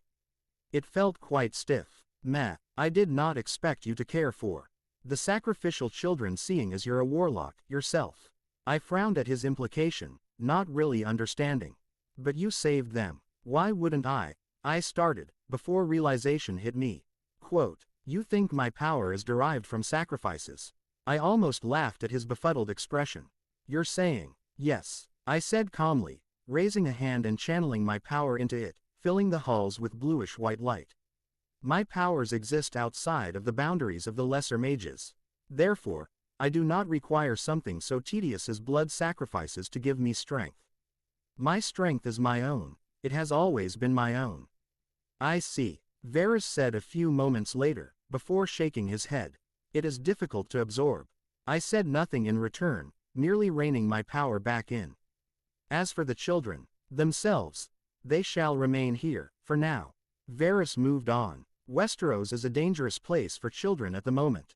Understandable. I nodded. I trust my payment was sufficient. Oh, yes. Varys had a little smile as he replied.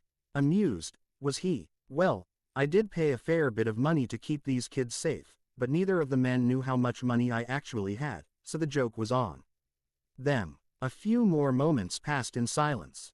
You aim to find the other temples, then? Varys prodded. Of that, there is no doubt, I replied, finally arriving at the room Illyrio had me stay in. Also of no doubt, Varys said, following me, you would raise them to the ground. Indeed, I said and entered the room. Daenerys Targaryen's room. Her scent still permeated the room, a soft, gentle thing. Wait, this wasn't her scent. Catching on, are we? Balthazar piped up with a hiss. What do you mean? I hissed back, ignoring the slightly uneasy look Varys was giving me. The fact that he even owed this much emotion meant he was greatly disturbed. Oh well, sucks to be him, I guess. What he means, boy, I stiffened at the angry tone Erebus employed as the black falchion pulsed with power. Is that you're feeling the woman's magical signature? In actuality, there is no real smell remaining except in the bed itself, and even then, it's quite faint. I see, I said slowly, getting a feel for this power by actively linking my own with it. Such a gentle signature. Is this truly the signature of a woman with 3 dragons and a people under her control? It's likely to have changed, somewhat. Erebus replied from his spot at the balcony, where Hestia was still snoozing. I didn't even realize she was that tired. But, in essence, that will likely be the core of her magical signature. Erebus added in at the end. Did you enjoy your trip? Trap question. Went off without a hitch. I smiled as I sat on the bed and looked to Varys. Thank you for accompanying me back to my room, Varys. The bald man caught the hint quick and left with a nod. So, I started slowly, wondering how this conversation was going to play out. I'd never actually snubbed my devil arm before, so I had no idea how he would react to my leaving him behind. I believe it is in our best interest to part ways, Erebus calmly said from his spot. I replied in surprise. I had been expecting irritation or anger. Not this. Part ways, indeed, Erebus replied. At least, for a will. Any specific reason? I asked. What's that even going to achieve? I have allowed my power to stagnate, after it being reduced on our trip to this realm. Erebus replied. I cannot allow that to continue. I must increase my powers, once more, so they can have an even stronger version of you to control. I argued. Erebus didn't answer. I don't think increasing your power will accomplish anything. I replied. You possess incredible power, already. You need to achieve a resistance. Of course, Erebus' tone was amused. Have some spare dark priests here to make attempts at enslaving me so I can build this resistance you speak of. I sighed. He had a point there. You must have a better solution than separation. Erebus, I said slowly. We can't just split up, not now. What would you have me do, then? Erebus asked. I am less than useless in a fight with the priests. We don't know that, I replied with vehemence. Don't we? He answered back, the epitome of calm. We don't, I insisted. The only reason this happened was because we were unprepared for it. Perhaps it is time we attempt to erect mental barriers. Are you familiar with the art of occlumency? Stories from my progeny, really. Erebus replied. Their aura powers were rendered ineffective. Wizards developed the defense aspect of their mind arts. Lucky you. Dumbledore taught me the basics of occlumency. I smiled. I'd never needed it before, as channeling lightning through my brain removed any need for mental defenses. Rather, it was a mental defense in its own right. A long moment passed. Go on. Quote. I smiled, and sat by him in the slowly waking Hestia. Well, the first thing you have to do is look. I found lunch. I heard something hiss to the side. Frowning, I turned my head to see a few cobras slithering along the sandy dunes east of Pentos. I'd decided to walk my way east, following along the Valerian road to the ruins of Goyen Drohe. I would reach that place any day now. Let's jump him before he realizes we're there. One cobra hissed to the other. Why was I taking the scenic route? You might ask. It was a necessary sacrifice to ensure Erebus stayed with me. I had actually seriously considered his proposal of leaving and gaining strength before coming back, before discarding it entirely. Sure, he could have become stronger, but where would that have led him? I nodded to myself. Yes, what he needed was further mental strength. I supposed millennia of being the strongest, and never needing to resist anything's power had caused his mental defenses to shrivel into almost nothingness. Hence, the work in Prague hold that thought. I took a step to the side, watching the snake fly right past me, before grabbing its tail and, with a nice spin, threw it into the distance. I could hear every word, you know. I hissed to the remaining snake in amusement. You can speak our language. It replied in surprise. Obviously. Balthazar cut in the conversation, sounding amused. Idiot. Who are you? You sound like a nasty viper. The cobra hissed. Snake racism. All right, then. So what if I am? Better a viper than some stick-thin race made of pure shit like the cobras. Balthazar fired back. I rolled my eyes, pulled out my wand and banished the OND cobra before it could say anything more. A dick measuring contest with a bunch of wild snakes. I hissed, trying not to smile. Both were women. Balthazar replied. Not that it matters, they're probably dead, now. I didn't throw them that far, or even that hard for that matter. Well, shit. I hissed as I saw a flock of crows tear the two unfortunate snakes apart. My bad. Nature sucks. Balthazar hissed back. Their own mistake for even thinking they could attack us. With Orbus piped up from his sheath. Ah, the prodigal son returns. I smiled. How was meditation? It was satisfactory. Erebus replied. My mental shields are progressing at the speed I expected them to. Ah, I said, recognizing the tone of voice. A few steps shy of a snail's pace, then. Just about. Erebus confirmed, wry amusement mixed with frustration seeping into his tone. Well, time is what we have, right now. I smiled, gesturing to the road ahead of us. We've been on this road for a good while, now. I said, I think, a few more days and we'll reach the ruins of that city. Can't quite remember the exact name of it, off the top of my head. Goyen Drohe, Hestia supplied helpfully from the right, her footfalls barely making any sound on the solid stone road. Hestia, I smiled in her general direction. Still camouflaged. Yes, she replied easily. If Sword Devil is practicing, so should I. Sword Devil, I mouthed in amusement. TCH. Erebus sounded only slightly irritated. At least she's dedicating her time to getting better. Unlike a certain snake we all know and hate. Shut the fuck up, Balthazar retorted. I've been working on stuff, too, you know. Like what? Erebus challenged. Show me this stuff of yours. A few moments passed with no reply. Just as I thought, Erebus replied triumphantly. He stopped as I felt a shifting sensation all over my upper body, followed by the telltale clicking sound of Balthazar's armor coming together, except, it was forming over my chest. Done, Balthazar said, his tone suggesting a deep concentration. I smoothly took my shirt off, and stared at Balthazar's handiwork. This is impressive, Erebus said with grudging respect. Amazing. I kept staring. The hexagonal, nigh indestructible black scales had spread outwards, covering my torso and left shoulder. It looked like a badass version of the Blackfish's own armor. Where his was bulky, and looked downright unwieldy, mine was sleek and form-fitting, looking like a second skin. Which it was. How long can you hold this? I hissed, still feeling odd as the scales receded. 5 minutes, Balthazar replied. I frowned. Only that, I said, sounding disappointed. Give me a break. Balthazar sounded annoyed. It's not easy maintaining a surface strong enough to take steel with no scratches.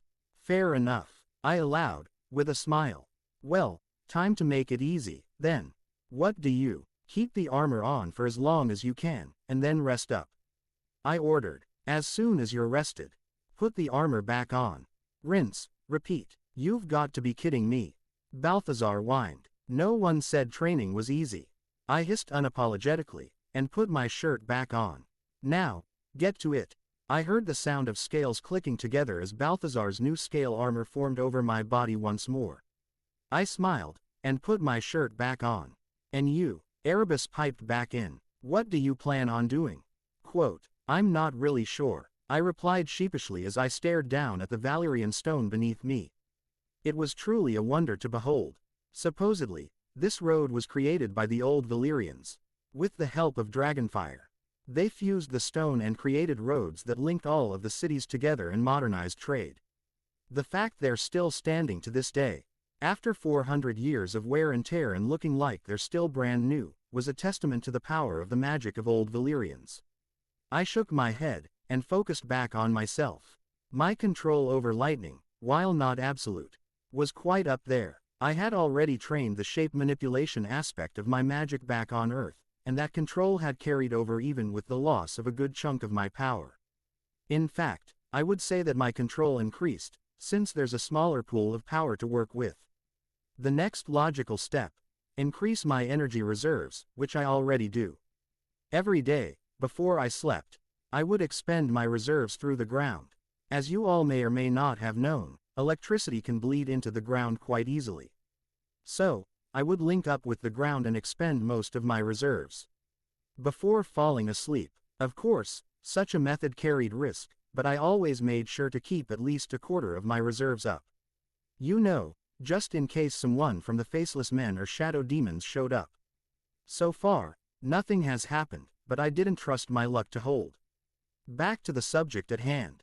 Control and energy levels have been covered. What's left? My skill with a sword. I regularly went through the forms John and Sir Roderick had shown me many months ago, back when we were staying in Winterfell. Not to mention, I was already a veteran of 4 different battles so far. The only thing that was left was my staff. I hadn't really used it all that much, aside from the obvious ways it could have been used. I knew it amplified my Dragonslayer magic, somewhat. Aside from that, I supposed I'd been using it as a glorified club. But it was a staff. There were certain forms to follow. I sighed, wishing I'd learned some form of martial arts back home. You wouldn't. Happen to know any fighting styles involving staves, would you? I asked hopefully. Not really, Erebus replied. I knew a few demons which had them, but I had never cared to learn it myself. I was never exactly a full-on physical type. I dare say, fighting with you is the closest thing I've done to fighting, and even then, it's you swinging the sword. Quote, I nodded, remembering Erebus' wraith-like form. Fair enough, I said and tried to pull up everything I knew about staves as I pulled my staff from its makeshift sheath on my back. I stared at it for a few seconds. This can't be too hard. I said to no one in particular. I mean, fighting styles were created by people. I should be able to create my own. True enough, Erebus agreed. I smiled. It would be a worthwhile challenge. All right, the top of the staff is almost spherical, while the bottom is sharp like a spike. I said to myself, spinning the staff and making bashing and stabbing moves with it as I walked along the stone path. Bludgeoning and stabbing, and I can increase the effect by channeling my lightning into it. As for the wood's properties itself, perhaps weirwood can fight off the others. I mused, embering the aura I felt at Winterfell's godswood. Whether it was lethal to the others or not, I didn't know. But it would definitely come in handy. I was sure of it. The potential of this weapon was high. With my Dragonslayer magic, its spherical end can be turned into a hammer, and its spiky end could be turned into a spear. I began to move through a clumsy kata, correcting my stances, thrusts and swings as best as I could. Go father, Hestia cheered, and I faltered from the sheer amusement of it. Hey, thanks, kid, I grinned and went back to training. And so the days passed. I would wake up, eat, train for a bit, walk for 5 to 6 hours while Erebus, Balthazar, and Hestia trained in their respective abilities. When we were all done, I would drain most of my power, before finding AP Lace to set up camp and then finally sleeping. As the days passed, I began to notice the earth below my feet turn greener and greener. I began to spot more animals than before. It was nice to see something aside from scorpions, beetles and snakes for a change. I'd been in that desert-like environment for a while. At any rate, more greenery meant their soil's water content had increased, meaning, I was most likely close to the river Rhoyne. And, if I was close to the Rhoyne, then I was also close to my next destination. Goyen Drohe. I ended up getting a little excited that particular day, and sprinted for over 4 hours. I paid for that mistake in the next few days. The muscle cramps were something else. I hadn't felt like that since the olden days of hairy hunting. But on the 3rd day of recovery, I caught sight of the ruined city, thought it was too far for me to make out any details. I sighed as I leaned closer to the campfire I set up that night. Though it was hot during the day, the nights were frighteningly cold. There was the cloying stench of the other's power slowly sinking its claws into the world itself, choking the life out of it. Hairy hunting. Huh, I muttered to myself in the dead of night. With nothing but the howling winds and the crackling of the flames to keep me company. Balthazar, Erebus and Hestia were all sound asleep. Their respective trainings was taking quite the toll on them. As for me, I simply couldn't sleep. My mind wandered to thoughts of home. I had left them quite abruptly, hadn't I? I wondered how they were doing. Voldemort was still alive, most likely, at this point. I'd have been assumed dead. Who would take up the fight against them? The Order. Sirius had gotten a lot stronger, from what I saw in Temmin Negru. Dumbledore was also in a league of his own. But, could they really do it? So many other questions warred to grab my attention. What about the Weasleys? What about Hermione? What about... I clenched my fist, trying and failing to banish those thoughts away. Daphne. I had left her too, hadn't I? The last thing I remember of her was her slapping me, and then kissing me right afterwards. It was when I'd told her I was going to Temmin Negru. I never came back. How was she feeling right now? Did she think I was dead, too? I stared up at the night sky, hoping to make sense of it all. No answer. TCH. Figures. I sat up, and scooted closer to the fire. Still awake, then, Erebus' voice came. Ah, yes, I replied, not taking my eyes off of the flickering flames. You, as well. I don't really sleep, Erebus explained. It's more of a meditative process. Is it really? I mused, glancing over to the sword lying at my side, before looking right back at the flames. I was just thinking. Don't hurt yourself. Erebus immediately quipped. Someone's been letting Balthazar rub off on them. Bet he'd get pissed if I said that, though.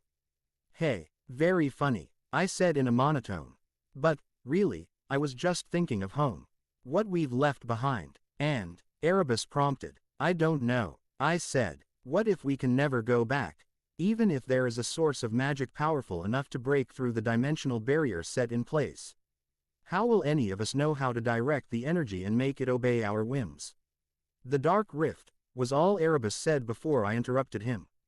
The Dark Rift is a technique used to tear a pathway into the Never. It was neither designed nor intended to be used for a situation like this.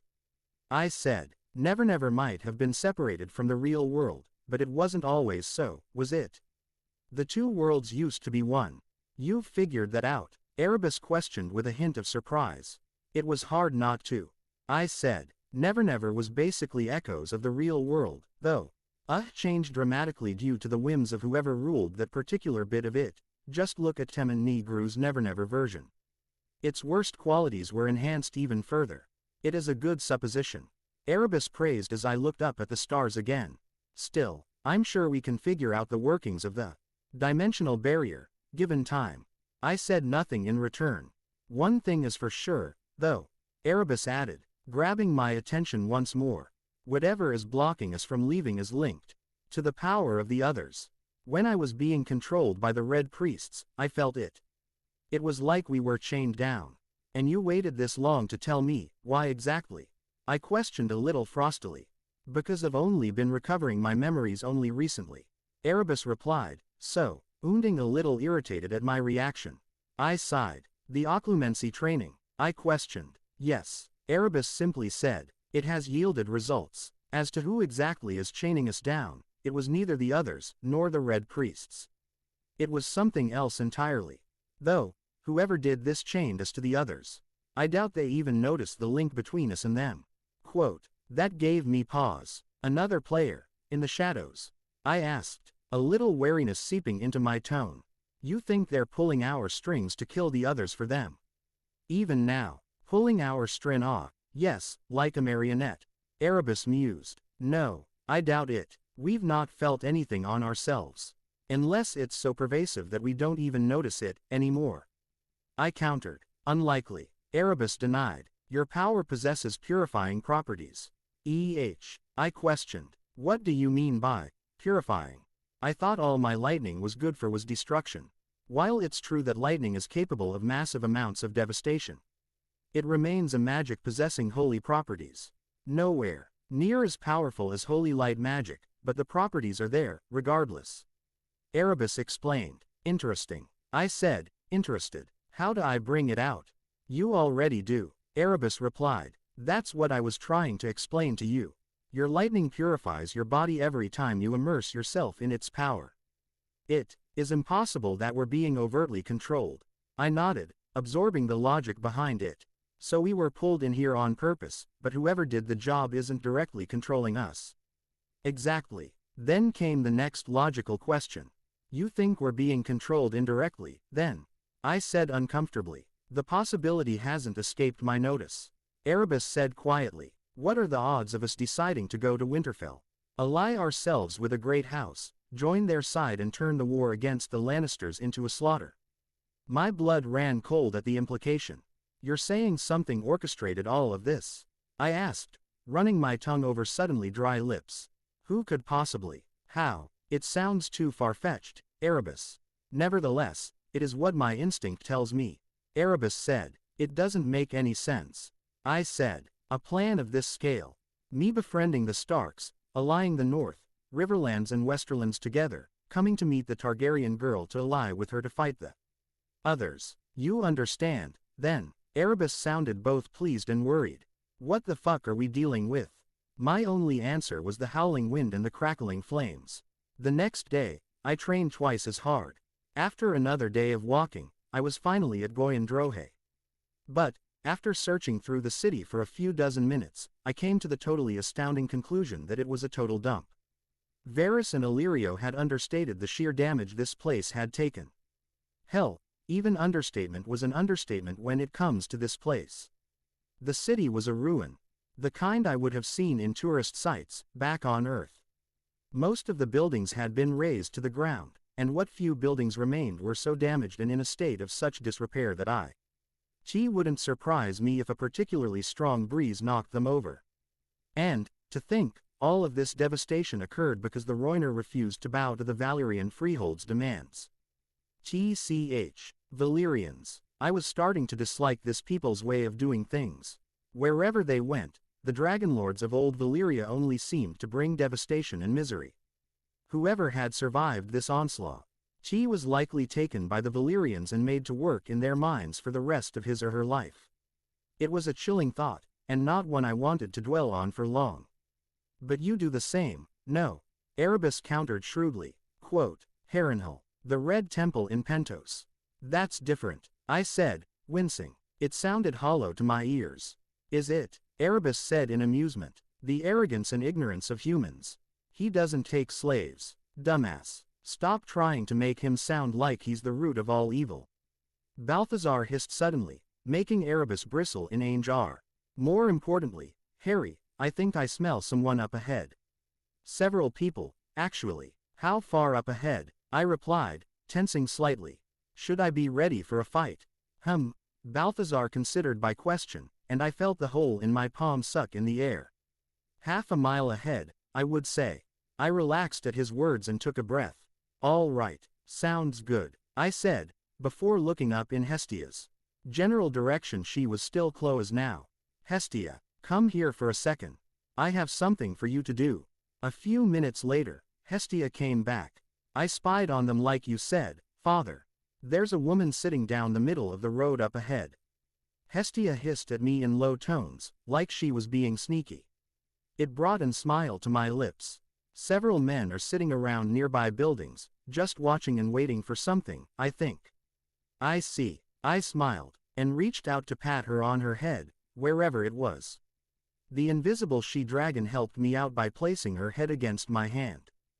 Good girl. So, they were doing the old woman in distress distraction while they ambush trick. What are you going to do? Balthazar questioned. Spring the trap, of course. I said flippantly. After all that time in the sort of desert, I could use some amusement for a refreshing change. Seriously. Balthazar sounded annoyed. Why do I even bother with you? You seem dead set on getting yourself killed. Hey, get it? Dead set on dying. Never mind. My humor is lost on you sheep. Oh, come on. It's a bunch of bandits using the oldest trick in the book. I countered dismissively. And besides, I've got Hestia here. I tickled her snout, making her sneeze all over the ground, to watch my back. And you, and Erebus. What could possibly happen? I was trying my luck by saying that last part. Fair enough. Balthazar sighed. One of these days, you're going to get yourself killed, you know that. True enough. But, as they say in these lands, all men must die. I retorted with a shit-eating grin. Just shut the fuck up, Harry. Balthazar said, clearly exasperated at my attitude. I merely smiled and made my way to the trap at a leisurely pace, taking the time to stare at the destroyed buildings all around me. If I were still at Earth, there would be a bunch of tourists standing around the ruins, taking pictures to show to their friends. A strange practice, that, telling everyone else what you were doing worse, showing it off. A fond smile came to my face as I remembered the time I had browsed an article which talked about this very thing. UC syndrome, the internet experts called it. What's UC syndrome, you may ask? Well, my good man, UC syndrome is short for unwarranted self-importance syndrome, which most of the people on the internet were afflicted with. They all thought, because a few dozen people liked their pictures, that they had suddenly become a big deal, when in fact, they were all sacks of. A whimper up ahead distracted me from my current thoughts. There she was. I stared at the crouching woman in the distance. Her back was to me, showing me her shaking shoulders. The woman wore rags which passed for clothes. Every inch of her skin was covered in some form of dirt, or worse. The whimpers slightly increased in their intensity, and the loud sniffles followed shortly afterwards. Likely, she thought I couldn't hear her, and raised her voice for a better reel in. Hot damn, they were so obvious about their intent, it was almost comical, in a way. I stifled an amused smirk and took the bait, making my way to her at a brisk pace. "I say, dear lady," I said in my best guild, a Roy Lockhart impersonation as I knelt next to the damsel in distress. "Are you all right, my lady? Are you hurt? Has someone attacked you?" The bait girl pulled out all the stops and began to sob uncontrollably, grabbing at me and holding on in such a way that I couldn't quickly move in case I was attacked. There, I soothed her as I heard the sound of rushed footsteps. "It'll be all right, you'll see. I shall protect you from whosoever decides to harm you." She just sobbed louder to cover up the sound of incoming attackers. If nothing else, she was committed to her cause, even if the cause was despicable. Not that I had any right to say anything. I would be called a murdering scumbag if I did the things I have done back home. Wait, I was losing track of what I was doing. Where was I? Oh, right, bandit ambush. Unto the breach, then. I pretended to turn my head in fake shock and forced myself to cringe in fear. Amusingly enough, still a passable imitation of Lockhart's fact. Back when Ron and I threw him down the entrance to the Chamber of Secrets. The ruse seemed to work, as the men surrounding me gave me condescending smiles as they approached with their various weapons. "Hey, looks like we caught another one. This is shaping up to be a really good month." One of the men chortled, a look of unadulterated glee on his face. "Thisson looks like he's gonna piss his pants, he will." Another grunted with a heavy accent which I couldn't place. "Make any move and you die," I heard a rough voice say a few feet behind me. That was probably their leader. "Now, get up and give me all of your valuables. Any coin, jewelry, maybe that pretty little sword at your side, too." "I thought you just said I shouldn't move." I pretended to stammer like I was deathly afraid of violence, let alone a fight to the death against a bunch of bandits. "If I get up, you'll kill me." "Don't kill me, I don't want to die. Please, don't get smart with me, pretty boy." The man snarled as he came into my view. It was a man nearing his middle age, with a grossly receding hairline, dressed in a dark brown tunic and carrying what looked to be a finely made saber. Likely, he had stolen it from a previous victim. "I'll cut your tongue out if you do." All right, I couldn't help myself any longer. I let out a full, throaty laugh, which took all of the men off guard, before stunning the woman with a point-blank, silent stunner, hidden from all their view. As expected, the woman's grip on me slackened, and I pushed her away, using the momentum to get back on my feet. "Oi, Naren," one of the men said. "What the hell did you let go of him for, you idiot?" I turned to look at the man who'd said it. "I think you'll find that Naren was it. She's out cold." I smiled at the men in amusement as they gave me a wary look. "Get him," the middle-aged bandit shouted before I was attacked from four sides. I grinned and charged at one of the men, easily dodging past his thrusting spear, and tackling into him with the power of an ox, sending him tumbling back with a few loud snaps, the sound of bones breaking along the way, before turning and sidestepping the downward strike of a great axe. The axe hit the stone pavement with a loud crack, the axe blade easily cracking through the rock.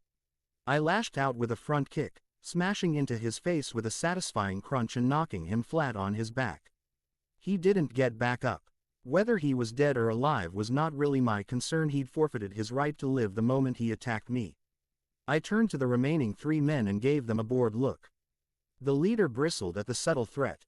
Good, I wanted him angry. Angry opponents made more mistakes, after all. "Who is this guy?" the one to the right said. "He took Ban out without even drawing his sword. Can we even beat him?" "Of course we can, stupid fool. The idiot's overextended." The gruff man in the middle dismissed it as a fluke while berating the remaining two men alongside him. Any decent fighter knows how to exploit another man's weakness. "Now, let's get him." "All right," the one on the left said uncertainly, before all three charged at me with loud cries. The two younger men flanked me from the side as I engaged the middle-aged man. I dodged their coordinated strikes with an almost preternatural agility. I hadn't even channeled lightning into my nerves yet. I sidestepped the leader's downward swing, before moving forward and grabbing his hand, redirecting his sword to intercept one of his lackey's horizontal strike, all the while grabbing the leader and pushing him hard into his comrade. The two tripped over each other and landed in a heap, having received a few cuts from each other's weapons in the tumble. The remaining fighter tried to come in from behind, but I leapt to the side, rolling on the ground to reduce my fall damage. I got back up in time to see my attacker thrust his sword at my forked horizontal slice. I sidestepped it, once more. Before ducking underneath the slice and moving into the man's guard, I threw a hard right uppercut, feeling his jaw crunch under the power of my armored fist.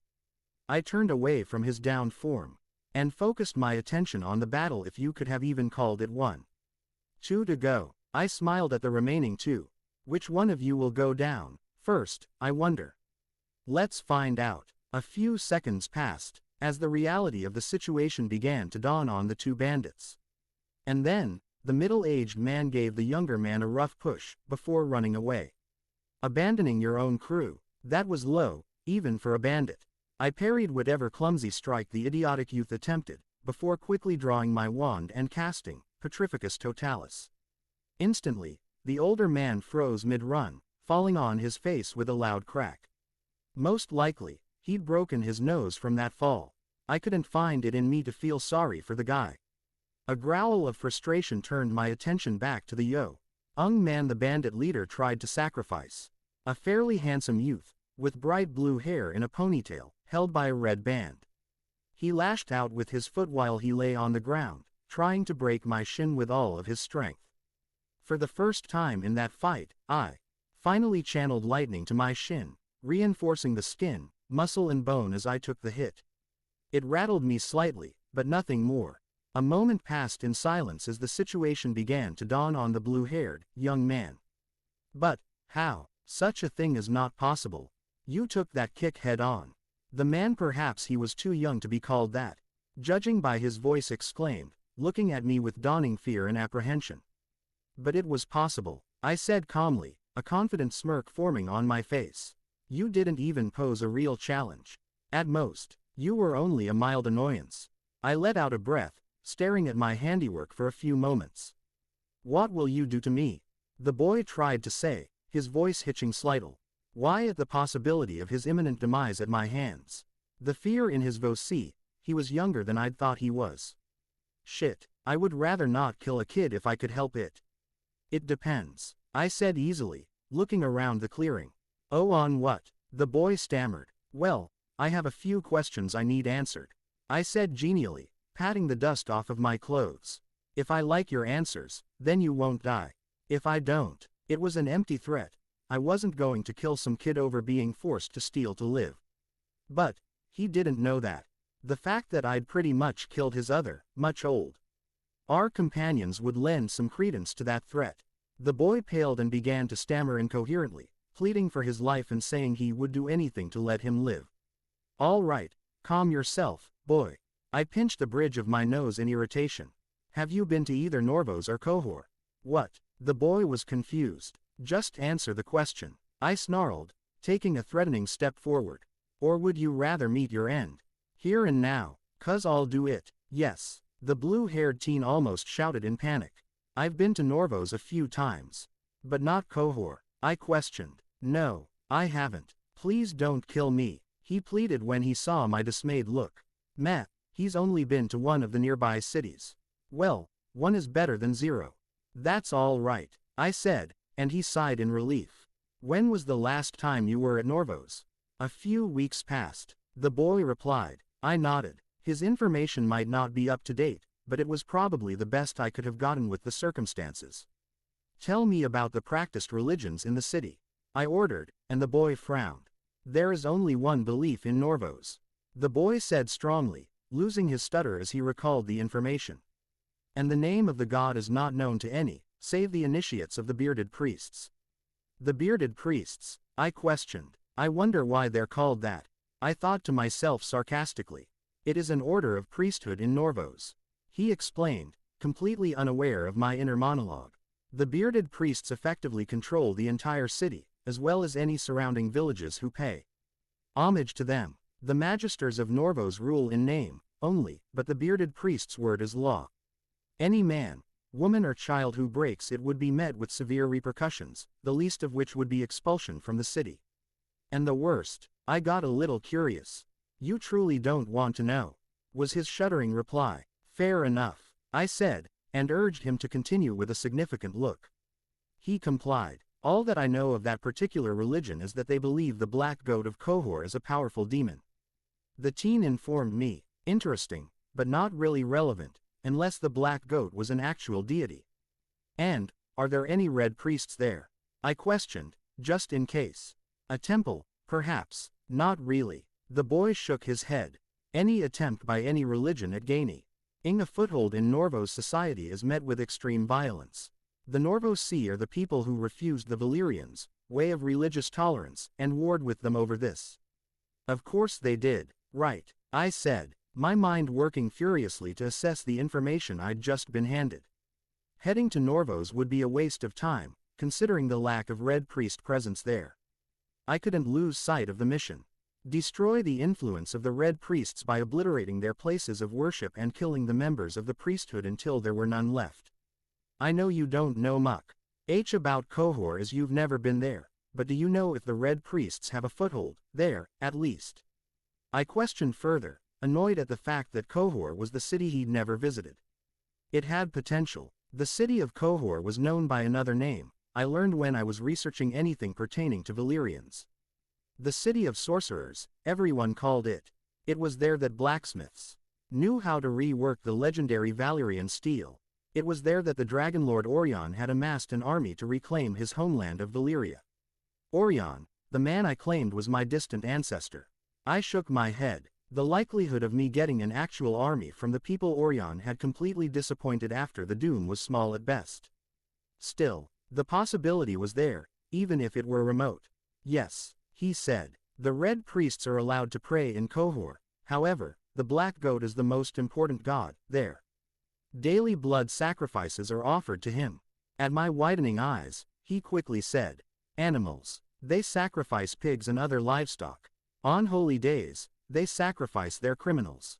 And, in times of great danger and distress, the leaders of the city sacrifice their own children, in the hopes the goat will defend them in their hour of greatest need. I frowned, absorbing the information. And, does it? I questioned. The young man said intelligently. Does the goat defend them when it's needed? I repeated slowly, as if he were touched in the head. Oh, he looked sheepish. All I know is, the city has never fallen. How cryptically ominous. Could this black goat be the one who dragged me into this realm? Or was it simply some kind of myth? It could be that the city had never fallen due to luck, or, more likely, its geographical location must have provided some very impressive defenses. I see, I said slowly, before dismissing him with a wave. Thank you for the information. You may leave now. What? To say that the blue-haired boy was shocked would have been an understatement. Did I stutter? Go. He fled instantly. I sighed and stared the remaining downed bandits for a few seconds, before scowling and calling for Hestia. Yes, father, she answered my call quickly, landing beside me as her camouflage finally came off. Take us out of this city. I've completely lost interest in this place. I hissed, and leapt onto her back. Where to? She hissed back and flapped her great wings, springing into the air with a grace belying her size. Just fly east, for a while. We're not, for now. I just need space to regroup and figure out what needs to be done. I replied as we zoomed out of the city at great speeds, the buildings growing smaller and smaller as the seconds passed. You know, you left the bandit leader under the paralyzing effect of your spell, back there. Erebus pointed out, sounding oddly amused. Yeah, I smiled slightly. Hopefully a snake crawls up his butt, or something. I closed my eyes, sorting through 100 thoughts in one, trying to make sense of it all. What are you thinking? Balthazar asked. I remained silent as Hestia put her camouflage back on, disappearing from sight. Most likely, he's trying to figure out what to do from this point. Erebus replied for me. It's simple, isn't it? Balthazar hissed. Go to Qohor and destroy the Red Temple, there. Waging a one-man war against an organized Legion is hardly any way of making allies to fight the coming long night. Erebus replied grudgingly, much as I would love to kill them all myself, you have to admit that they consider the others to be the true enemy. And us, by extension, I said slowly, eyes still closed. Since I possess you, I'm not saying I want you gone. I added quickly, opening my eyes when I realized what it was I had just implied. What's done is done. They'll most likely try to kill me, no matter what. I've already destroyed a temple. We're too far gone to do anything else, but commit to this task, even if it weakens us against the others. Unfortunately, Balthazar added, TCH. Erebus scoffed. Weakens us, nothing. They'd be hindering our own allies in some idiotic attempt at forced conversion every step of the way. And, he was right. Yes, this was the correct path. Whatever good the Red Priest might do was overwhelmingly imbalanced by the bad. Father, Hestia hissed. One thing's for sure, I said to Balthazar, not having heard Hestia. We need an army. I was hoping to get one in Qohor, but they have a red temple, there. I'd be dealing with constant descent in the ranks if I destroy one of their sacred temples. Should we go back to Westeros, try to get their army here? Balthazar suggested instead. Father, Hestia tried again. Are you insane, Balthazar? I blurted out. The free cities would ally together and destroy whatever fleet we could have mustered. What, then, the so-called mother of dragons? Balthazar hissed. Are you going to become her cuntboy, Harry? I Ned my mouth to reply with something equally offensive, when Hestia cut in. Father, Hestia growled, stopping whatever it was I was about to say. I winced. I'm sorry, Hestia, I apologized. What is it you were trying to say? Hestia snorted grumpily, but got over her irritation quickly as she angled us downwards so I could see. Look, there's people down there. She hissed. Wow, she was right, there were people out in the distance. Was I that distracted? Wait a second, were those what I think they were? Hundreds, upon hundreds of horses with riders traversed below in the open, grassy plains at a leisurely pace. And the numbers just kept increasing seemingly without end. Dothraki, I said, feeling slightly surprised. I've already reached their territories. How many of them are there? Thousands, at least, maybe 6,000. You're counting in the wrong magnitude. Erebus informed me. I've counted at least 15,000. What? I pulled out my wand. Hominum Revelio. A number popped up in front of me. 523. Holy shit. A veritable army, then. A memory came to me, just then. Many months ago, when I was accompanying King Robert's court on our way to King's Landing. Robert had said something about these people. About a Khal Drogo having 100,000 men at his beck and call. An army. I smiled and patted Hestia on the neck. Good find, honey. Very good find. Thank you, father. Hestia trilled happily. I smiled even wider at her delight. How do I get them to join me? I said to myself, staring down at the army, grateful that they couldn't see me thanks to Hestia's camouflage skill. They're Dothraki, Balthazar said dismissively. Just kill their leader, and they will follow you. It's that simple. I sounded incredulous. It's that simple, Balthazar confirmed, before relenting. Maybe you need to fight a couple of the flunkies to prove you're strong enough to fight the leader. I'm not really sure what you need to do, exactly. Right, okay, I hissed. Hestia, set me down near them, little to the left, that's it. They'll reach me in a few minutes. What should I do, father? Hestia hissed in concern as she landed and I began to dismount. Well, if push comes to shove, I can fly away with my own wings. I replied, but I want to fight their leader, so I might have to fight their men to even receive the right to do it. So, just stay up in the air. Okay, father, Hestia said excitedly. If you need my help, I'll come down and roast these weaklings for you. A smirk overtook my facial features as the deafening sound of hooves began to fill the air. I'm sure you will. I began to walk in their direction. Daddy needs an army. Note to self, don't let Balthazar make plans. That was my thought as the Dothraki screamers, who just wouldn't shut the fuck up, circled me for at least 5 minutes, screaming their heads off and waving their curved swords, araks they were called, in a threatening manner.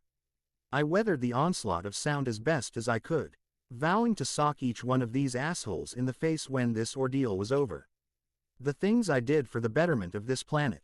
I sighed slightly, the sound too weak to be heard to anyone other than me, and waited patiently as the main convoy of the Dothraki horde finally came into view at the top of the hill. That was when one of the riders struck. A black lasso, made out of what could only be horse hair, was thrown in my direction.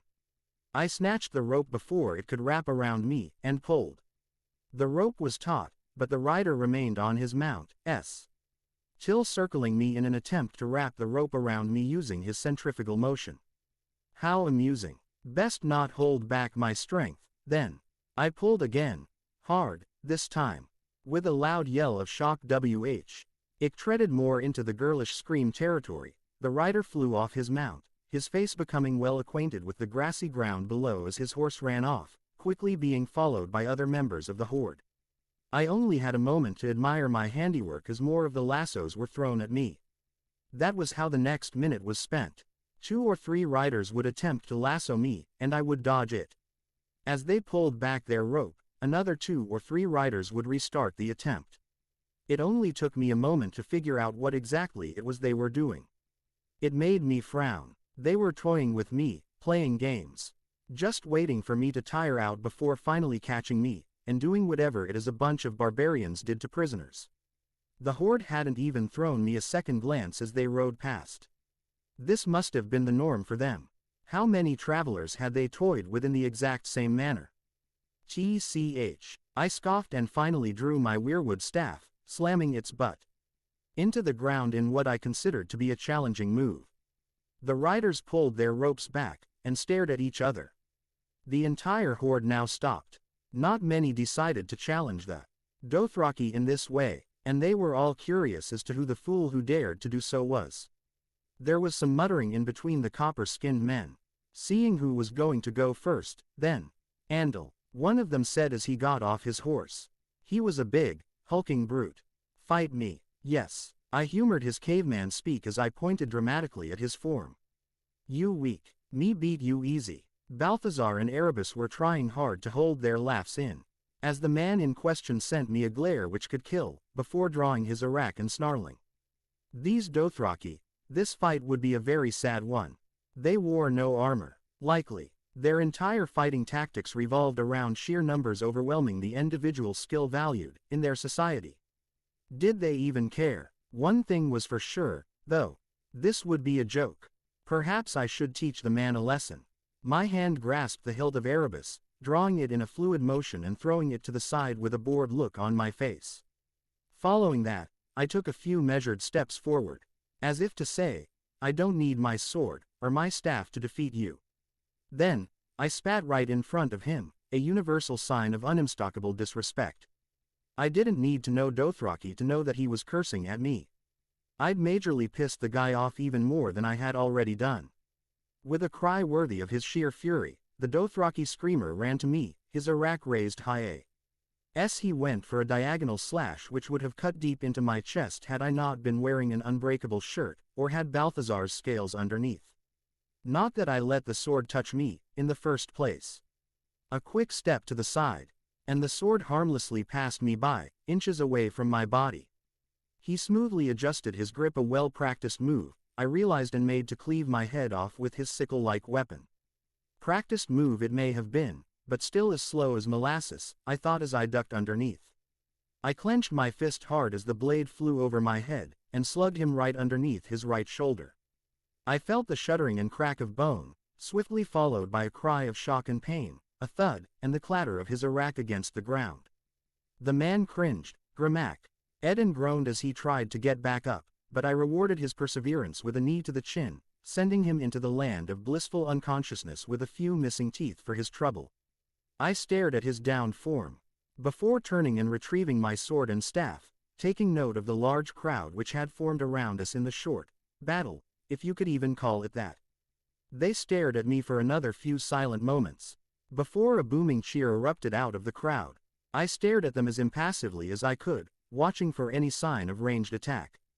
But no attack came. Instead, the unconscious Dothraki was dragged off, and replaced with 2 others. One was holding an arak, and the other, a spear. These two were built leaner, more like contortionists than a linebacker. Whoa, they do better than their previous fellow. I readied myself, pulling my staff out, this time, but keeping the sword firmly in its sheath. Time to see if this staff training paid off. The two Dothraki men gave each other a quick stare.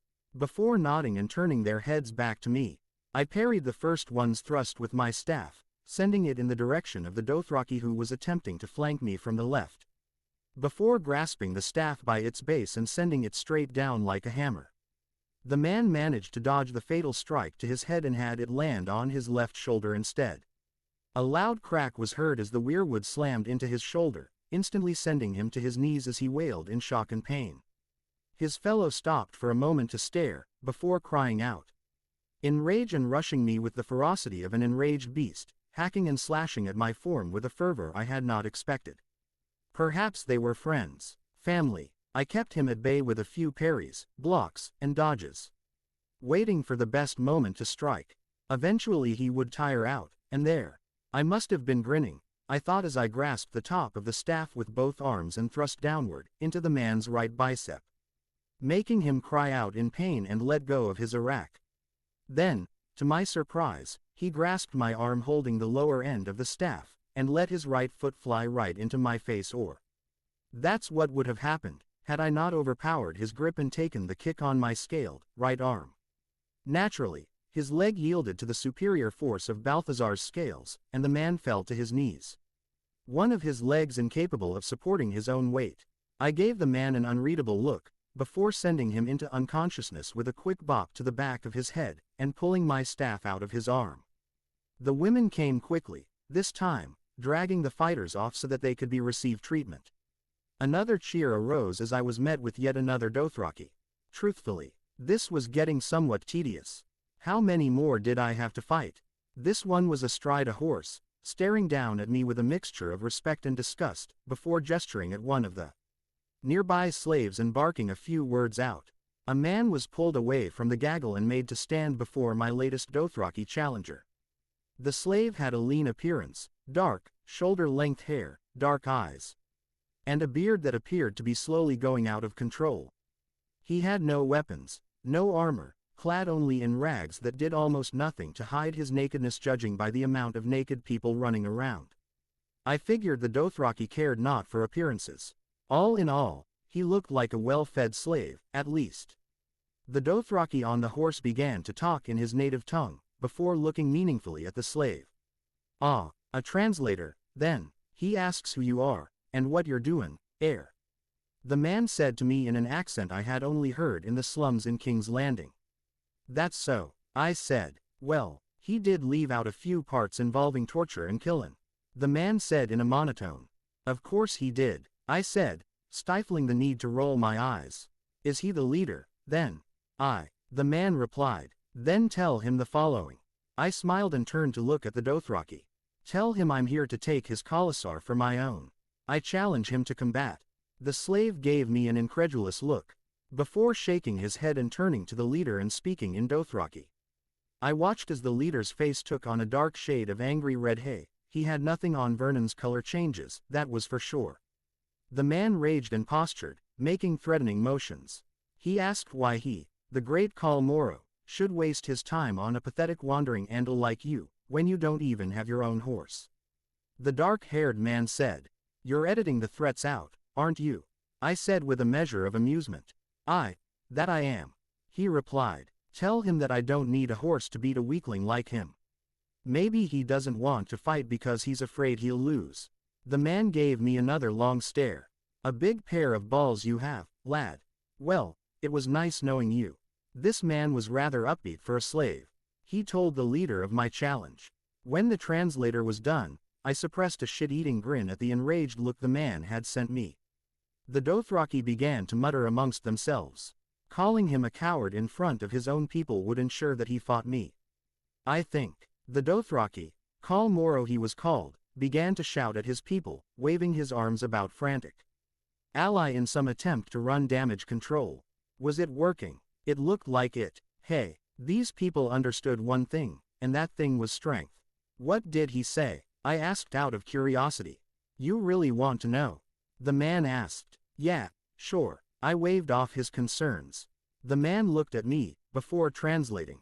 He's saying he's going to tear you limb from limb, and feed your intestines to the crows and vultures. Before finally pissing on your remains. How? Over the top. I like it. I smiled. Thank you. What's your name? E.H. The man said. No sense in giving my name to a dead man. O ye of little faith. I replied. You'll tell me your name when I win. If you win. The slave insisted. When I win. I insisted back. The dark-haired man rolled his eyes and went back to the group of slaves he'd come from. The crowd began walking back, increasing the space around us. He likely needed that space to fight while riding. I looked at the slaves again, and my resolve hardened. The crowd finally stopped moving.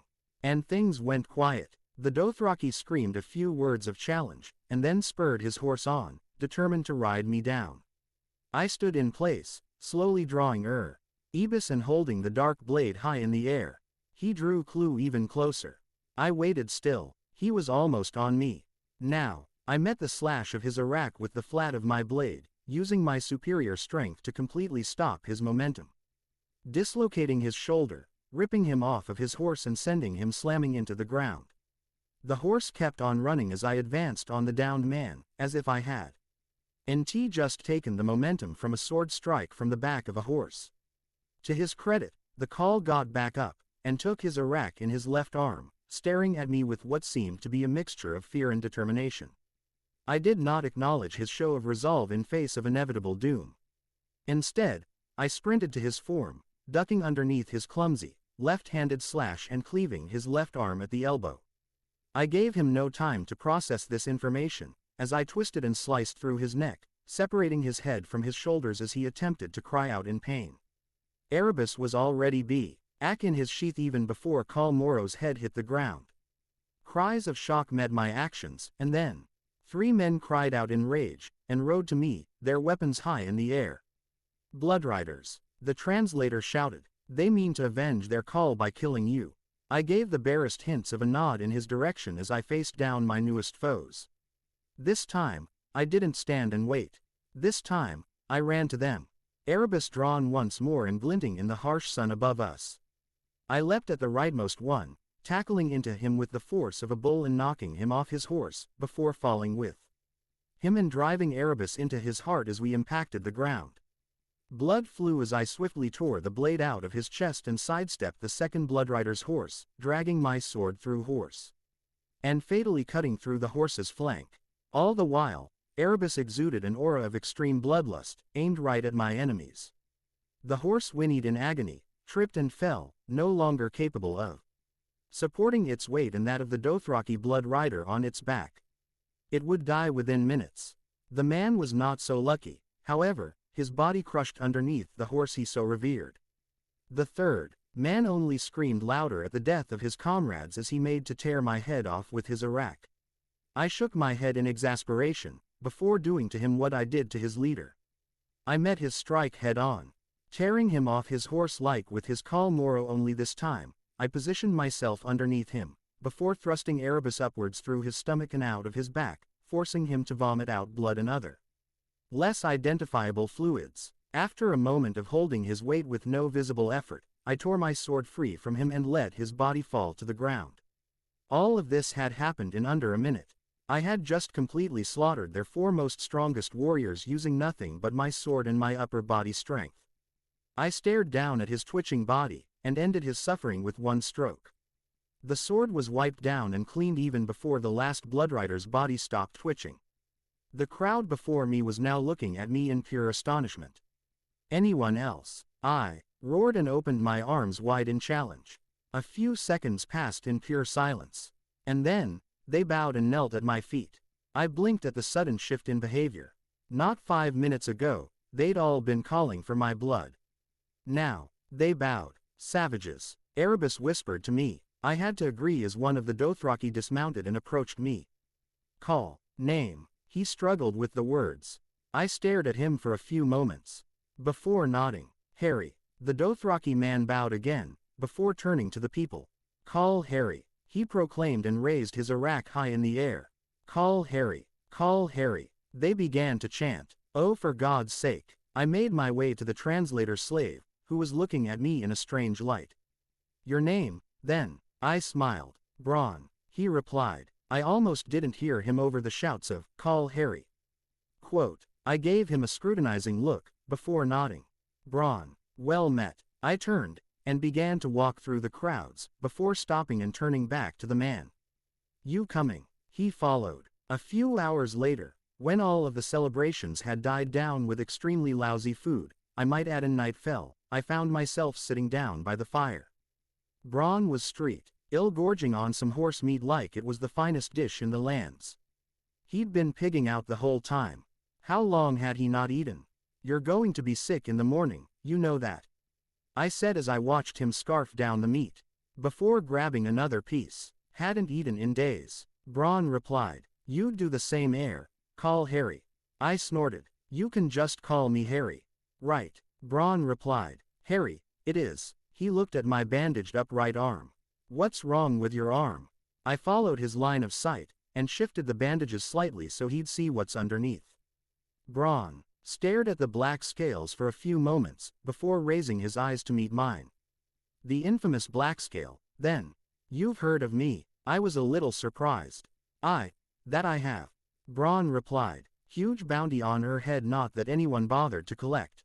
Is that so? I supposed old Tywin Lannister must have put it up, meaning it was a non-issue, at this point. The only way that bounty would still be up, is if Tyrion would be the one sending them to me. That was about as possible as pigs flying.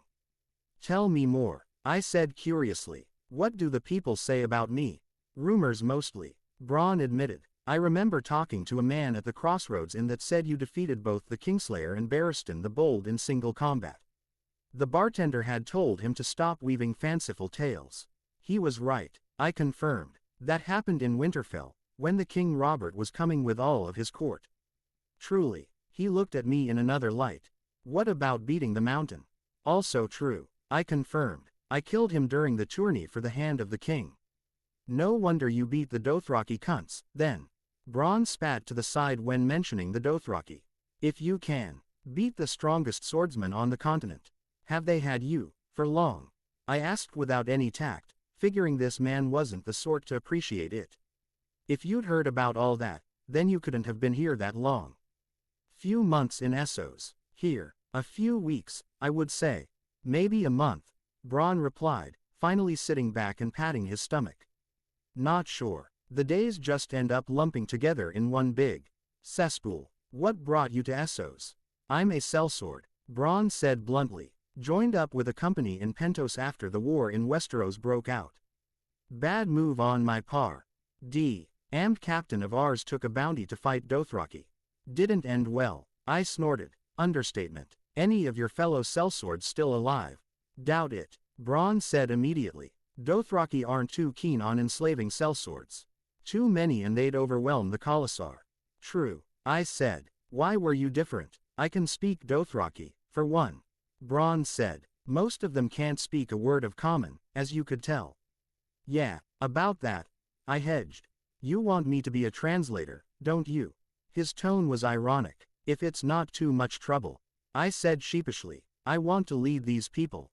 And I can't exactly do that if they can't understand a word I say. That much is true. Bronn said. And, what do I get? Your freedom. I smirked. Bronn was quiet for a few seconds. Fair enough. I was jesting. I said quickly. I'm going to free all of the slaves in this Khalasar. Bronn winced. That certainly won't go over well. How come? I asked, though I had a good idea of what his answer would be. The Dothraki. Well, he pointed at a couple who were fucking in public, and then another few who were as naked as the day they were born. They're not what you call civilized. I can see that. I grimaced at an old naked lady and quickly looked away. So saggy. Bronn mirrored my own look.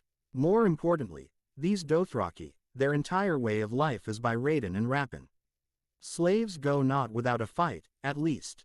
I see. I nodded. I might have a few ideas on the matter. I got up and stretched, walking among the people who cheered in my presence. Bronn followed swiftly. Let's get the most important people here. I ordered. No time like the present. Bronn muttered something about insane nobles, before doing as I asked. It took a while, and a whole lot of shouting. But the heads of this Dothraki army were finally here. 5 lieutenants, in all. Assuming 3/4 of the Dothraki were fighting men, that meant they had about 15,000 men. 3,000 for each lieutenant. A not insignificant number. I wondered, for a few moments, if they actually planned out their attacks beforehand. What sort of tactics did they use? Questions for another time, I supposed. Call Harry. They said at different intervals of time and gave curt nods. I supposed they weren't happy with the fact they had a new leader. Ah, well, I wasn't happy with their practice of slavery. Coz, I said, I have my first orders, to you. I looked to Bronn as he began translating. My first order is to release all of the slaves. I said clearly. Bronn hesitated, but said the words. One of them stood up, looking angry, but I took a step forward, glaring at him with a cold fury. He did not relent, or shrink back. Such insolence, I said, and walked to the offending Dothraki, before smacking him with enough force to send him to the ground. You will obey, or you will die. I turned to the others. Anyone else wish to challenge me on this? I waited for Bronn to translate, before looking back at the remaining Coz. They all shook their heads, though the one I had smacked to the ground muttered something under his breath. What was that, boy? I asked threateningly, inwardly laughing at the older man's incredulous face when he heard Bronn translating the word, boy. The guy had to be in his 30s. The anger seemed to override his survival instinct, as he got right back up and started shouting at me. He says that you don't even have a horse. Bronn translated as he kept shouting. Why should he follow you, half of a man? Half of a man. I turned to Bronn, completely ignoring the steadily fuming Dothraki lieutenant. What does that mean? Dothraki think of men without horses as half men. Unworthy. Bronn added at the end of his statement. I'm surprised only one of them is telling you to go fuck yourself, really. Your demonstration must have shaken them up quite a bit. My demonstration, huh? I smiled slightly, before raising my hand. How about this, then? Hestia, come here. A long moment passed. The annoying lieutenant opened his mouth, but snapped it shut as he looked over to something behind me. He pointed. Dragon. All of the gathered Dothraki shouted and screeched as Hestia flew overhead, flapping her massive blue wings and causing a few bursts of wind before finally landing next to me with a loud thud. She bowed her head in acknowledgement of me. Hestia. I smiled and started petting her. Harry, you what are you? Bronn looked like he was about to shit his pants. Huh. He'd maintained an indifferent, unflappable attitude up until now. Dragons tended to fuck people's days up, didn't they? What? I said innocently. You said the Dothraki view a mountless rider as less than human, right? Bronn merely stared up at the great she-dragon. Well, here she is. I gave him a shit-eating grin. I didn't notice the entire Khalasar dropping to their hands and knees in utter subservience until a few seconds later. Maybe I should have led with Hestia, rather than have a pissing contest with an entire tribe on my own. Bronn agreed, still staring at the dragon. Would have saved yourself so much fucking time. And taken me out of slavery much earlier, All's well that ends well. Fuck off. Oh, come on, I protested. It would have made the difference of half an hour, tops. That's half of an hour that I lost. Bronn argued. The way I see it, I'm owed. Keep telling yourself that, mate. I grinned suddenly. Keep telling yourself that. It had been nearly a month since I'd taken control of Khal Moro's Khalasar and made it my own. All things considered, I would say that transitioning these savages into, well, I wouldn't call them decent folk, but I suppose, less bloodthirsty. Transitioning them to that point had gone easier than expected. I mean, sure, there were a couple of executions to get them up to snuff. A couple, Erebus said incredulously. Well, okay, more like a few dozen. The idiots thought they could sack a nearby village and rape its women.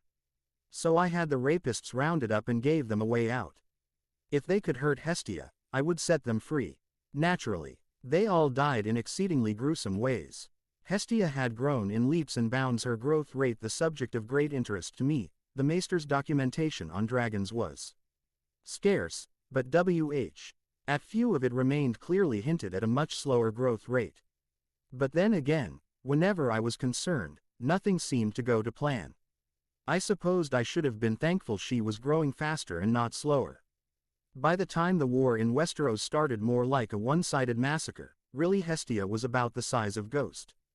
Before I'd left for Pentos, she was as tall as a horse and twice as long. Now, I'd say she doubled in size. At this point, I would say she would have given the Hungarian Horntail a run for her money, and her growth wasn't slowing down in the least. It was possible that, if she lived long enough, she would surpass her father Balerion in size. A scary thought. After the executions, the Dothraki people seemed wary of me, as if I'd kill them too. A few came forward, resenting me with their arguments and reasoning. They raided and attacked because they were a nomadic, warlike people. Strife and hunger was all they knew. What if I said to you that your hunger was a thing of the past? I'd told them, having learned some Dothraki in that time. They, of course, gave me dubious stares. Dragonlord I might have been, but sating the hunger of over 20,000 people was more than a bit difficult. So, I went to one of the food storage boxes and supersized one of the horse flanks within. The effect was instantaneous. Some cried, "Maegi," in horrified tones. Others looked at the feat with incredulity. Most adopted a look of awe. Under my rule, you will never go hungry again. I'd told them, but it is my rule. Dissent all but disappeared. Their struggle for survival had ceased to be. The only remaining hurdle was dealing with their warlike tendencies. When I told them that we would be attacking the Red Priests in the various Free and Giscari cities, the Dothraki roared in approval and glee. Have to say, though, Bronn said atop his horse, I didn't expect ya to have such a plan, Harry. He was wearing the attire he was captured in, dark brow, hide shirt and pants underneath a worn hauberk. His face turned to fascination when I'd restored his armor to pristine condition with the repairing spell. His sword had already been sold off, though, so he was forced to wield an arak in its stead. Not that he seemed bothered by it, really. He was a firm believer on not being attached to anything. I quite admired him for that. Why's that? I asked as I sat on Hestia's upper back. She didn't even show a hint of strain anymore. I was that light in comparison to her bulky size. Doesn't fit a lord's way, does it? He asked bluntly. I smiled. That was why I liked the man. He had a singularly most impressive talent to speak the truth with a brevity and clarity seldom seen elsewhere. I suppose not, I replied amiably as I stared over the cloudy horizon. It was going to rain. Soon. I'll be pissing off the entire continent with this stunt. Bronn agreed. So why should I stay here with you, then? You've no use for me here, as you've gotten a good grasp of Dothraki over the past month. We'd be fighting hundreds of thousands of men, if not millions. The Unsullied would be among them, and I'm sure Yuvlead can do to a Dothraki army. I had heard of it. 3,000 Unsullied had held back 50,000 Dothraki screamers. It sounded impressive, true, but tales could have been altered over time, and this was quite the long time ago. During the century of blood after Doom had hit Valyria. I scoffed. You think the free cities will create alliances with the Giscari cities? I laughed. The free cities can barely tolerate each other, let alone the Giscari. By the time they even think of joining together, if they ever do, I will have already completed my goal. And, besides, can you ever see yourself not being on my side? Bronn considered it. If what you said is true, he'd said, about what happened in Westeros. It is, I affirmed. You've seen only a hint of what I'm capable of. Hell, you've barely seen a hint of what Hestia is capable of. Her killing those dissenters. She was half asleep during the whole thing. Bronn looked down at Hestia, who was staring him right in the eye. He blinked first. Satisfied, she looked in front of her again. I rolled my eyes. Hestia's antics were cute. Did I just lose a staring contest with a dragon? Bronn asked himself. Yes, I confirmed, but frowned when Hestia suddenly stopped. What is it, Hestia? I questioned and peered over her shoulder for a better view. That was probably the only annoying thing about riding on a dragon's back. You could barely see anything when you were on the ground. I don't see anything, Hestia said, before shaking her head. Wait, there's a group of men riding here. I filed that information. Wonder what they want, or who they are for matter. Bronn added in. I watched from afar as the men took in the sight of Hestia, then of me atop of her. looked back at the Dothraki army, before motioning quickly in my direction. They wanted to talk, then. HMPH. A talk, it is. Joko. I called out to one of my Kos in Dothraki. He turned his head to me and bowed it in deference. Have someone set up a meeting area, so that I can receive these visitors. It will be done, my call. He obeyed, before turning and barking out orders at his men, who went to work immediately. You know, you could have set it up, yourself. Bronn noted idly as he watched the men slowly figure out the logistics of having a meeting tent, or if it need be a tent, at all. You're right, I acknowledged with a dip of my head. I could have done it in seconds. I shook my head after a few moments of silence. But, then, they would know what I was capable of. I added in, of course, these are the least of my capabilities, but the less they know, the better. You know who they are? Bronn asked curiously. Not really, I denied. I have a fair idea of who they might be representing, considering how close we are to Qohor. About a day's ride away, at this point. Ah, noble emissaries, then, Bronn asked and spat to the side, as if an awful taste had overtaken his mouth. You're right, make 'em. Wait, I snorted. The raising of the meeting tent took the better part of an hour as the men broke out the good food and drinks, set up chairs and tables for everyone to sit upon, and finally had the guard line the sides of the way to the meeting area. A fairly simple, if brutish, way of showing your army's strength to the enemy. Bronn said as I stared down at my makeshift throne while Hestia laid down next to the wall-less tent, showcasing her powerfully built body for all to see, while at the same time looking perfectly relaxed. It was a skill even I had trouble with. When are they due to arrive? I asked one of the nearby men. Minutes, he replied, shaking his head. Maybe more. I gave a nod of acknowledgement and turned back to the shoddy-looking throne. It was a rush job of broken wood from whatever the Dothraki had stockpiled in the past. Judging from the slightly rotting smell of it, it was quite old. With a wave of my wand, I transfigured it into a simple, yet comfortable throne, with blue dragon engravings along the dark brown, varnished wooden surface. Never get used to the. Bronn piped up next to me. No one ever does, I replied. Tyrion often said the same thing. Tyrion Lannister? Bronn asked curiously, eyebrows raised. Met the wee bugger, once. Yeah, I smiled. When? Bit before that war, really. Bronn said, narrowing his eyes in remembrance. He was exchanging a night's stay at an inn for a golden dragon since all the rooms were full. Offer was too good to pass up. Of course it'd be money related. Why did I even ask?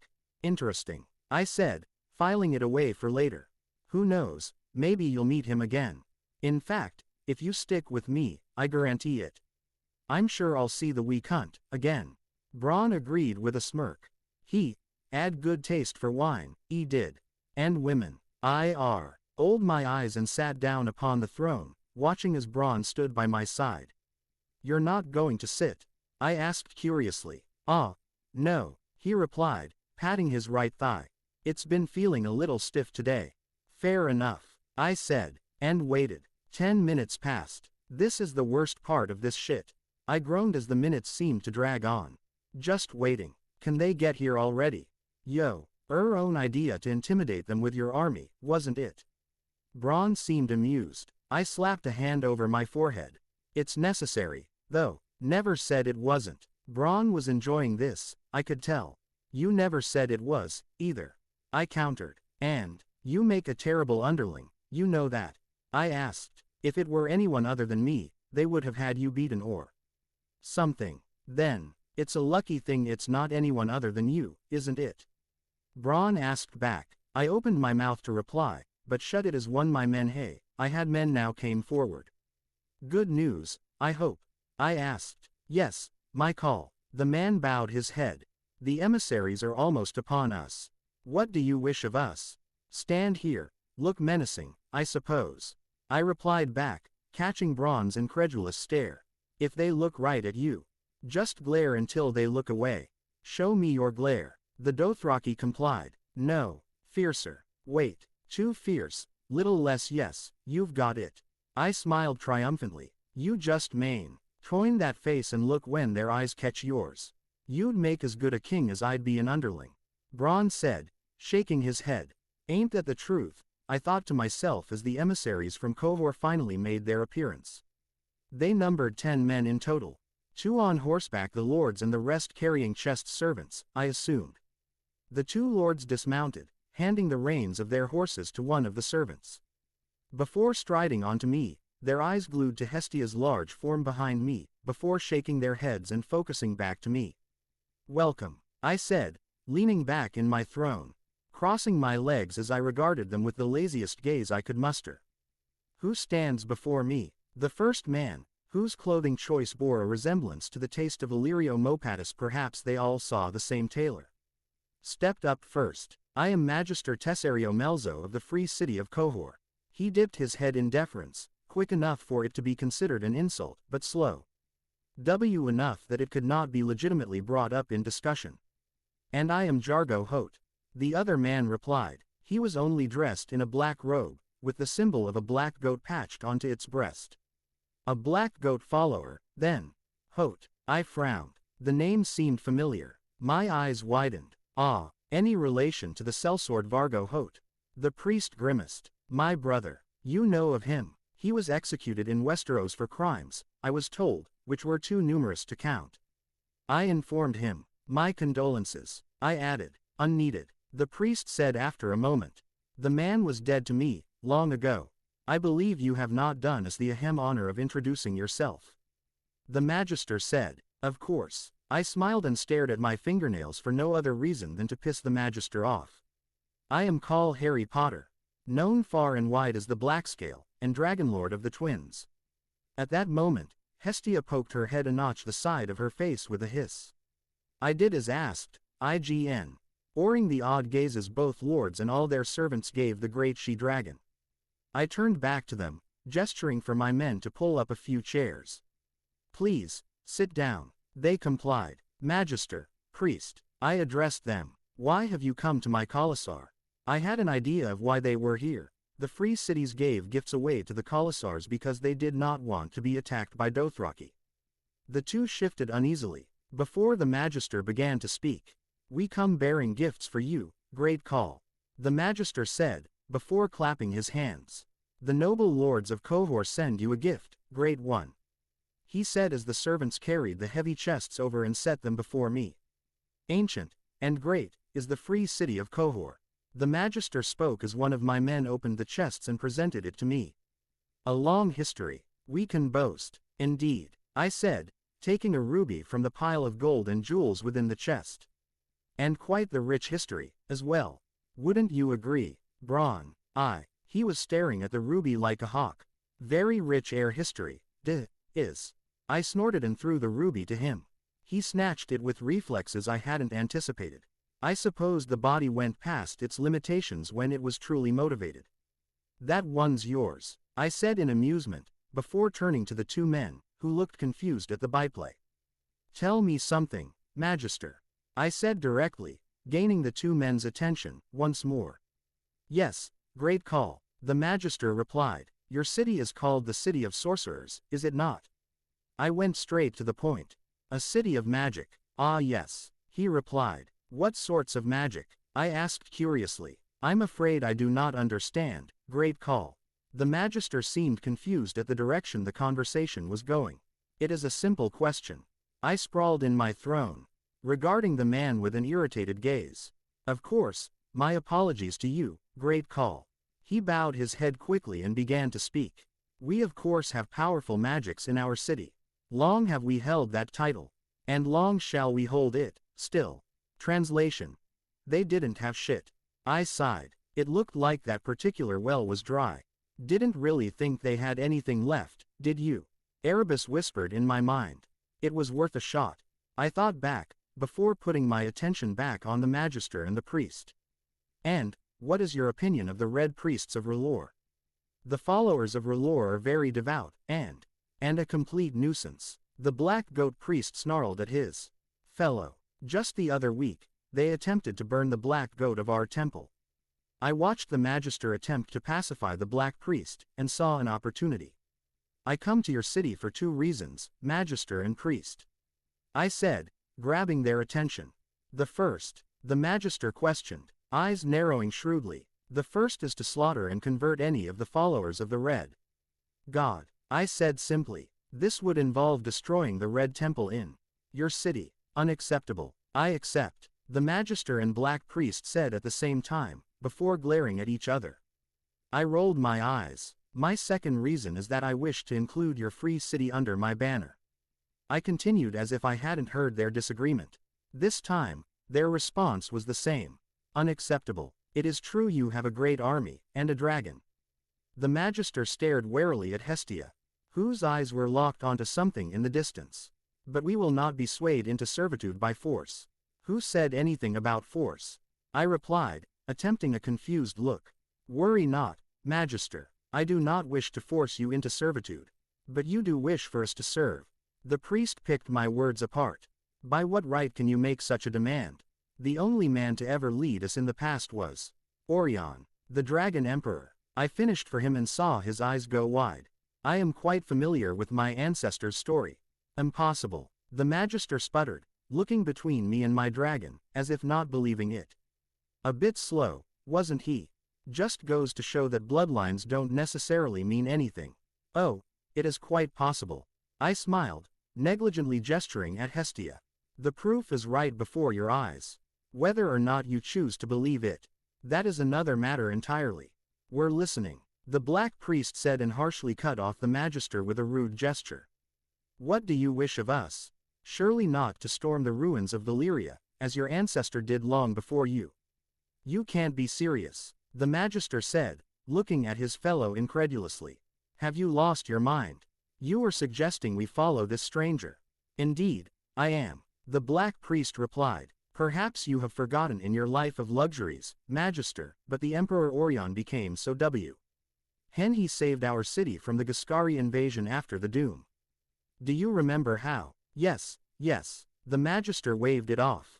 He showed us the ways of some of his people's magic, better ways to worship our God, and our city has not fallen since. Children's tales told to them so they sleep well during the night.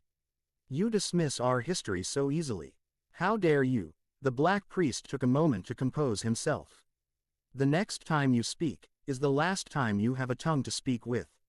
I'm of half a mind to execute you this very moment.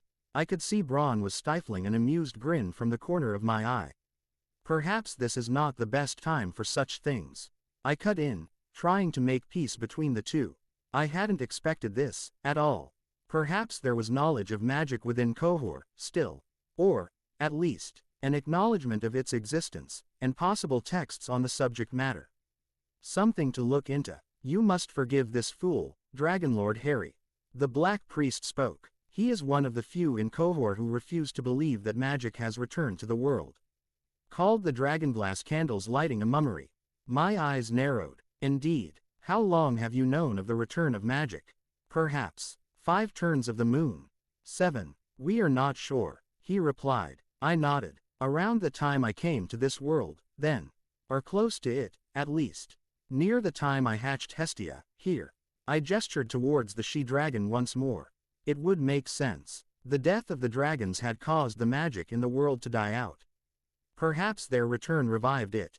The Black Priest said, before standing abruptly. I followed suit. We shall take care of our red pest problem within the day, he declared, bowing his head to me in deference. However, I cannot promise to swear our army to yours, descendant of the great Orion, as I do not have the power to do so. The leaders of the city must convene. If you'll allow us that. Granted. I cut him off, dismissing the issue as if unimportant. My main objective is to kill the Red Priests in Essos. While the help of your city's army would greatly help in my cause, it is not absolutely required.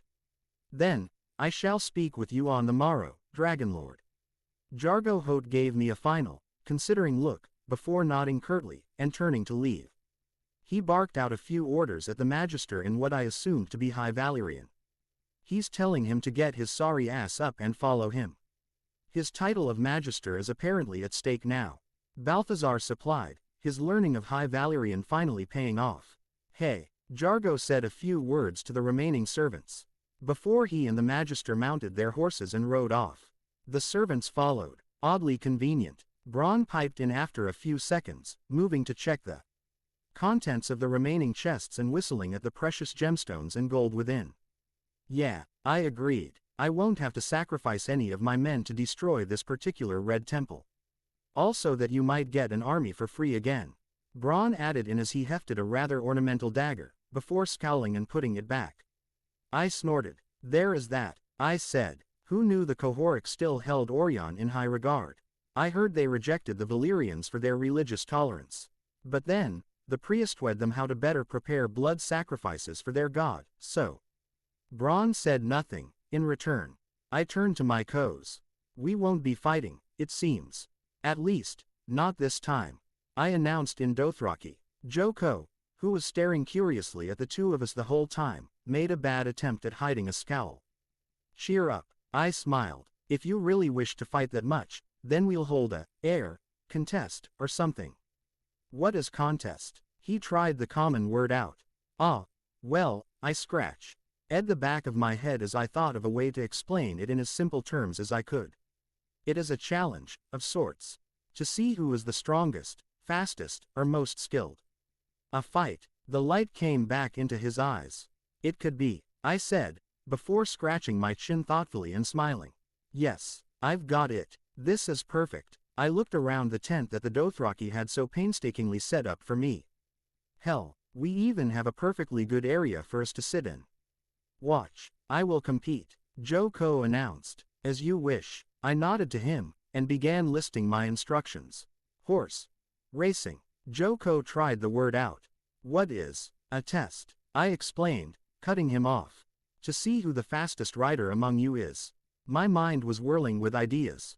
Not just that, I began detailing a list of other activities to pass the time. Spear throwing, archery competitions, all while on horseback. It seemed to woo the small crowd of Dothraki that had begun to discreetly listen into our conversation.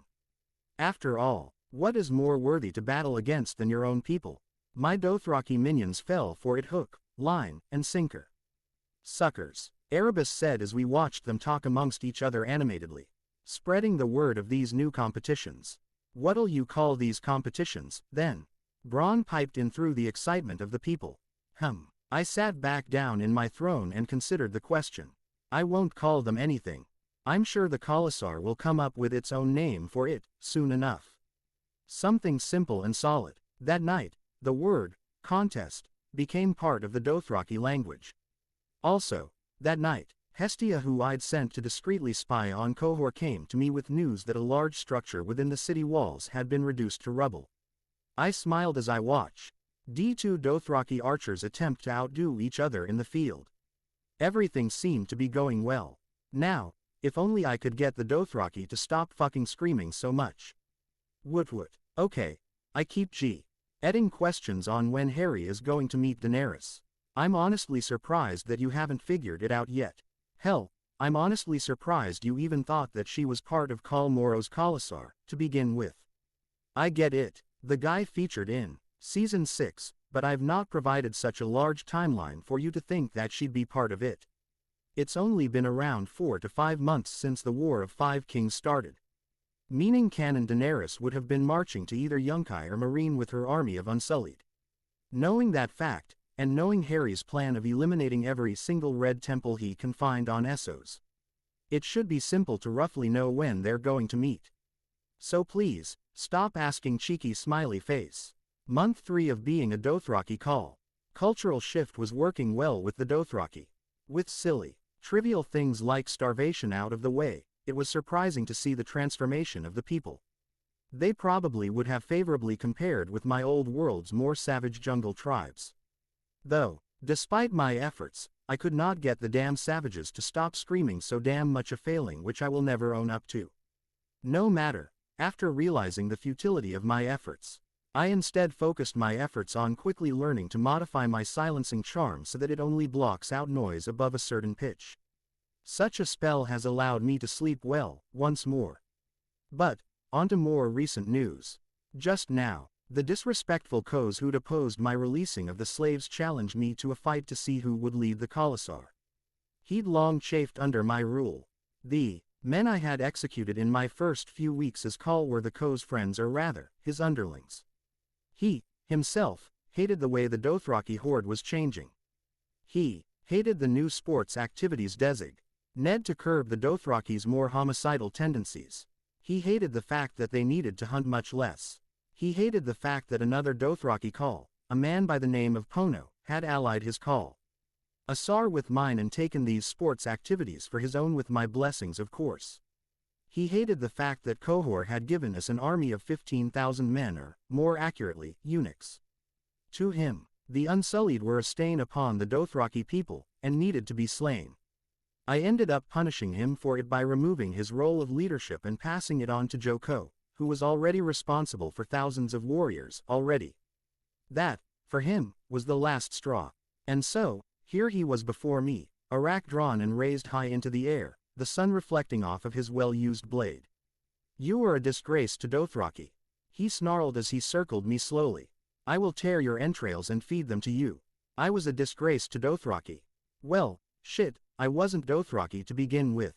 I stared at him impassively, not even bothering to draw my sword or staff. What was the point? I've watched this man fight, and while he was strong enough to be able to command thousands, he was nowhere near my own martial ability. And he knew it, which made even less sense. Whatever. I wasn't going to waste any more time humoring this wanker. Best end this quick. "Are you going to fight?" I asked, bored already.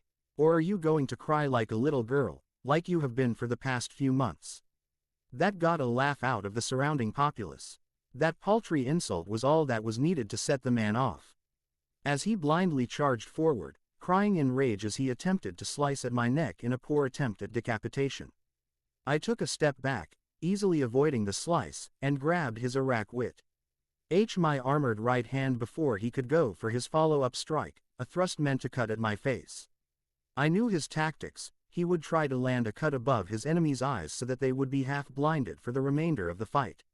He looked surprised for a moment, before getting a startled look as I pulled him over and did an uppercut with my elbow straight into his chin. He was knocked out before he hit the ground. I shook my head and knelt to cut his ponytail off, before gesturing to the Khalasar and hopping on Hestia's back, leaving the useless shit of a former Khos behind. "You didn't kill him." Bronn was craning his neck up to look at me. "No," I said, spitting to the side at the mere mention of him. "He was not worth my time. Might come back to bite you." Bronn reasoned. "When you least expect it. It might." "But," I replied, throwing the Dothraki's ponytail to the sellsword. "Who'd follow an unhinged, defeated warrior?" "Fair enough," Bronn said unsurely. "More importantly, I think it's time for a little reconnaissance," I said, patting Hestia on the neck. "Up we go." "Sure thing, father," Hestia said and stood on her hind legs, stretching her wings so that she overshadowed dozens of the horses who, by now, were no longer spooked by her behavior, instead following their riders' commands to clear the area for us to lift off. A few powerful flaps of her wings, and we were airborne. "Get us as high as we can get," I said, pulling out my wand and casting the bubblehead charm on both myself and Hestia, while also pulling out my map. "This way I can figure out where we are. My Dothraki scout minions have said we were approaching Marine, but I would just like to be sure." Hestia only flapped her wings in response, raising us higher and higher until the land below us became a smaller and smaller thing. The air cooled and thinned as we went up higher and higher up the mesosphere, though Hestia's body still exuded heat like a furnace would. I hummed and looked over the distance, observing the landscape and noting its details, whistled my map to compare. "Yes, I see it," I murmured to myself as I began to recognize the surrounding area. "We're on the edge of the Dothraki Sea. I would say 300 miles off from Marine. Maybe 400. 2 hours with you, Hestia. With the combined Dothraki and Unsullied army, I'd have to account for the land being treacherous, and the lack of established road, as well as resting times, 25 miles a day assuming no forced, longer march. It would take them around 3 weeks of 8-hour marches per day, more or less." Erebus said. "Us. It would take us," I corrected. "Indeed," Erebus continued, "your fascination with having your own army is amusing. But I suppose we do need them for the grunt work." "Exactly," I said. "It's already been a nightmare enough, getting them up to snuff so that they don't kill anyone we meet. That's how we gained the Unsullied in the first place, and the allegiance of Khal. Pono. He did quite like the spear-throwing game. Balthazar cut in. PFT, boring. Hestia said, all those games were boring. You're just mad you didn't get to play any games of your own. Balthazar teased. Boring. Hestia insisted childishly, getting angry over Balthazar's teasing. True enough, Hestia. I smiled indulgently as I interrupted whatever spat my dragon and viper were going to start. But I only host them to keep my army docile and under control. We don't want thousands of men attacking us for no reason. We could kill them, easy. She dismissed them with a negligent wave of her long tail. You're right, I agreed honestly, but it won't come to that. They're our friends now, right? Yeah. Hestia turned her head to me and grinned with teeth as sharp as daggers as we began our descent. One of the girls loves to scratch my back. I smiled. Scratching her back, she called it. The woman in question was given a steel spear since nothing else seemed to even affect Hestia's hide. A sharp stick might as well have been as effective as a particularly strong breeze. Even with steel, Hestia barely felt anything. I turned my attention back to the general direction of Mir. And pulled out a telescope I had fashioned out in my months here among the Dothraki. I had gotten the idea after seeing a few crappy Myrish spyglasses the Dothraki had taken from travelers. Gazing through its lens, I searched the horizon for what I was looking for. Rocks, sand, more rocks. A river, there it is. I smiled as I laid my eyes on the Giscari city of Meereen. I gave a whistle of appreciation. What is it, father? Hestia asked curiously. What do you see? The city itself rested on high ground, boasting high, strangely multicolored walls, and seemed to be pretty much comprised of bricks. Its most prominent feature are the humongous, stepped pyramids which overshadowed all of the other buildings. It's really pretty, I said, impressed at the architecture. A bit of a mix between Egyptian and Aztec, I believe. Granted, I'm no history expert. What are Egyptians and Aztecs, father? Hestia asked innocently. Oh, right, she wouldn't know of those, huh? I frowned for a few moments, thinking of home. Before squashing that thought ruthlessly. It's nothing important, little one. I'm not little anymore, father. She sounded irritated. I smirked. I suppose not. And then I froze at what I saw. Dragons. Hestia. Stealth mode, now. I ordered, and she obeyed immediately, her blue scales shimmering for a few seconds before turning transparent. What is it, father? What do you see? She asked curiously. I see dragons, I said, trying to process this information. 3 of them, they're just circling the city, like they're playing around with each other. Dragons. She looked excited. What do they look like, father? I can't tell how big they are from this distance. I said, but one is black and red, looks to be the largest. Another is green, and the third is yellowish-orange. I guess they come in all colors, then. You're blue. Can we go see them, please? She asked excitedly. I frowned and considered her question. We don't know who their owner is. Erebus counseled. It could be dangerous. It's obvious who it is. I retorted. That Targaryen girl Illyrio kept harping on about. Mother of dragons and whatnot. I was just about to say that. Balthazar cut in. You think she's trustworthy? Unknown. Not enough information to make a judgment call like that. I closed my eyes and felt out with my magic. My eyes narrowed at the feeling of red god power. There's a red temple, there, I said in English, before cursing under my breath. That doesn't necessarily mean anything. Hestia argued. I understand your excitement, Hestia. I said sympathetically. But, can you wait a few weeks for the army to make it to Meereen before we do anything foolish? We don't know the extent of the power the Red Temple has over this Daenerys Targaryen. Best not. Take chances. Until then. You saw what happened to Robb and Tyrion. I understand. Hestia sounded completely unhappy even as she agreed with my reasoning. I just wanted to. I know. I leaned over and hugged her neck. You know I'd never do anything to hurt you. We'll see them, soon enough. I trust you, father. I love you, she said, and I choked on whatever I was about to say. I smiled fondly, instead, and hugged her neck tighter. I love you, too. Let's go back down to the Khalasar. I'm sure I can get Michi to scratch your back again, just the way you like. I said as she complied and dove downward. A few minutes later, We rejoined with the Khalasar and resumed our march, albeit at a faster pace to accommodate for Hestia's feelings. Found something, then? Bronn asked when E'd stopped to eat and sleep for the night. I gave him a scrutinizing look for a few moments, and nodded, before returning my gaze to Hestia, who was feasting on an enlarged goat she'd caught earlier. Daenerys Targaryen and her 3 dragons. I informed him while sipping on some water. I really needed to figure out how to manufacture soda in this dump. Good one, Bronn said, and I gave him a flat look. Fuck me, 3 dragons, yes. I pinched the bridge of my nose and moved away from the fire, instead lying on my back and staring up at the stars above. It was all I could do to convince Hestia not to fly over to them. Immediately, I could feel the presence of a red temple who knows what they've done. Bronn said, only one of their like who I could stand was this fat priest at King's Landing. Thoros. I smiled at Bronn's nod. Yeah, he was all right. Likeable man. Didn't constantly prattle on about the Lord of Light and how everyone should follow him. I doubt he even believed in any of it. Think he believes in it now? Bronn asked. I hope not, I replied with a frown. I don't want to kill the guy, after he'd helped me out. Something about that doesn't sound right to me, which brought another matter to me. I'd been in Essos for quite a while, now. I often wondered what was going on in Westeros, but the people here had no clue. I'd left a stone with Jon, Infu. Said with a protean charm to let me know if he's ever in trouble, but it never went off. I assumed everything was going according to plan. Tyrion was supposed to raise up levies to bolster the Riverlands and North forces. Lords Stannis and Renly Baratheon were having a pissing contest, and Joffrey was executing his subjects for kicks while Cersei controlled King's Landing by proxy. Months had passed, and there was no proper way of reaching me. I worried for a few seconds, before shaking the feeling off.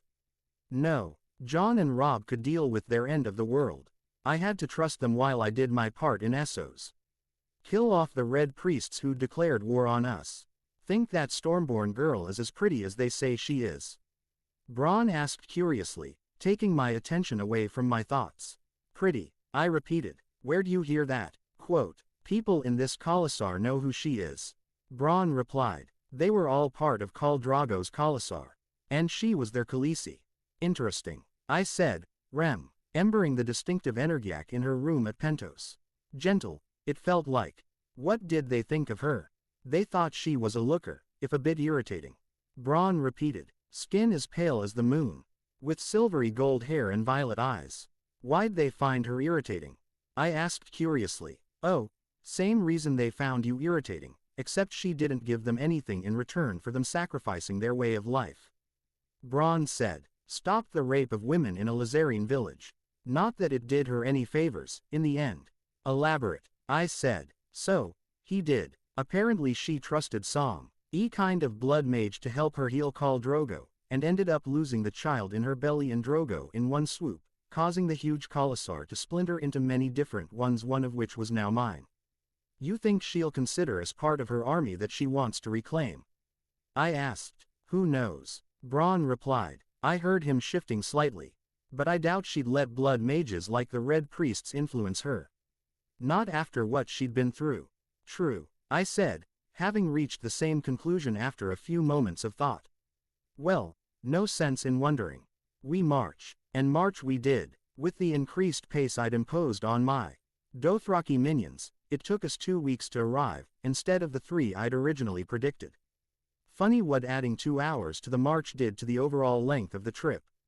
I certainly made use of that time, polishing up on my High Valyrian in case it was needed. It would not help me if whoever I met up with spoke amongst each other in Valyrian while I stood there trying to make sense of it all. If I wasn't reading, I was practicing my combat forms, as well as my magic. Progress was slow, but I expected that, having long reached the point where I was only receiving diminishing returns for the amount of effort I put in. But, it was no matter, some returns were better than none, and this way, my skills didn't atrophy. I could feel Hestia's excitement. Today we would reach the city in a few hours. We'd already spotted a few men on horseback, staring at the army, and then at Hestia through their spyglasses.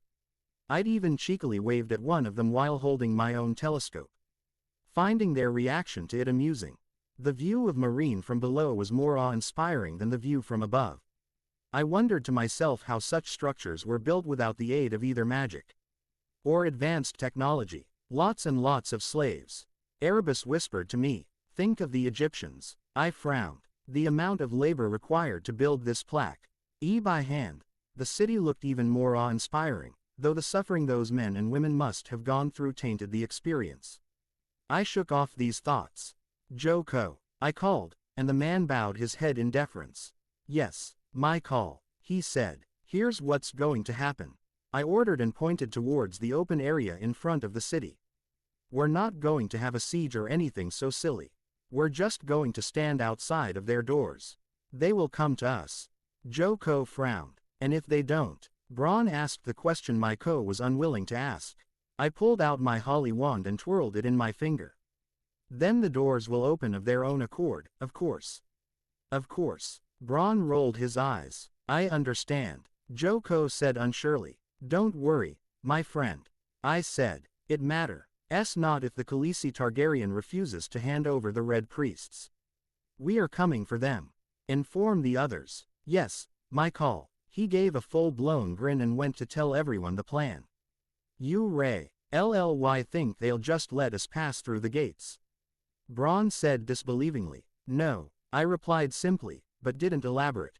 They've got 3 dragons, Bronn said, pointing at the flying dragons overhead, who seemed to be converging around a balcony on the highest pyramid, where I briefly saw a white figure in the distance. I grabbed my telescope to get a closer look, but there was no one there. Damn, missed my shot to get a glimpse. You've only got the one. Bronn said. Sure, she's bigger, but usually means slower. Hey, I turned an amused look to Bronn, trying to project as much confidence as I could. You've not seen my true power. You haven't seen anything close to it. Bronn kept his eye glued on the dragons. I'm stronger than Hestia, I said simply as he and I moved to stand in front of the assembled Dothraki unsullied army at the city gates. And then, we waited. And waited. You know any games? I asked Bronn out of the blue as the occupants of Meereen stared at us from their high walls. Like that silly board game for the highborn. Bronn scoffed. I frowned. Syvas, you mean, with knights and kings and dragons? I never liked it, either. I said. Truth was, it had its own set of rules that I really didn't want to learn at the time. Knowing chess was enough for me. Doubtless, Ron would have relished the challenge of Syvas. What do you do when you're bored, then? I asked, grasping for anything. Drink and fuck, mostly. Bronn said, before wincing. Or at least, I used to. Anything else? I asked. Sing, mostly while drinkin'. Bronn said, before grinning suddenly. I know a few songs the bards would sing you'd not like the reigns of. Castamer. It would probably not fit with the current setting. I smiled in amusement. Dawn. Want to accidentally piss off the Queen Khaleesi Mother of Dragons. Any others? The bear and the maid. No, I interrupted, before looking sheepish. Sorry, I've heard that one too many times. The Dornishman's wife. Bronn tried. I think I've heard that before, I said, before shrugging. Okay, let's hear it. He cleared his throat and opened his mouth. The Dornishman's wife was as fair as the sun, and her kisses were warmer than spring. But the Dornishman's blade was made of black steel, and its kiss was a terrible thing. I almost gaped. As it turned out, Bronn had a really good singing voice. Did not expect that. When he was done, he got a whistle of appreciation from the Dothraki who had taken the time to learn common. I clapped, impressed. Should have been a bard, I complimented. The amount of gold you'd make. Not enough. Bronn smirked as he drank deeply from his waterskin. Bards don't make that much. I snorted. Well, at least you've got something to fall back on. If that sellsword thing doesn't work out. Bronn fished out the gem I'd given him a while back. And this. You've seriously kept that on you, this whole time. It's been weeks. You're right. I opened my mouth to say something mocking, but closed it as I saw the great gates of Meereen open with a loud clank, revealing 2 figures on horseback. Finally, they come. 2 men. Bronn scoffed. I suppose they're here to treat with us. I'll go talk to them alone, see if I'll be allowed an audience with this so-called Mother of Dragons. I said, before shifting my attention to Hestia. How about we play a prank on them, Hestia? A prank? Hestia sounded excited. Yes, I smiled. Just scare them a bit. We'll fly a few circles around them, you'll roar a few times, and then land in the noisiest, most flamboyant way you can imagine. I like it, she said, puffing up her chest and leaping to the air, her piercing shriek making everybody wince. With a few powerful flaps of her wings, we reached the two men in a matter of seconds, circling above them in an almost bored, yet still predatory sense. Like they were so easy to kill we didn't even visibly bother to take precautions. Finally, we landed in front of them, the shaking ground spooking the two men's horses. I got a good look at the two. The first one was a Mormont, wearing the plate armor I'd seen on many nights, with a green tabard emblazoned with the insignia of the house he came from, a black bear of Bear Island. What the hell is a Mormont doing all the way over? Oh, this must be Jorah the traitor, who sold men into slavery for a gold-digging bitch from the Reach. I thought to myself, having heard the tale from Jon at some point. Apparently it was a big scandal, back then. The other on blue hair, dressed in all golden yellow finery which matched the golden hilts of naked ladies, on his dagger and arak. So flamboyantly confusing. Greetings. The man who I assumed to be Jorah Mormont began to speak. My name is, but, that's as far as he got, as Hestia threw her head up and roared, pulsing with power as she sent her flames up high into the air. I tried to hold back a laugh at the intimidated looks both men sent me. I shook my head and muttered, "Show off," under my breath. You were saying, I asked when Hestia was done with her little display. Ah, the man said, I am Sir Jorah Mormont, Queensguard to Her Grace, Daenerys Targaryen, and you. I pointed to the other man, not really willing to play the title game, right now. What's your name? Daario Naharis, Sellsword, he said simply as I eyed the extravagantly dressed man. Sellsword, huh, I looked amused. I hope you can fight as well as you're dressed, Daario Naharis. Better, he answered easily, a smirk on his lips. How many times had he heard that line, I wondered. That remains to be seen. I waved his comment off before addressing Jorah Mormont. My name is Harry Potter, Dragonlord and call of the great army behind us. Take me to your leader. I wish to have words with my fellow Dragonlord, or is it, Dragonlady, in this case. The two men shared a quick glance. How can we know that you come in peace? Daario asked. Fair question, I said. Why wouldn't I be? You're no ally of the Targaryens, for one. Jorah said. The last I'd heard of you, you were allied with the Starks in Winterfell, known enemies of the Targaryens. That was amusing, considering Jon was a mix of both families. Who said the Starks were Targaryen enemies? I asked innocently. But, Robert's rebellion, Jorah argued. A rebellion against Aerys Targaryen the Mad King, not House Targaryen itself. I corrected with narrowed eyes. Surely you can understand the difference. Jorah grit his teeth at the insult. I though, UGHT of mentioning his resentment of the Starks for sentencing him to death for his crimes as a slaver, but that would probably be pushing it. Still, what stops you from using your dragon to aid you in killing our queen in this meeting of yours? Jorah asked skeptically, trying to keep the frustration out of his voice. The dance of the dragons comes to mind when thinking of a meeting between dragonlords. Well reasoned, I acknowledged, surprised he didn't just rage further at my insult. Very well, I hopped off of Hestia's back, and walked to the two men, gesturing for Daario Naharis to move forward and let me ride with him. Take me to your leader, then. I ordered the two men, before turning to Hestia and giving her a quick look. Go ahead and play with the other dragons. Here's a stray thought. If Daenerys is the mother of dragons, does that mean I'm the father of dragons singular? Riding on horseback to the Great Pyramid of Meereen was slow and somewhat tedious, as the people crowded in the streets to see who was going to be brought before the queen. I ignored them, instead focusing on the task at hand. My lightning writhed within me, asking to be let out at the slightest provocation. But I clamped down on the feeling. The Red Priests were the only threat, here. Not the sellsword riding with me, not Jorah Mormont the slaver. Certainly not the Stormborn and her 3 dragons, who were flying around Hestia above in fascination. Hestia was just as fascinated, it seemed. Hey, She was almost twice the size of their biggest dragon, the red and black one. I never could have imagined there were more dragons in this world. The sellsword, DAENERYS, said, chancing a look at the dragons above before focusing his attention back on his horse. I grunted in acknowledgement. Strange way of seeking her grace out, I have to say. He continued, but then again, I've not seen any noble dressed quite like you, either. I smiled, and glanced at the outfit I'd been working on the past few weeks. I'd felt the need for a change and got rid of my old outfit. Most of it, anyway. I'd fixed up my old world's black cargo pants, turning them dark blue on a whim, and fascio. Ned a long black and dark blue coat using the leathers the Dothraki had kept. It made for quite a sturdy material, even before I'd enchanted it to be unbreakable. Underneath the coat, I wore a thick, dark blue leather vest over a black sleeveless shirt underneath that. It was a look inspired by the two devils I'd met at Temmin Virgil and Dante. Where they went for bright red and blue, I took the black and dark blue approach, finding it much easier on the eyes. Still, to any of the locals of this world, I suppose the get-up was outlandish. Says the guy in the most flamboyant outfit I've seen so far.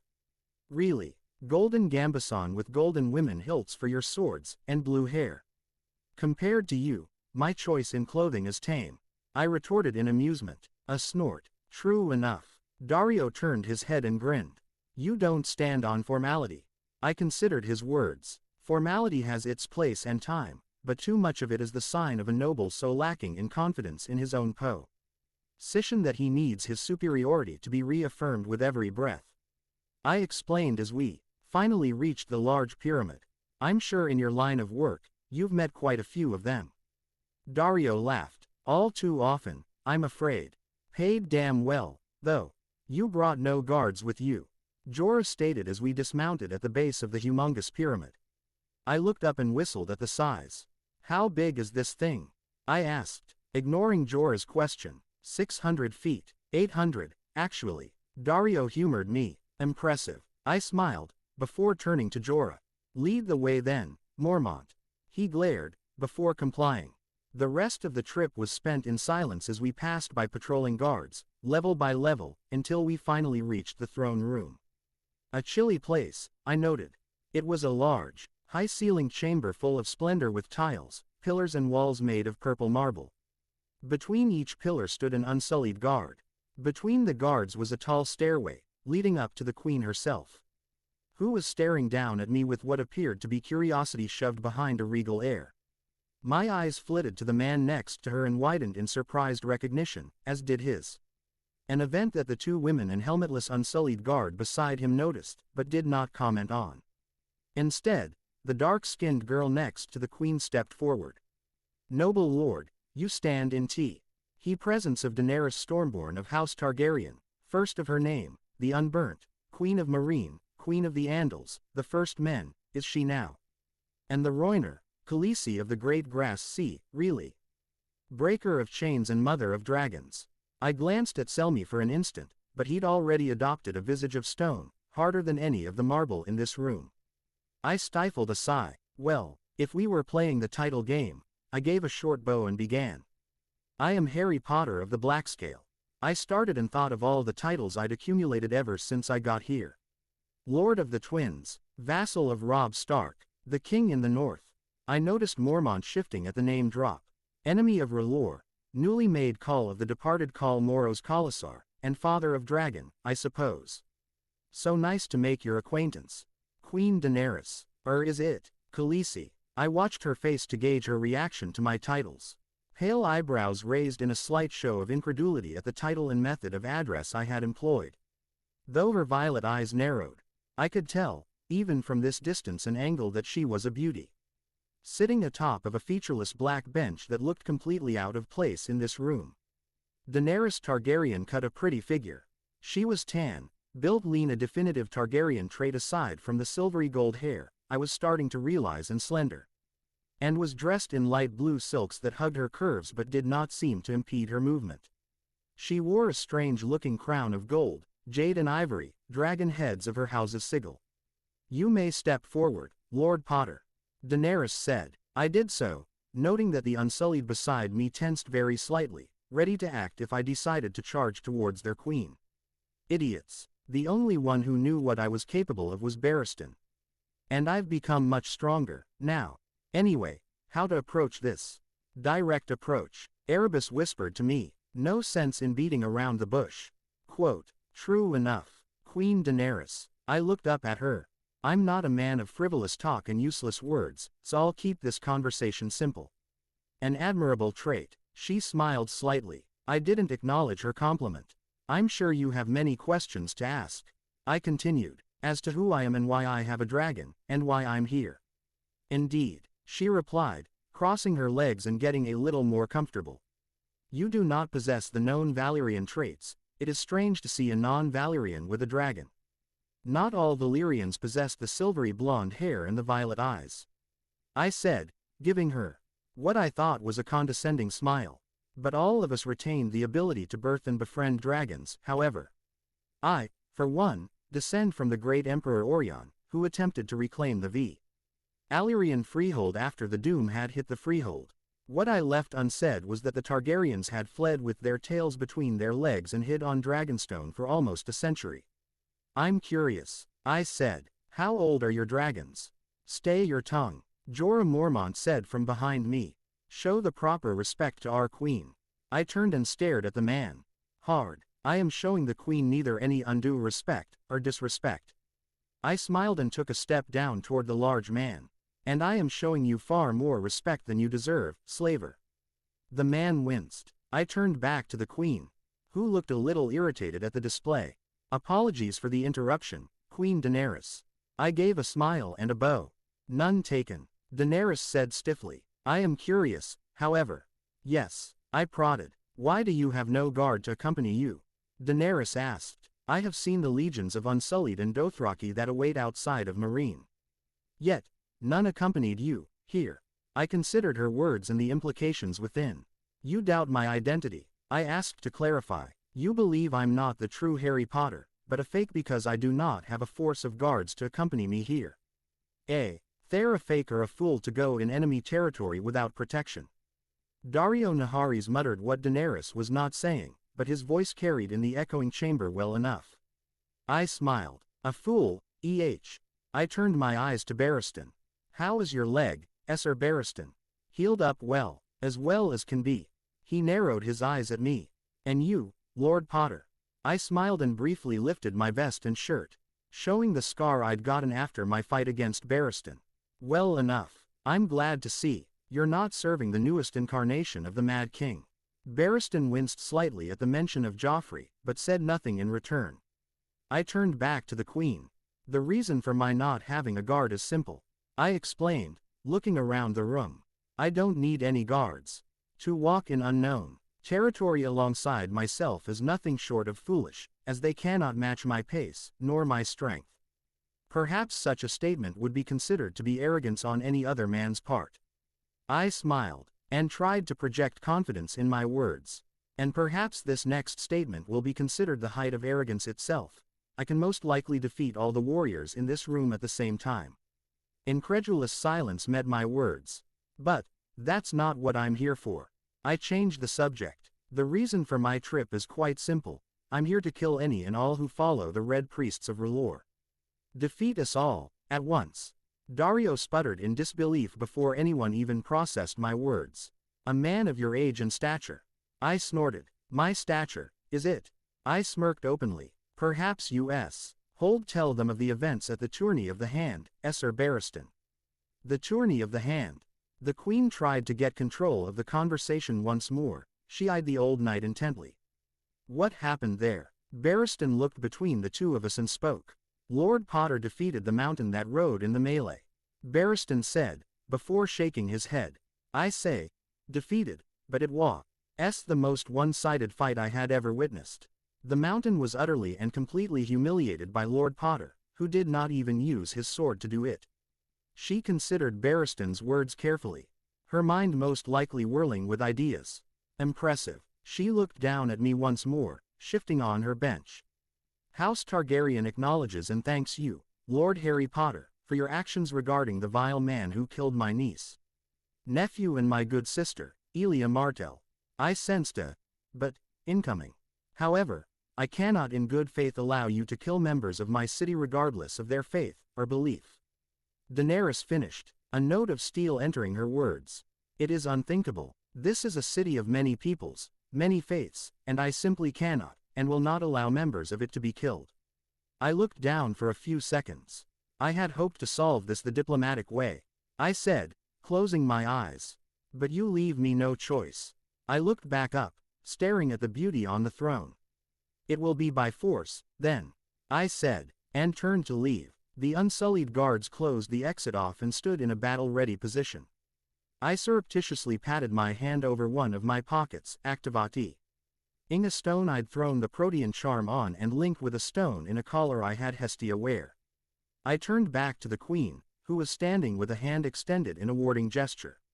You will remain here, as my esteemed guest, she said, not noticing Sir Barristan's wince, or his shifting in position. He was there to intercept me if I went for her. Dutiful man, but Daenerys Targaryen was not my target. I felt the stone in my pocket heat up, and knew Hestia had gotten the signal. All was going according to plan. The highest levels of authority were in this room. The unsullied commander, 2 Queensguard though. There could be more of them lurking around, and the sellsword leader. You think this is enough to stop me? I asked, seeing Jorah Mormont and Daario Naharis unsheath their weapons in preparation for the fight. I drew Erebus and pointed it at the ex-slaver, the blade gleaming in the light of the throne room. Jorah Mormont, earlier, you asked me what would stop me from using my dragon against the queen. Lightning answered my call, suffusing into and strengthening every cell in my body.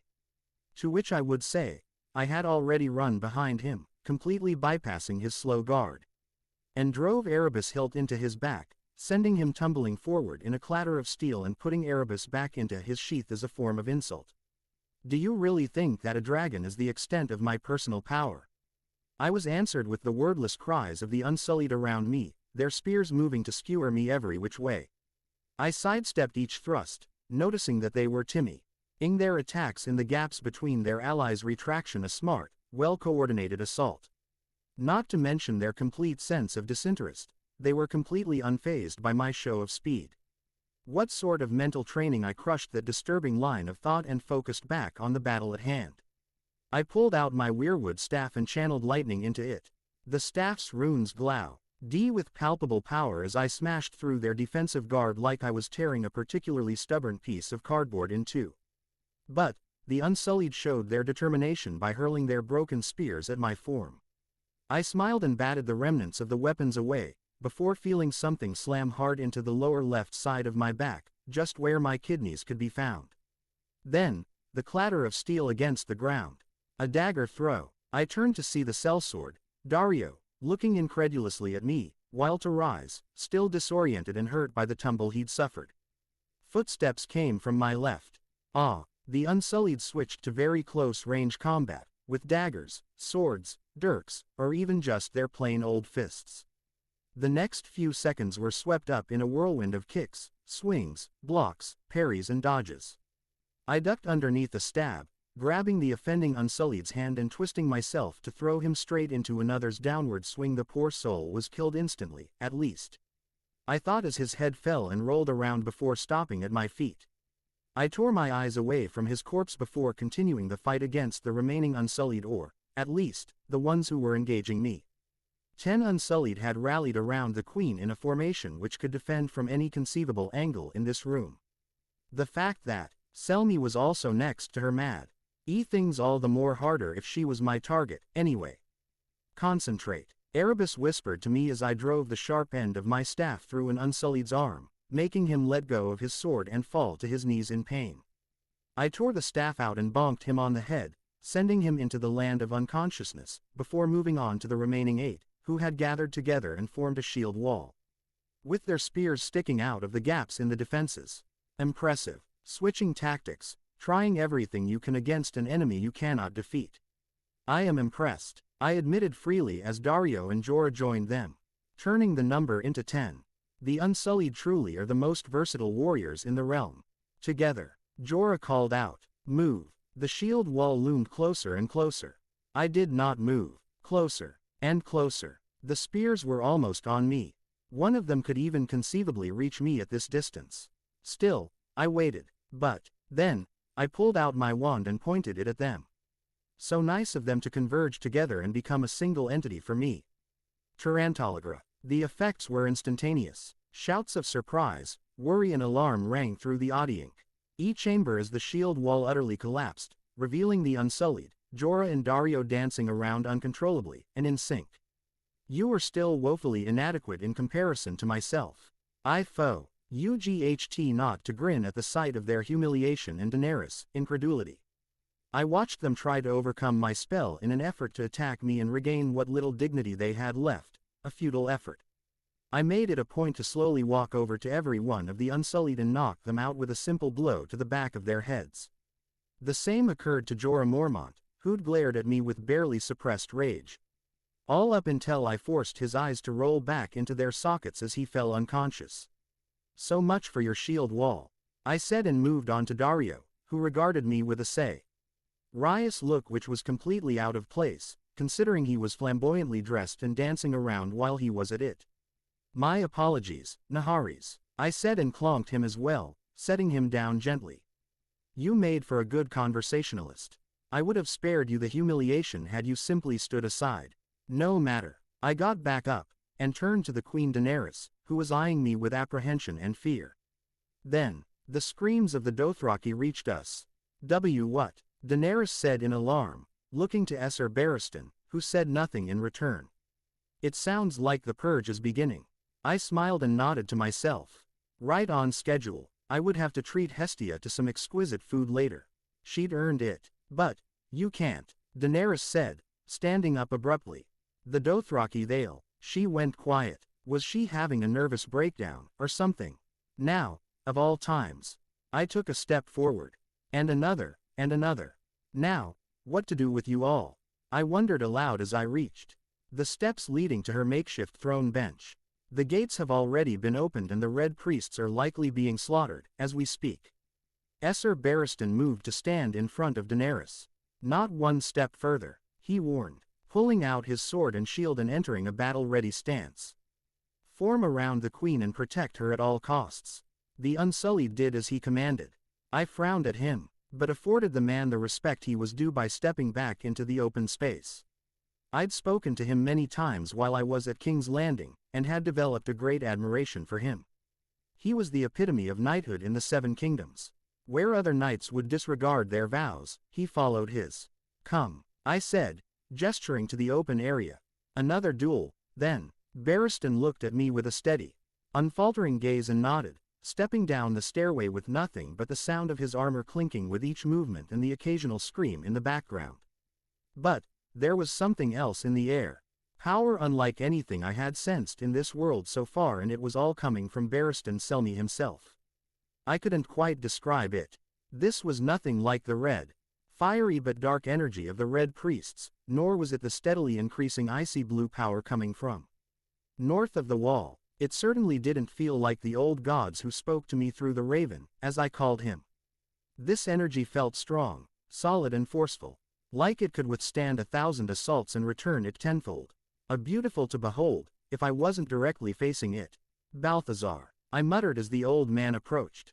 Maximum armor. I heard the hiss and repressed a snort at the reference, feeling the clicking of Balthazar's black scales over my chest, shoulders, and even on my face. I can cover your head as well. Dragon motif. Barristan lost his composure for a second, staring at me in surprise, before visibly reining himself in and moving into a fighting stance. I dropped into my own, replaying my previous fight with him, trying to remember the tactics he employed, the fighting style he used. A trickster in a battle, he could make it seem like he was moving his feet when, in reality, he was staying in place. I had to be on guard. I didn't expect to ever have to fight you again, Esser Barristan. I said. Nor I, he replied, but I am sworn to fight for my queen. Just like last time, I said, shaking my head. He grimaced. Cersei is no queen of mine. On that we agree, I said readily. Do you remember what I told you, back then? You asked me to yield. Barristan said. I did not wish to. Back then. But you did, I said, omitting the fact that I had used an unforgivable on him. I did. His face turned stony. I will not, this time. I closed my eyes and took a deep breath. Last time, I had to resort to an unforgivable to control him long enough to say he yielded. I did not want to do it, but it seemed like the only way I could legitimately keep him alive. This time, his will was as tough as the steel he bared at me. An imperious would not work, even if I wanted to use it. I opened my eyes. So be it, then. Warrior, give me strength. Barristan said and charged, his power converging around his shield as he attempted to tackle me with it. If that thing hit, then it didn't matter what kind of fancy armor I donned, momentum would be transferred over to me and my bones would break from the impact stress. So, I jumped over it, bringing Erebus into a downward thrust, aiming to drive the sword into his neck and his chest to end the battle before it started. A clang of steel rang in the air. Erebus clashed against Barristan's uplifted shield before bouncing right off and allowing the old man to continue past me, completely unharmed. I landed and immediately went on the attack, but Barristan was already waiting for me, sword thrusting at a speed I did not know anyone here was capable of. Anyone but myself, and possibly Jon. I parried the strike and counter-thrusted at his chest, but his shield covered that area, and my sword bounced off again. I suppressed a frown at whatever energy was clashing against my own, before engaging the veteran warrior once more. I did not know you were capable of such strength. Begard me, impressed. Strength enough to match myself. How did you achieve this? I asked, trying to stall for time so I could figure out an adequate counter for it. But Barristan wasn't having any of that. I did not achieve anything. Barristan said, his sword already flashing away at me. It was all I could do to dodge and parry. The warrior smiles down on me, this day. His speed increased. I brought my full power to bear, the lightning so strong that it began to escape the confines of my body as I parried, dodged, slashed and hacked away at Ser Barristan, who was weathering my onslaught with the trained eye of a man who'd been part of 100 battles. And his shield, another strong clang as heard as Erebus bounced off the shield, once more. His sword and shield were cute normal. The aura surrounding them, however, was something else entirely. A golden energy, smelling of metal, blood and sweat. How could energy smell like sweat? I shook the thought off. Trying to figure out the source of his energy was a waste of resources better spent on trying to beat him. Very well, I pushed Barristan back and brandished Erebus at him, mixing in my lightning with Erebus darkness. The inky black energy turned dark blue, with black arcs of electricity flying about the blade. Let us test your defenses. Barristan was already in his stance even before I'd rushed to him. He parried my thrust and tried to counter-riposte, only for me to stop the sword with my right hand. I heard Balthazar hiss in pain and soon joined him. The sword had cut through Balthazar's scales, and then into my palm. I instinctively let go of the blade and pointed my bloody palm at him, letting loose a torrent of acidic venom. Barristan held up his shield in reply. With a shimmer, a large, half-dome of golden energy covered the front of the man, taking on the acidic venom and dissolving quickly, leaving the both of us staring at each other, with nothing but the fumes from the venom touching the ground between us. I rushed him again, trading blows and slashes with the man at a furious pace, the sound of metal clashing engulfing the entirety of the room. If I'd taken a moment to look at the queen and her entourage, I would have noticed the odd look they were giving the two of us. The bout ended with him overextending while slashing diagonally. I took advantage by parrying the strike and thrusting at his back. His armor glowed with the same power infused with his shield, but couldn't handle the full onslaught of my power combined with that of Erebus. The blade punched through Ser Barristan's armor and sank an inch into his shoulder hem. He'd moved so that I'd missed any vital areas but no further. Still, with that, he'd lost the use of his right arm, and therefore, his sword. As expected, the weapon fell to the ground with a loud clatter. I'm impressed you lasted this long, Ser Barristan, I said respectfully, even as I pushed the blade further in, making the man yell out and fall to one knee. Yield, never arg, he screamed as my lightning invaded his body through the sword in his shoulder. He panted and heaved, trying to regain composure. There's no reason to. Enough. I heard Daenerys shout from her throne, and felt a thrum of power emanating from her direction. I turned my attention to the woman in question. She was standing at the top of the stairs, red fire emanating from her own body. "Let him go," she demanded, a note of steel in her voice as her fiery oath. Rob barely remained within the confines of her body. A fledgling magical ability, then. Doubtful that she could do much damage, then. "I'm afraid I'm not letting any of you go, not until the Red Priests have fallen." I smiled at her condescendingly even as her power writhed and begged to be used against me. I pulled the sword out of the Barristan's shoulder and gave it a quick zap, searing the wound. Closed and making the man cringe and bite back a shout of agony. "I've closed your wound, Sir Barristan," I said and knelt by his hunched-over body, offering him a hand.